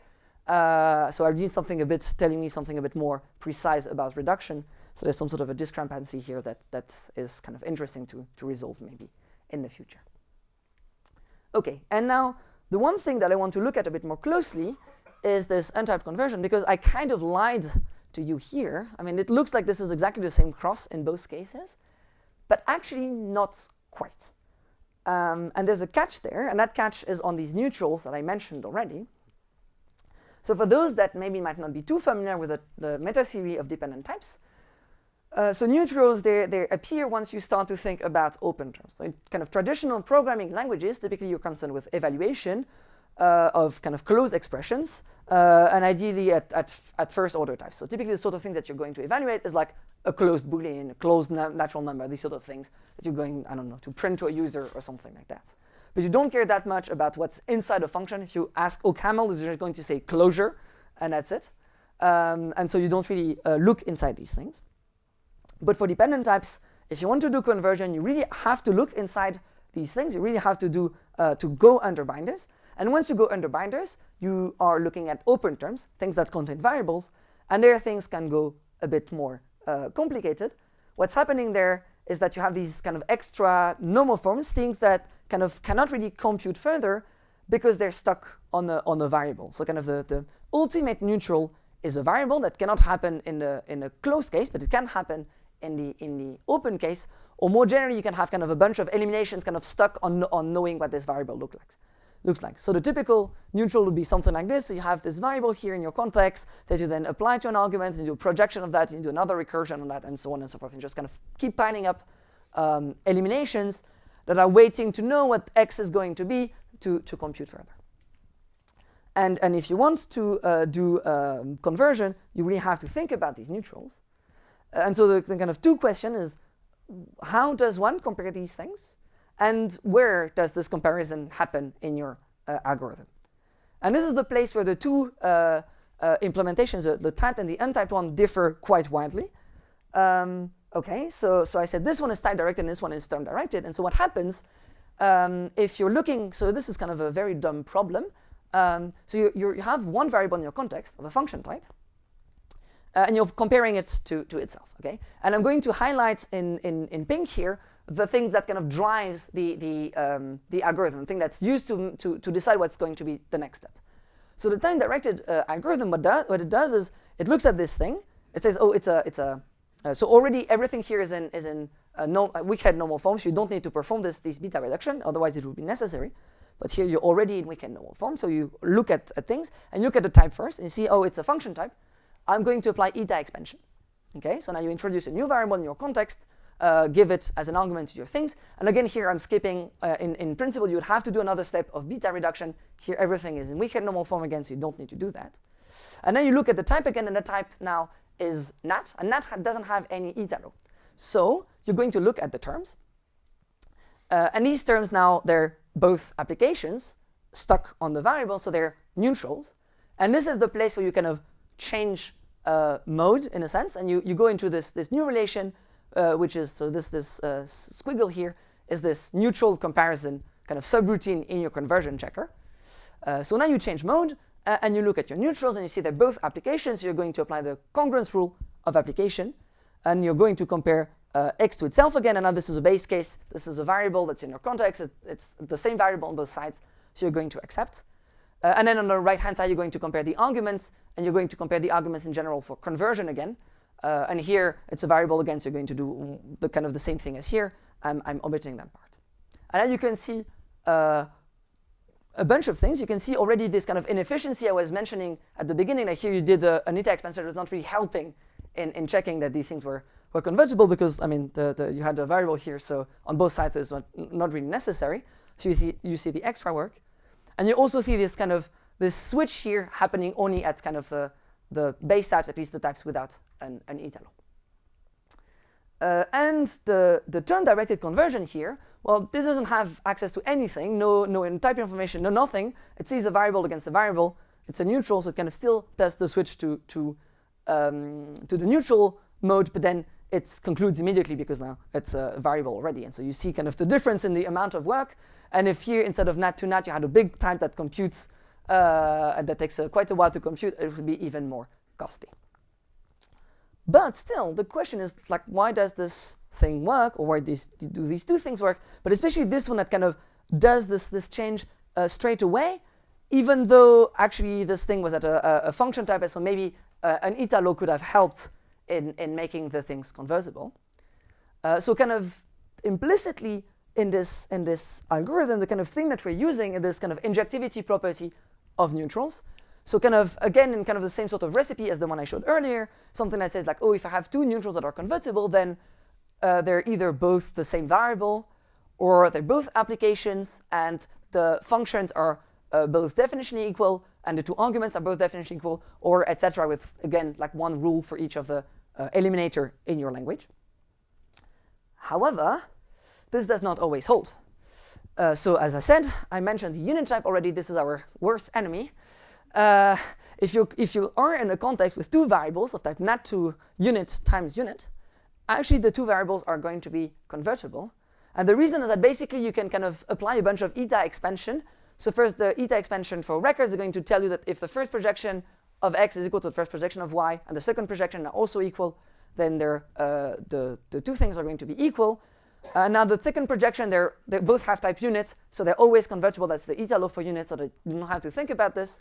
And then the first projection, they're of type nat to unit, and then you can again apply the eta law for function. You end up with comparing again things at the unit type, and they're going to be convertible. So kind of here, in a sense, we're kind of lucky that the type here to the right was nat, but if it had been unit, then this thing would have been kind of a bit too optimistic, and maybe you would have needed to do this sort of thing here to end up concluding correctly. And so in general, the lesson is that this neutral comparison is complete only at certain types. And so if you try to prove negative soundness and you're not careful, then you'll end up into trouble. And actually, the very interesting thing to see here is that the three main implementations of dependent type theory make very different choices here. So Agda chooses the time-directed algorithm. So it, in principle, does all of the like kind of useless work I showed at the beginning. And if I understand correctly, there's some sort of short path for functions to not apply eta laws for functions too eagerly to preserve reasonable performances. But the high-level idea is still this one. Lean has a term-directed thing, and it has unit. So it has this problem that like sometimes you have to be a bit careful about unit types. And so basically there's a check in the kernel to detect unit-like types. So things like this type here, that although they're not literally the unit type, they still kind of behave like the unit. Actually, what's happening at that type is that any two inhabitants of this type are always convertible.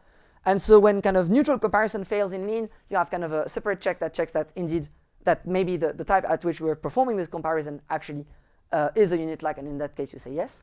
And if I'm not mistaken, that check was incomplete, is still incomplete? Yeah, it's not complete. Okay, so conversion in Lean is incomplete, as you all know. So this is one of the many sources of incompleteness there. And in Rock, we make kind of a different choice. So we still have this term-directed algorithm, but essentially we forbid unique-like types. So if maybe you've seen this weird restriction about records in Rock, that they need to have at least one field, and actually they need to have at least one relevant field. So they cannot have fields that are all of type sprop, for instance. And this is the reason, because basically unit is a record without any fields. And if you have like all of your fields are then sense unit-like, then the record is going to be unit-like again.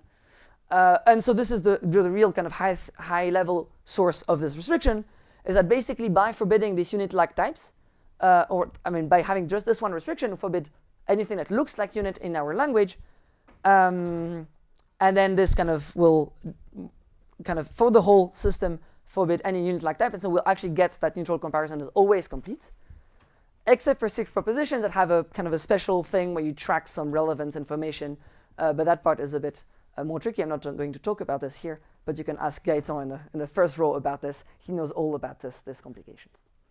But anyway, kind of by doing this attempt at verification and trying to really look at what the algorithm are doing and trying to verify them, we really have first understood that there's something subtle happening, and also have, at least for me, this is a very satisfying thing, because now I understand really what are the trade-offs that are happening in these kernels.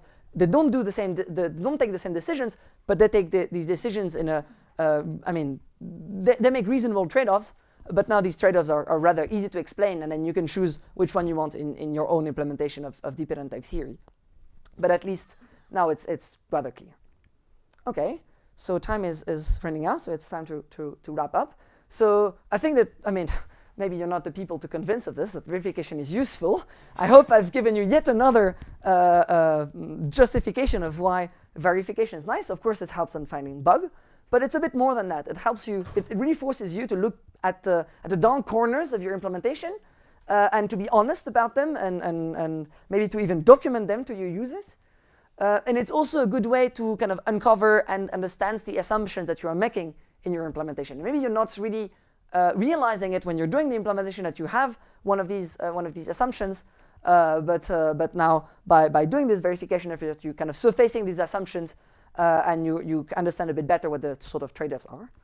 I didn't mention it, but it's also a great way to write documentation. I think the meta-rock paper I mentioned at the beginning is kind of the best documentation there is on the type system of rock, because, well, we had to write it properly, fully, in all detail, and then we tried to explain it in a reasonable way to readers. I hope it was reasonable.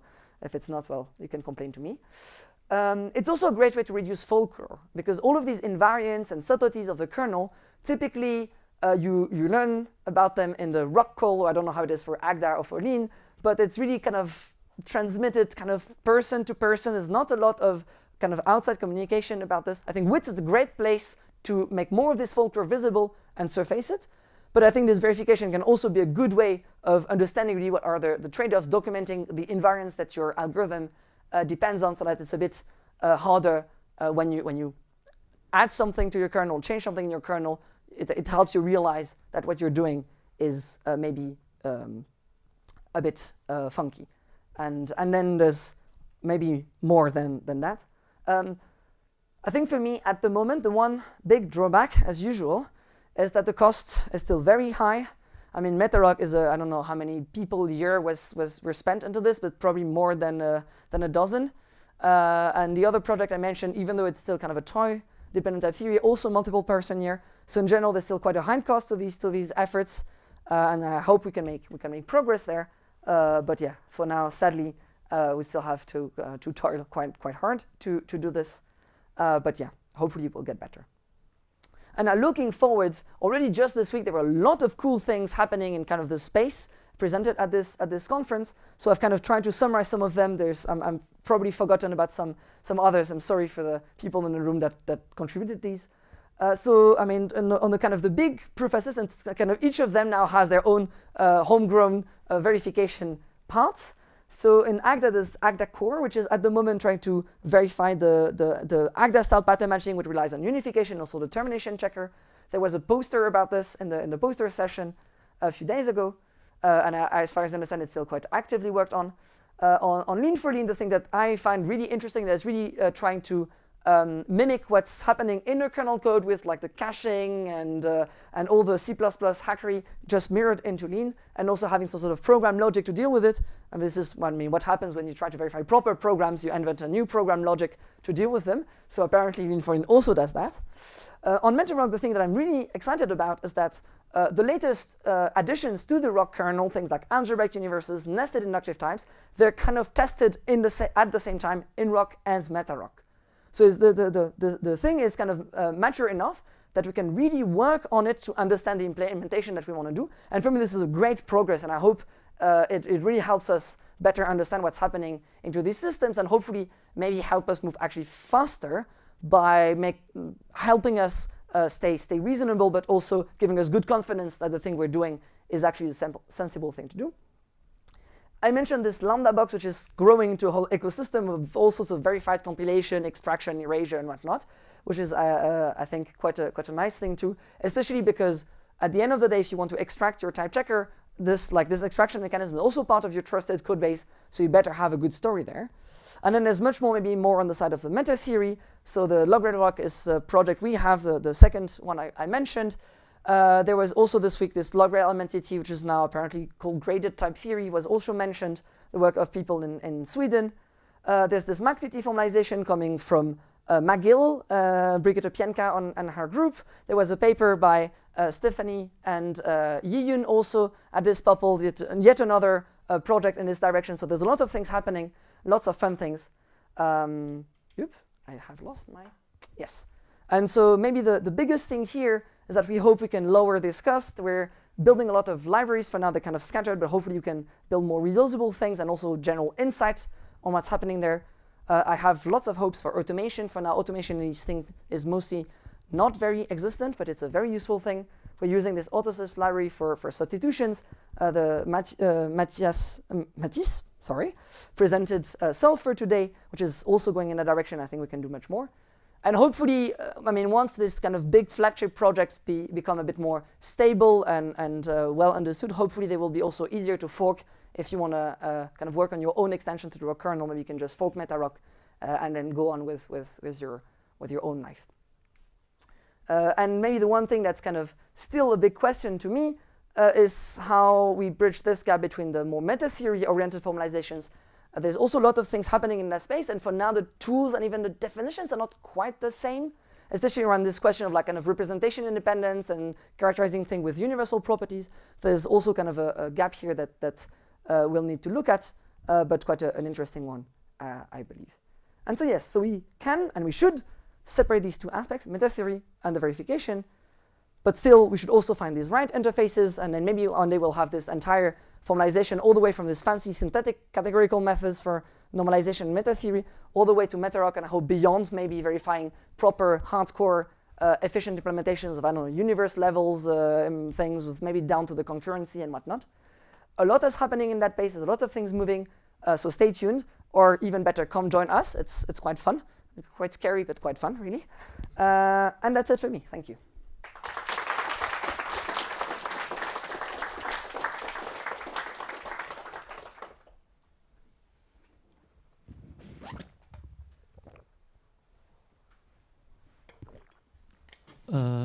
Thanks for your talk. Very nice work. So I have maybe a stupid question. So if we mechanize this kernel in the proof system itself, can we reduce the TCP, the trusted code base? Or if we can, how much we can reduce? So that's the kind of the universal question, like what's the point of looking at the logic inside of itself? So there's two things. The first one is that actually verification, you're not really thinking about like consistency or whatever. What you're doing is you're reducing the crazy implementation to a well-specified logic. I think that part is definitely reducing the trusted code base, because you're reducing that code base to a logic. And then, at the end of the day, maybe you can be very unfortunate and do like poor old Martin Luft did in the 70s and prove the consistency of the system in basically itself, but it's inconsistent, so you're sad. There's a lot of structure to these things. The field is very mature, I feel, and I would be very, very surprised if we manage to have an inconsistency that is able to reproduce exactly itself. For me, this is not something I believe in. But then at the end of the day, there will still be a gap of trust. At some point, you will have to trust something. But I think this is still very helpful in making more reasonable assumptions and getting us towards more trust. Like I trust the parts of rock that have been formalized in MetaRock, I trust them much more now than before they were verified. And I really hope we can look at the guard checker, for instance, and I'm sure we're going to uncover terrible skeletons there. But I think once we've really looked at it through the lens of MetaRock, I will trust it much more than I do now. It's not going to be perfect, but it's going to be good. Yeah, of course. I also believe that with the help of this verification process, we can boost our confidence very largely. Yeah. Okay, thanks.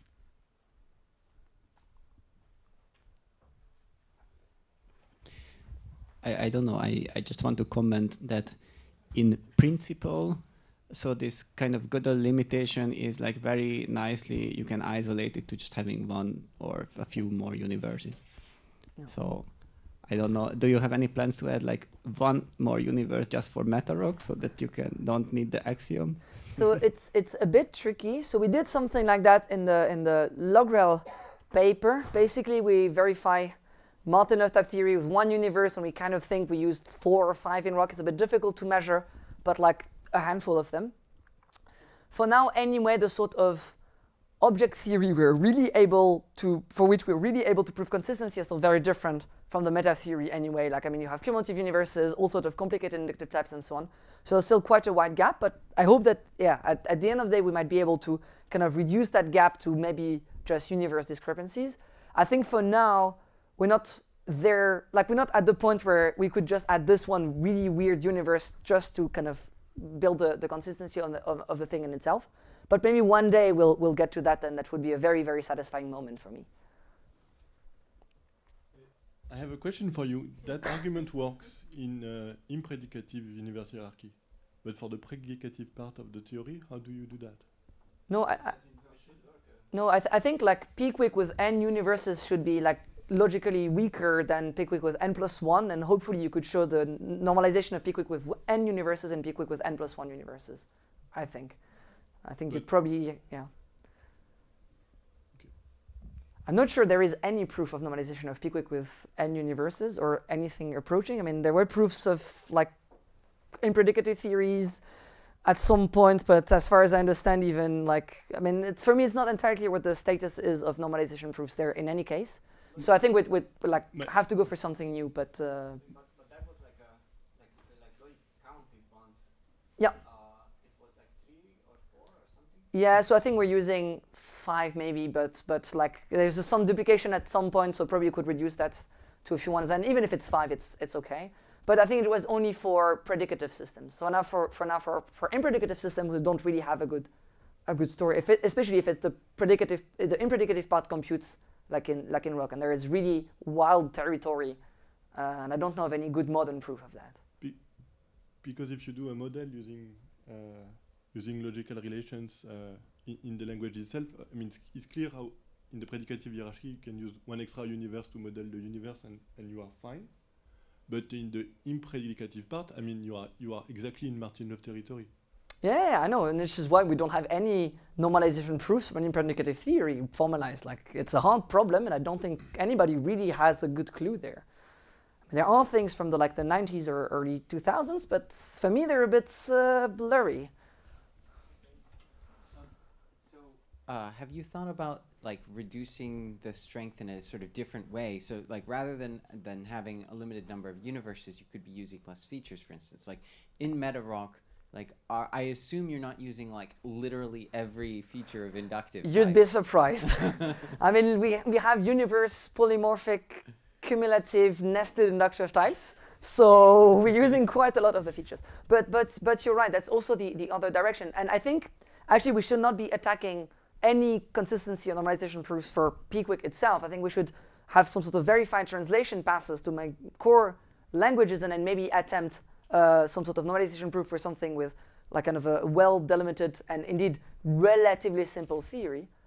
Doing these sort of proofs while preserving normalization is a bit tricky, I believe, but I think that should be possible.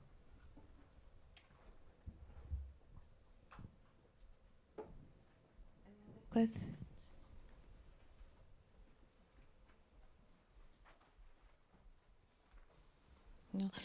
So during the development of MetaRock, you found more bugs? Yes. Yeah. So I think, so sadly we didn't find any consistency bug. It would have been really the victory.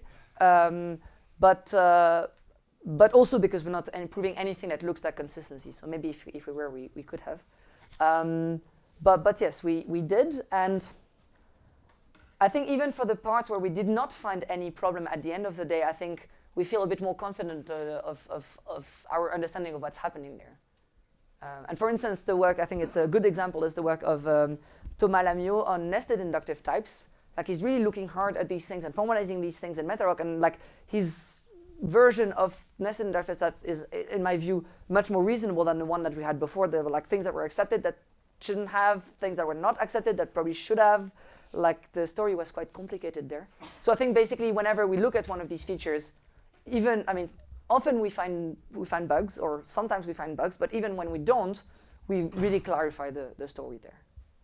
And after MetaRock, there was any bug found by somebody else? So I think there were, but all of them were found in parts that were not verified in MetaRock. So for now, the main two sources of bug, I think, are the module system and the guard condition, which are two things that are not at the moment part of MetaRock. And I mean, it's kind of a chicken and egg problem. Part of the reason why they're not in MetaRock is that we don't really understand what they're doing. And the fact that we don't understand what they're doing kind of shows up in the fact that this is where we find bugs. So yeah, so if you ask Pierre-Marie Pedot, he's a bit cautious about this, saying basically that we're looking only at the parts that we already understand, which are not the parts where the bugs are. So maybe there's a lesson here. But yeah. Okay, excellent. So I think that's one of the limitations of these things, that it's easier to look at the things that we already understand. But I think still that this is helping in putting the whole thing on a better footing. And then maybe at some point we'll also be able to get rid of the dark features that are not that used, that are hard to account for. And maybe there's a trade-off there, and then maybe the trade-off will be, okay, we'll just deprecate them, and that will be it. What's the status of the like VM compute or the other fancy reduction strategies? That's a very good question.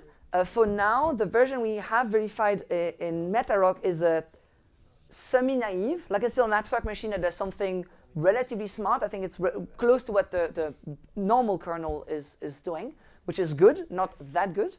The good thing is, using extraction, you can get something that's close to Lean's decidability, where you take your term, closed term of type bool, extract it, run the extracted code. If it's true, then you know that the original thing was true. But the point is that here we really have a theorem that says, like, if the OCaml code says true, then indeed the thing you started with is true. And so you can use that to have a kind of an alternate evaluation, like fast, efficient evaluation that's good. And that part, I think now Mathieu exposes it in Rock. So I think now there's an equivalent of VM compute that's like a MetaRock compute or something like that, that you can use. And I find this quite cool.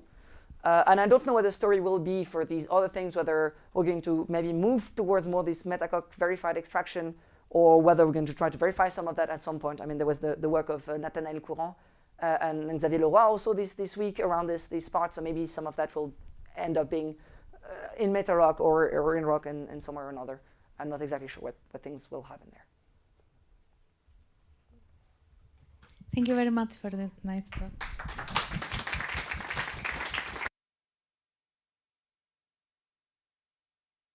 Last talk of WITS, in which Ben is going to talk about type narrowing the hard way. All right, thank you. Yep, so my student Hanwen and I have been thinking a lot about this problem of type narrowing, and we think that you should pay attention too. Type narrowing is a form of flow-sensitive typing. Okay, but to start us off, we all know TypeScript, and everyone knows that TypeScript is unsound, right? Yes? Yes. This might be a new unsoundness to you, though. Here's a function that says it's a recognizer for strings. Give me any x, and the type, x is string, is declaring that when this function returns true, the input was a string. When the function returns false, the input is not a string. So it's a form of type narrowing here. And this is all a lie. It's returning true always, no matter what the input is. And it turns out this type of lying is very, very common. Okay, so MyPy and PyWrite are just two of many systems that let you do the same thing. Any predicate that you write, it is not type checked to see whether or not it's a predicate. Flow is doing slightly better, but the type of type checking it does is limited to basically one-liners. So type narrowing in general is refining types in the type level based on tests that are happening at the term level in the program. So here's a very basic example of using type narrowing. The function add1 takes in any object, and it does a type test. If the object I'm looking at is a number, then I should be able to use it just like that and add 1 to it. So this should be totally type correct, and this one is safe and sound.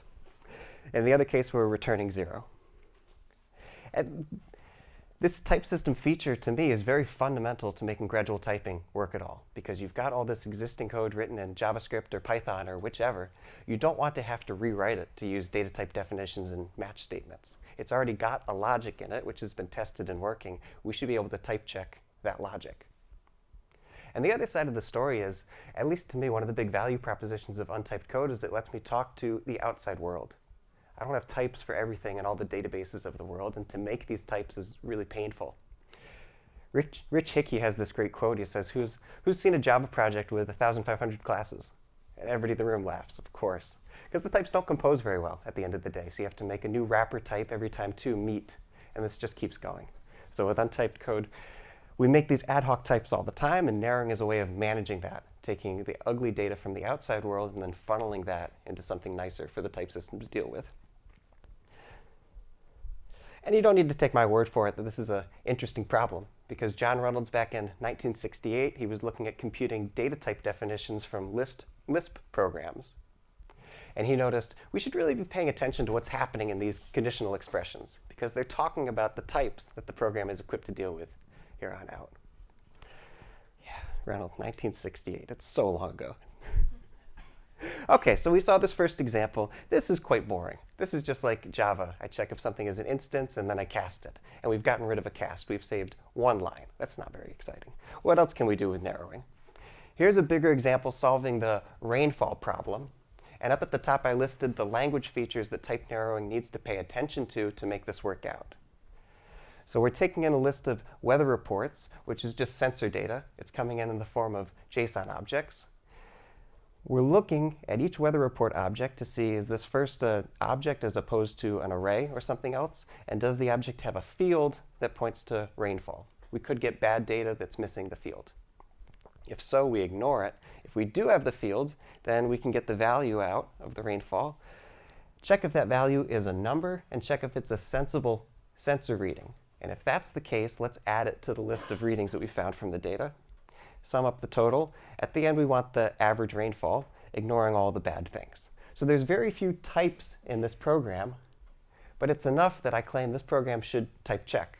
As long as your checker knows about type narrowing, it should be able to make sense of this. We start with JSON, we refine it to object, we refine that further to number, and we're able to add up. Here's another example. We have a filter function. This is taking in a predicate. So the function here has a narrowing type. It takes in any t, and it decides if that thing of type t is actually of type type S. And then our other input to filter is a list of t, and we're returning a list of S at the end of the day. So we go through every element in the first list. If the predicate returns true, keep that element. Otherwise, ignore the element. And then finally, every element in our results should be an S. Okay, so we have a higher order use of narrowing in here. So Hanwhan and I have been generalizing this into a litmus test suite for narrowing systems, because we notice there's a lot of disagreement in the space with these type checkers doing different things, and sometimes reporting type errors and sometimes saying everything's all clear. Starting off in the basic of, is this a number, do something, otherwise something else, there's 3 dimensions that we think spread out from here. So one is dealing with compound structures. Where inside this piece of data are we doing a refinement? Second is dealing with other forms of control flow and really making the system compositional. And third is user-defined predicates, which is the topic I started off with. So we've put these together in what we call the if-t benchmark, because that's the first thing you notice with type narrowing, is if something has the type. And there's 3 parts to the benchmark. It's very inspired by B2T2, the benchmark for table types, where you have a core litmus test. Then we have some larger example programs, and the rainfall and filter are 2 of those examples. And And the third part is a data sheet, so that you don't need to read the whole benchmark implementation to get a sense of what is the language doing for narrowing. So we'll go through these one by one. We're going to go fast over this part, though. Here's the core. There's those 4 main topics that I showed on the slide.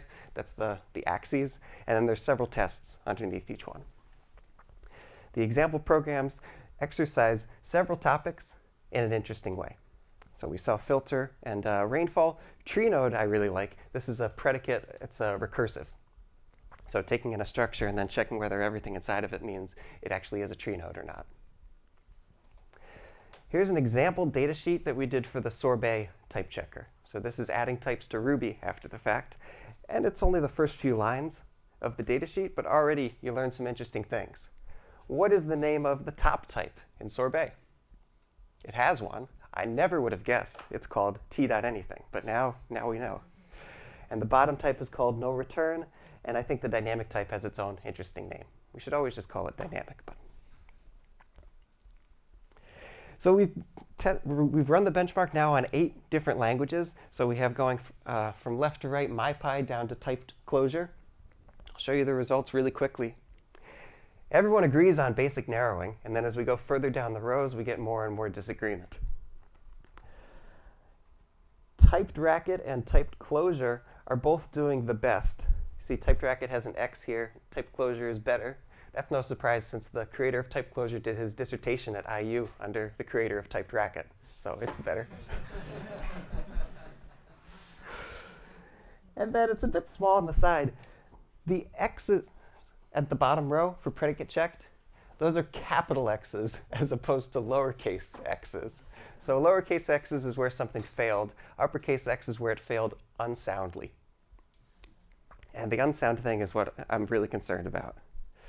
OK, so the benchmark is online. Since this is WITS, I wanted to talk more about the implementation. What are these languages actually doing to get type narrowing? And there's 3 interesting points in this design space. Spoiler alert, almost all of the code is weighed on the easy way side. Everybody's doing the easy way. There's, oh man. Let's say there's 2 implementations each of the beautiful way and the hard way.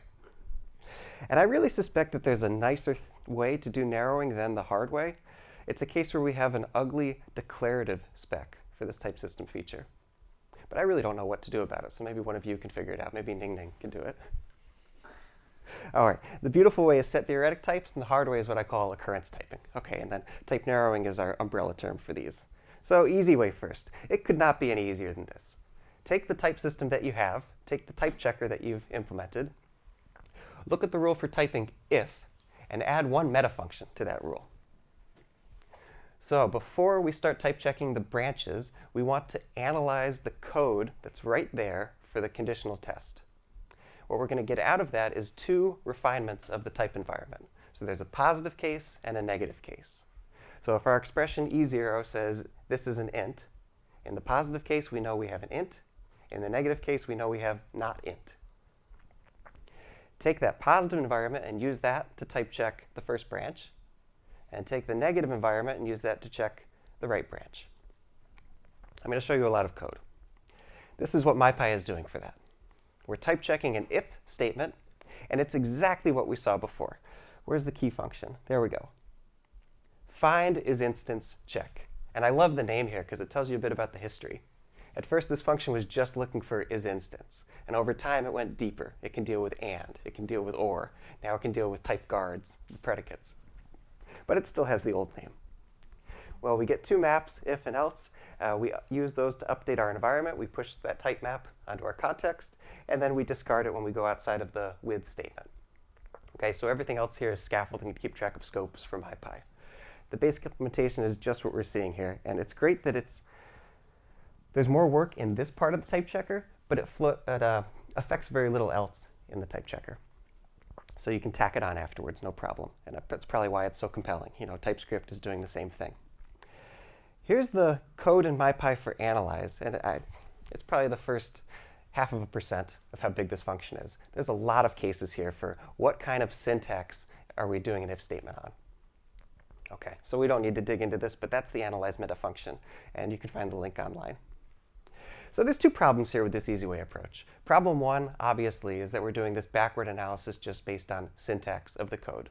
So whatever's sitting there in the if, we can learn from, but if there's any abstraction involved, it's going to be harder to learn from it. Problem 2 is that when we're doing narrowing, we'd really like to work with subsets of types. We'd like true semantic subtyping, but we don't have that. We're dealing with syntactic approximations. So for example, MyPy has a union type. You can take things out of a union, but intersections are not very precise. So this brings us to the beautiful way of doing type narrowing, which is to let's go full on with first-class support for set theoretic operators in our type system. So we extend the grammar of types to let us talk about union, intersection, negation, complement, all these things directly expressed, so it's exactly what you want. The intersection of any two types is well defined in this. No approximations where we're jumping up and down some class hierarchy. This is great, and it gets even better. So here's the declarative system for handling all of type narrowing. Castagna, Laurent, and Nguyen, POPL'22. It shows up in the first section. I don't know if it's page 1 or page 2, but it's very early on. You see these 3 rules. We can handle all of narrowing just with this. So these rules on the right are the easiest ones to start with. If E has type tau, and that's what we're testing for, then we can check inside that context, just E1 has type tau1. Great.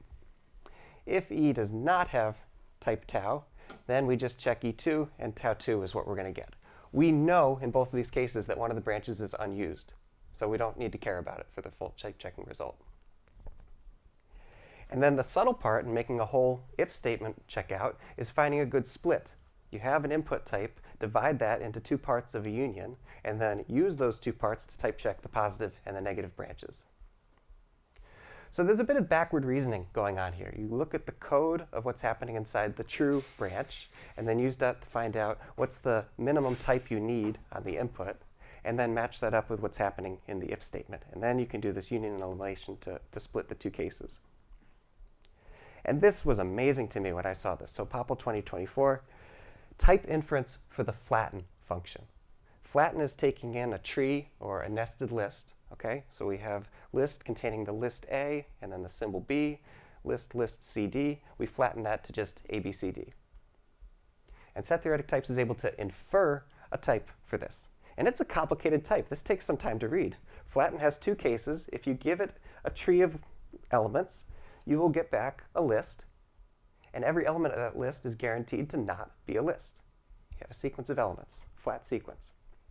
Also, if you call flatten with something that is not a list, which in our example is going to happen in the recursive case, what you get back is not a list. And here's my simple syntax for the type here. A nested thing is a recursive union. So it's either a list of nested things or it's not a list. And not a list starts with the universe of all types. A is any type. And just take away all the things that are lists. So problem solved. Well, in theory, not so much in practice. So type inference for flatten was 300 seconds. No longer. No longer, OK. No, I mean, now it takes a few milliseconds. Few milliseconds, oh, that's fantastic. Maybe it is problem solved. I was going to. This example is also certainly out of date. Okay, so this was a few years ago, trying to type check the numeric tower from typed racket using set theoretic types, and it took over 15 minutes to check add, because there's many cases in the union. This is problem solved for sure. This is a different one, though. I think that this is still a challenge, the asymmetric predicate.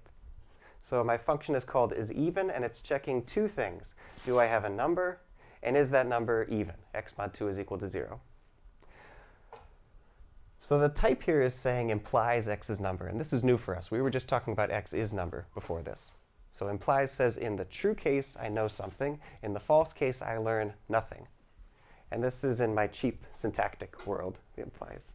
So what's the ideal set theoretic type for this? We'd like to talk about the set of even numbers, so an infinite subset of the natural numbers. If we have an even input, we should get true. And if we have anything else, some type minus evens, we should get false. And I think there's no implementation that can handle this right now. But it's a great challenge for the future. This is unfair. I tried it on set theoretic types in Elixir, and it's just not a problem that that system is equipped to solve. Okay, so there's no singletons for integer. So it's no surprise that the type checker just loops forever here. It was also, this is an early prototype. The prototype's at least a year old. So now we come to the hardware, which can handle things like is even. And we're back to syntactic approximations as a quick heads up. This is really ugly. This is our bad declarative system.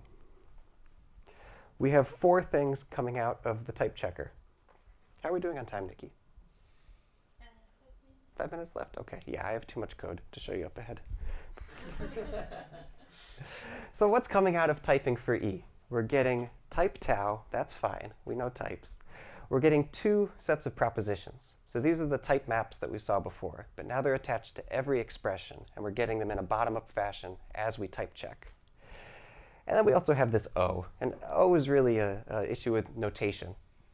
When we talked about data structures before, like the rainfall field in an object, we need to know where inside the variable we're looking to refine the types. So O is keeping track of that. It's an index path. So there's many things not to like about this. There's complex output. Every time the type checker is looking at something, it needs to return basically this 4-tuple of results.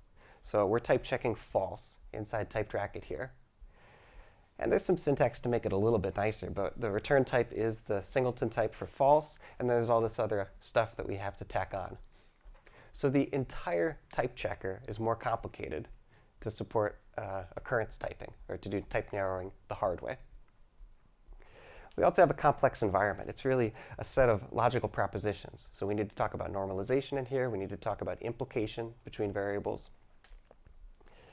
Yep, it's also complicated in the code. But we are free of these ad hoc analyses. So instead of find is instance, where we're looking at the syntax of a test and trying to infer something from its structure, we just type check the test, and then we get back a prop set.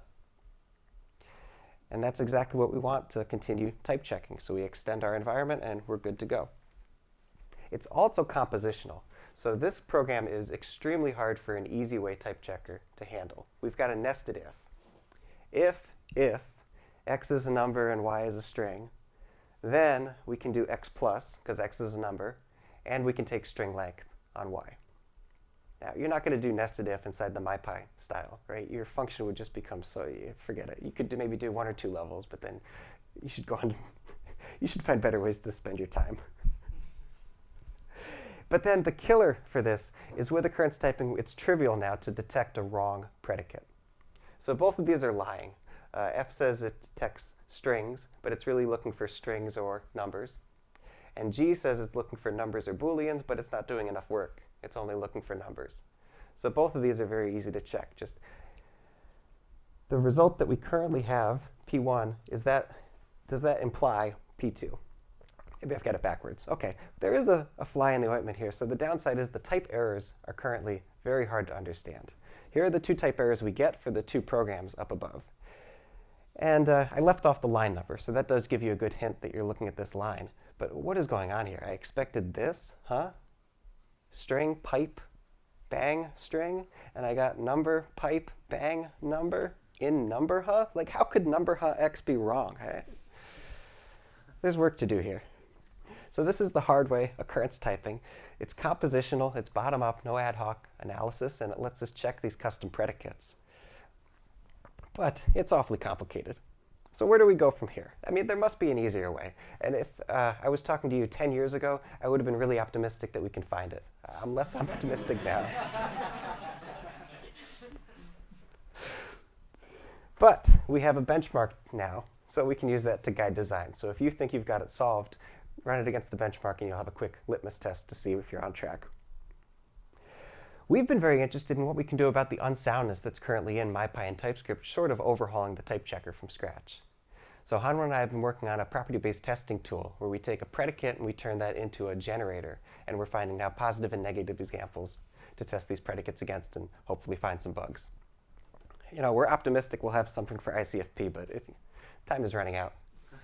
That's ongoing work. And then it's also worth thinking about, can we do narrowing beyond gradual types? So the typed rosette paper was a very nice application of this outside the gradual space. At the end of the day, to me, narrowing is about keeping track of side channels in the type system. The type system is taking control of things that the programmer can observe. Take these observations, reflect them up into the types. And I think that's something that almost all type languages should pay attention to. So with that, thank you.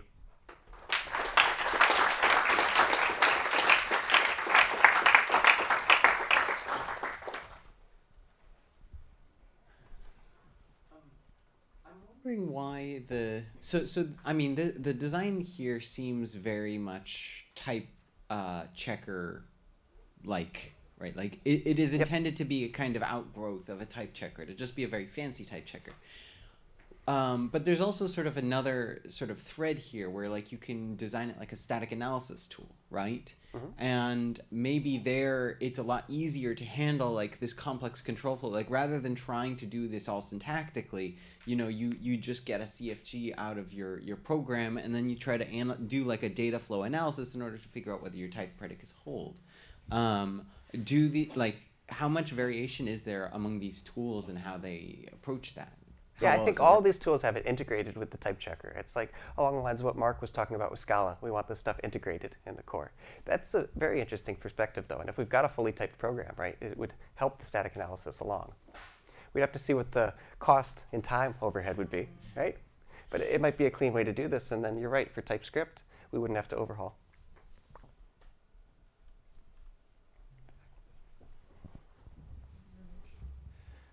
Thank you for the great talk. This is a cynical statement, probably a wrong one, and I'm happy for you to correct me. But to some degree, maybe within those 10 years, we should have convinced more languages to have nice syntax for pattern matching so that we don't look at those terrible ifs. Yeah. Well, ifsies. But maybe there's something, well, perhaps there's something in terms of the expressivity that I'm missing. Maybe you do want these tests, maybe they are inherently expressive. No, in a this sounds like useful a way. fantastic weekend project. Take the IFT benchmark and just, here's the better syntax. Now, language designers, go implement it. You could change the world. You need it also with just pattern matching. Okay. Or if you have 3 variables in the match. Those set theoretic types with pattern matching definitely makes sense. Great, cool, thanks.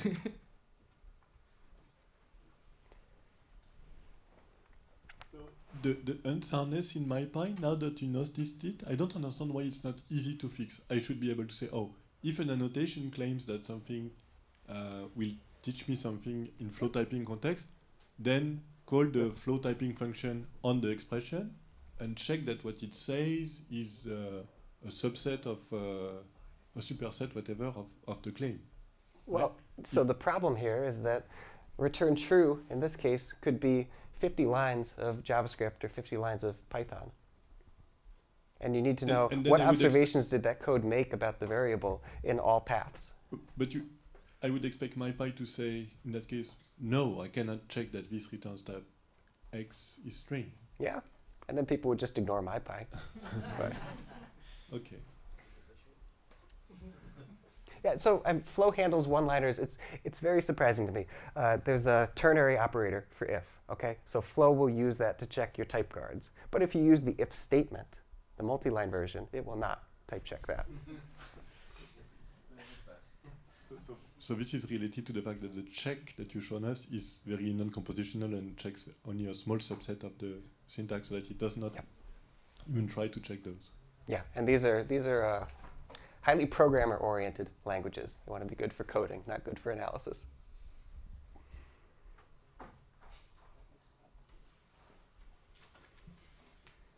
Any other comments? Yes.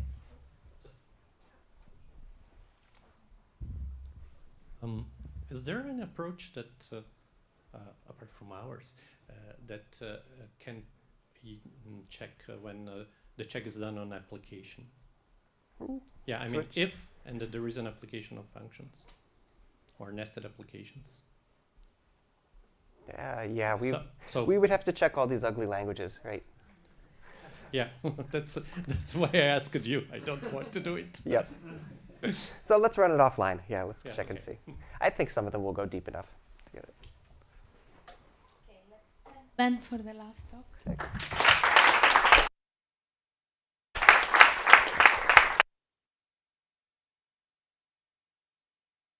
And I just weekly, yes, I have to thank everybody who contributed, and this is my committee, so I want to thank Andres,